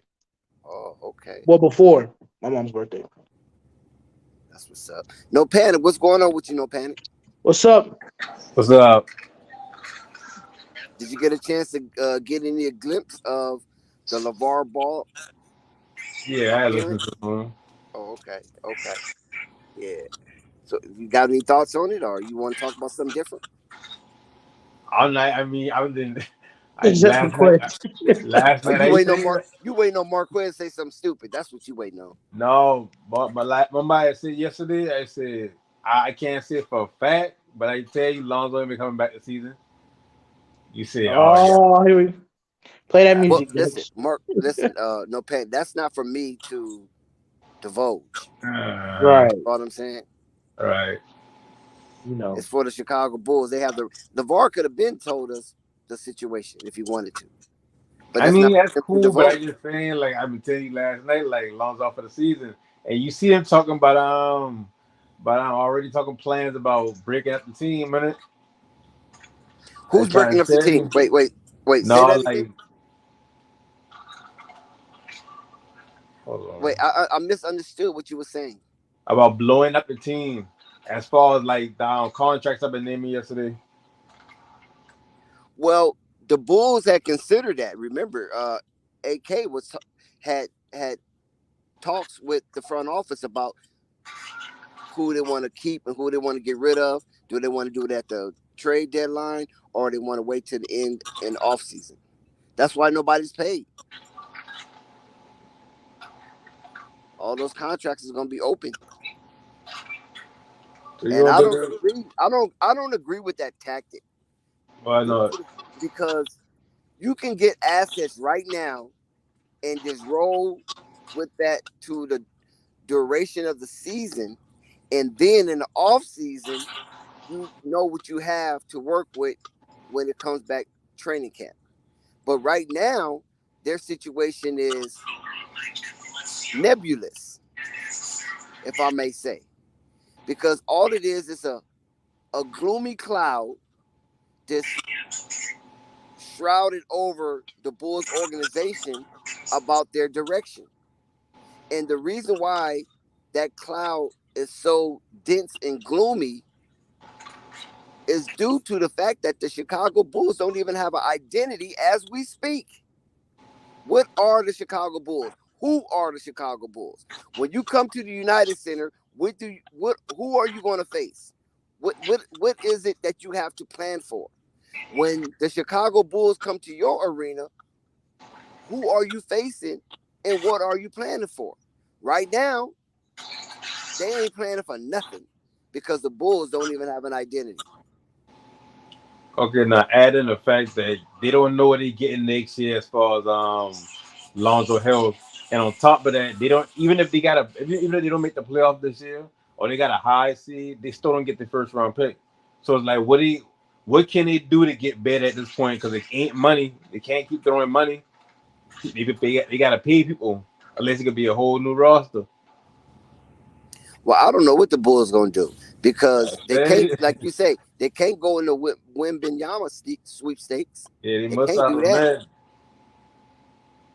So I don't know what they're trying to do. I know AK right now is having migraines. I know Mark Eversley is having severe headaches and scratching the side of his head with his fingernails, trying to figure out or conjure up some type of scheme and purpose for the Chicago Bulls, because right now they're not playing for no purpose at all. So let me ask you a question. Looking at the age of your best scorer, DeMar DeRozan, looking at the age of Vooch, at the end of the day, would you rather wait until you upload something, or just kind of blow it out right now and just start fresh now? This is what I would have did. I would have had 3 players in mind. I'm not getting rid of DeMar DeRozan. Now Unstoppable will want to show up. Perfect timing. I'm here, family. You but you wasn't on you didn't come on the panel. No. I got my reason. Well, go ahead. Yeah, I know you're on the chat. Yeah. This is what I'm not gonna do. I'm not getting rid of DeMar DeRozan. I'm not getting rid of Zach, and I'm not getting rid of Lonzo. Now everybody else is expendable. At the trade deadline, this is what I would have probably done.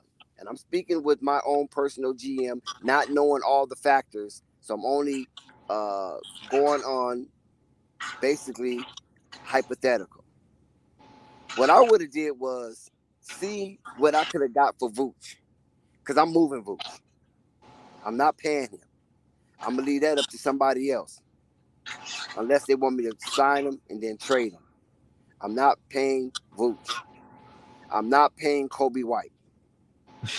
Those are the 2 players that are eminent domain. Those are the 2 players that's eminent domain, meaning I'm going to destroy them from the roster. They're gone. They're going to be extricated. Now, question mark with Patrick Williams. That's still a question mark. Because I'm trying to figure out with Patrick Williams, when I look at that 2020 draft, and I look at the top of the draft, it was Anthony Edwards. And then I look at LaMelo Ball. Then I look at what's beyond Patrick Williams, and you got Tyrese Halliburton. So between Anthony Edwards and Tyrese Halliburton, here you have Patrick Williams sitting there with very little growth and development towards becoming an all-star. Because Anthony Edwards an all-star, LaMelo Ball all-star, and Tyrese Halliburton all-star. And we know that Patrick Williams been drafted before Tyrese Halliburton. So that right there will upset me. That Tyrese Halliburton gets the opportunity at an all-star after being traded. After being traded from Sacramento to Indiana, he became an instant all-star first year in Indiana as a whole. Yeah, his situation is different though. That Say that again. His situation is different, Tyrese Halliburton. Why would his situation be different? Because he got traded. Because look who who was he playing behind? I can't hear you. You sound like you got the mic covered up. Oh, I did. My bad. I said he didn't play behind anybody. Tyrese Halliburton was a starter. Yeah, so I'm saying he what I mean by that is, well, first of all, Tyrese the point guard. He's a scoring point guard at that. What I mean by that is Tyrese don't have no Zach LaVine or no DeMar DeRozan or no Vooch. So he going into kind of like a rebuild situation or whatnot. He part of that piece, so he's in a good situation. Like I stated before, like Patrick Williams, he's not, bro. And what he's doing is I guess you want to say someone's submitting, or he's being a team. No, I'm gonna say this: he's being a team player because Zach was there first. He respecting the vet. You know what I'm saying? So what they got, this is what I was saying. I've said this before. How you judge Pat is if they decide to blow this thing up, which I'll be shocked if they will, because I don't think they will. And you judge him off that, but you can't say, yo, you disappointing him because you expecting more out of him. And like I said, he playing behind Boot and DeMar, and Zach can't do that, though. That's unfair. Now, well, okay, I can give you that a little bit because he is the fourth wheel right now. And if Lonzo would be there, he'd be the fifth wheel. So I can give you that right there. But when you drafted that high, fourth overall, first round, they expect you to make a dent into what is going on in the Bulls. And he's not making a dent. To be the fourth option, I think he's averaging about 10 points right now. I think he can be more aggressive, but like I said before, and 10 points not enough. But I'm saying you can't expect somebody to do more when you playing behind those group of guys, especially DeMar and Zach. Like, no, I'm not talking about scoring. See, everybody's talking about scoring. I know you're talking about maybe on the defense, miscellaneous stuff. The rebound, the steal, like I said, it's sometimes he's not aggressive when he should be. I mean, you see flashes of it, but you know what I'm saying? I don't know. Like again, like I said before. Well, you see flash in the camera, but that don't last long. I know it. I mean, like I said, you got I believe the longest stretch you've seen him be aggressive was like 6 games, but bro, it's messed up over there, fam. But this and I don't see it getting no better, bro. Let's leave Patrick Williams alone because me and you already had our toe-to-toe battle with Patrick Williams, and I still stand where I stand on that. But what about the Vooch dynamic and the Kobe White dynamic? What are they going to be utilized for? Because you're not going to win nothing going through Vooch. If you play through Vooch, you might look a little better or appear a little bit better. But you're not going to did that. They did. You know what? No, you know what it is. They actually look good when they play through Vooch, but they don't keep doing it. So we never can say that's not true. I mean, we only can go by when they played through Vooch, they did good. They look like a good ass team. And then they go right back to what they doing. But like you said, far as if they decide to blow it up, like you said, you would have traded Vooch. Maybe what they felt they was going to get returned wasn't good, and they plan to. They might not get nothing. in return. Resign. I know that it can go either way because the situation with Vooch reminds me of the situation with Paul Gasol. Paul Gasol said he wanted to come back. He planned on coming back. And he left. Yeah, He but Paul left the Gasol team. was over the hill. I know, but Paul Gasol did good when he was with the Bulls. You know what I'm saying? He does. He was playing damn good. And Hey, yo, Playing better than Vooch. the smoke dog, yo. How was the what interview tonight? what Oh, was it he was playing classic. better? I want to say yeah. Everything went well. Yep. I'm gonna have to go peep it out. What up with you, Zen? Nothing unstoppable. I hear you. I didn't mean to Yeah. cut you off. I just wanted No, to you good, fam. announce It's all myself good. and say congratulations on the interview. I didn't get to hear everything. I went to the picture show, but I caught a little bit. Yeah, it was classic all the way through. The panel was classic. Good and question. You already know LaVar. Yeah. He divulged a lot of new stuff. So breaking news on a lot of things that up in development. He talked about the boys each individually and broke that down, and then he talked about them as a conglomerate coming to LA. I was gonna ask if he broke some news tonight. He usually does. Well, we already know Lonzo is shut down for the rest of the season, so right. that was kind of dismal. You know, we touched on it a little bit, but not much because that was kind of like a Debbie Downer. Yeah, how's he feeling about it? I imagine he's not happy, but did he did he speak about it at all? Did LaVar speak about that aspect of Lonzo? Yeah, when we were like he should come back to his house or something like that. Minuscule. It was like lightly layered. He'll do a better job to get him down better. Okay. I want to hear that world. I want to hear that world famous shit talk. Oh, he gonna be back. He gonna be back in 6 months. Y'all gonna see. I'm gonna put him on some milk and some Similac. Yeah, he gonna be busting your ass. Yeah. He talked about the milk thing. He basically said they're like pussyfooting with Lonzo. Okay. That's basically what it boiled down to. He's gonna get him and get him right faster than sooner. Okay. But I think it could be a contractual thing that Lonzo can't, operate outside of us, certain scope or whatever. You know what I'm saying? So that's why he's dealing with that NBA traditional way of rehab, because that's being probably sponsored or paid by the team or insured by the team. You know what I'm saying? Anything outside of that, it won't be insured. Probably won't be covered, and he's on his own. Only certain players do that. Like the Kobe's, the LeBrons, the Dwayne Wades of the world. Certain players don't even care. You ain't gotta insure me. I'm insuring myself, but I'm finna get back on this court.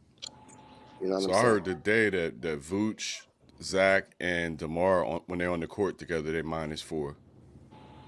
Oh yeah. Y'all think they're gonna blow it up? Listen, I ain't telling them they doing that. Not at all, fam. The next time y'all see Lonzo gonna be in New Jersey. I'm telling you. The only way they might could blow this up, they got to get rid of Billy, bro. They ain't got to get rid of him. Yeah, they don't prove. Listen, they don't prove. They don't prove to a certain extent that they can get the job done. It just ain't work out, and they can. No, they got to get. Wait. Hold on, Unstoppable. No panic. You said they proved they can get the job done, right? No. Hold on, because I know you like to chop things up. They proved they can get the job right to a certain extent, meaning they turn them from a franchise where they ain't even making the playoffs to at least they've been one top in the league when Lonzo been there. He can hang his hat on where Lonzo get injured. So I mean that would best everything else. Otherwise it worked. But now I mean Vooch a little older, DeMar a little older. Do we see ourselves winning the next 3 to 4 years a championship over the team that's in the East? Nah, let's just start over. That's where I am with Portland too. The West just got so crazy. It's time. It's time to change. He doesn't do good with he's ass, bro. I'm gonna just keep calling it what it is, man. I mean, it's some days where he does good, but it's been more sour days and good days, bro. They gotta. The only way I can, Billy? huh? Do they trust Billy? Yeah, they trust Billy. They trust him. They they wouldn't extend his contract if they ain't trust him. But Chicago he's is not a going good to coach. pull off a coup this summer. I predict Chicago is going to pull off a coup. The Margo won't go somewhere. What? It gonna be the Margo that gonna kick everything off. They still got DeMar for 2 more years, I believe. So No, I think they signed for 3 years. Chicago's going to pull somebody's big free agent this summer. I think he signed for only 3 years because he get a big bloated contract for the 3 years. Or a big trade in the middle He ain't of the going summer. nowhere, bro. They still got him. Like, how long is Joel Embiid going to stay in Philly? All it take is one damn 6-game losing streak next year for Lakers for all the rumors to start. Oh man! You think the Lakers That's going to all go I on a can say. 6-game losing streak DeMar with that team? DeMar's seen in LA buying homes and all that shit. They'll force that boy to LA. I don't think the Lakers going on a 6-game losing streak with that team. They got too many young Next man, listen, I don't know who y'all thought y'all get, but y'all talking mighty shit. Y'all Like acting they got a bunch of world beaters. Cavs, yeah. Oh, like what's going on? We got some. No, I mean they did all right though. You got to remember they got LeBron and AD. No, it's not that they ain't did all right. It's the fact that like they really feel like they championship worthy all next year. They got young legs out there now. Hey, Dex, I wanted to ask you something. Do you think the rumors is true? It came out about Anthony Davis and LeBron James. I speculated that shit on the night that happened. I don't think none of that is true. I think Anthony Davis want to be hugged up with that little spicy Latina. And he can do that anytime he wants. Nah, his bro. name is up in trade rumors. I think that might can have some weight of that. Knowing LeBron James' history and how he feel like maybe this dude ain't it because he's he's kind of fragile. I could see them trying to trade him for something and they wind up getting out. Trade him for who? Who they gonna trade him for? I don't know. Obviously, nobody. You don't know. They don't know. What I'm saying is, it's probably nobody because they didn't wind up trading him. But I wouldn't be shocked if they tried shopping him. I wouldn't be. And the crazy thing about it, they represented by the same person. And the Lakers fans been demanding it. They could have tried shopping him from Zach LaVine, as far as I know. And they was like, Jaylen Brown name was in talks. What did that mean? Yep. He didn't like it either.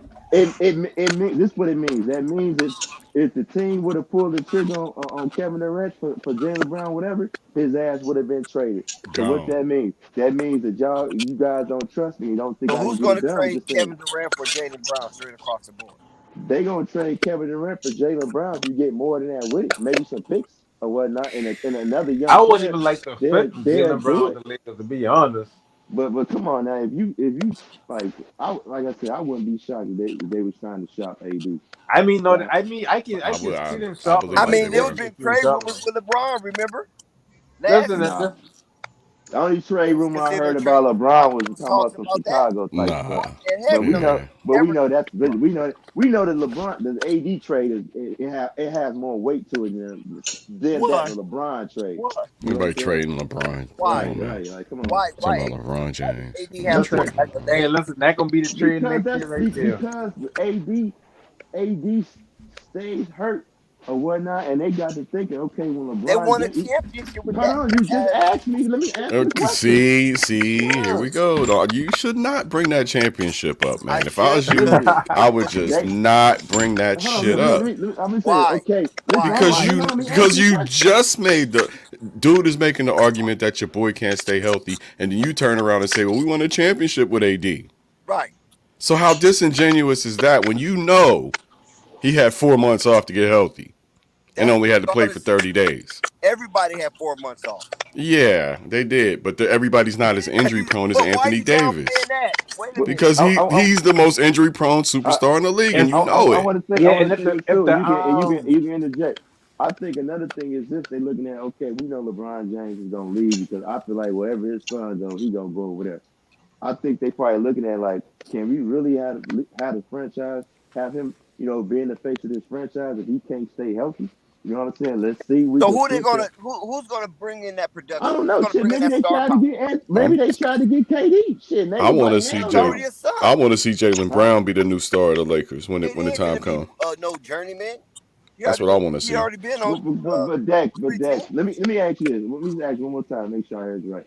Do you think that they tried to see what the market was out there for Anthony Davis?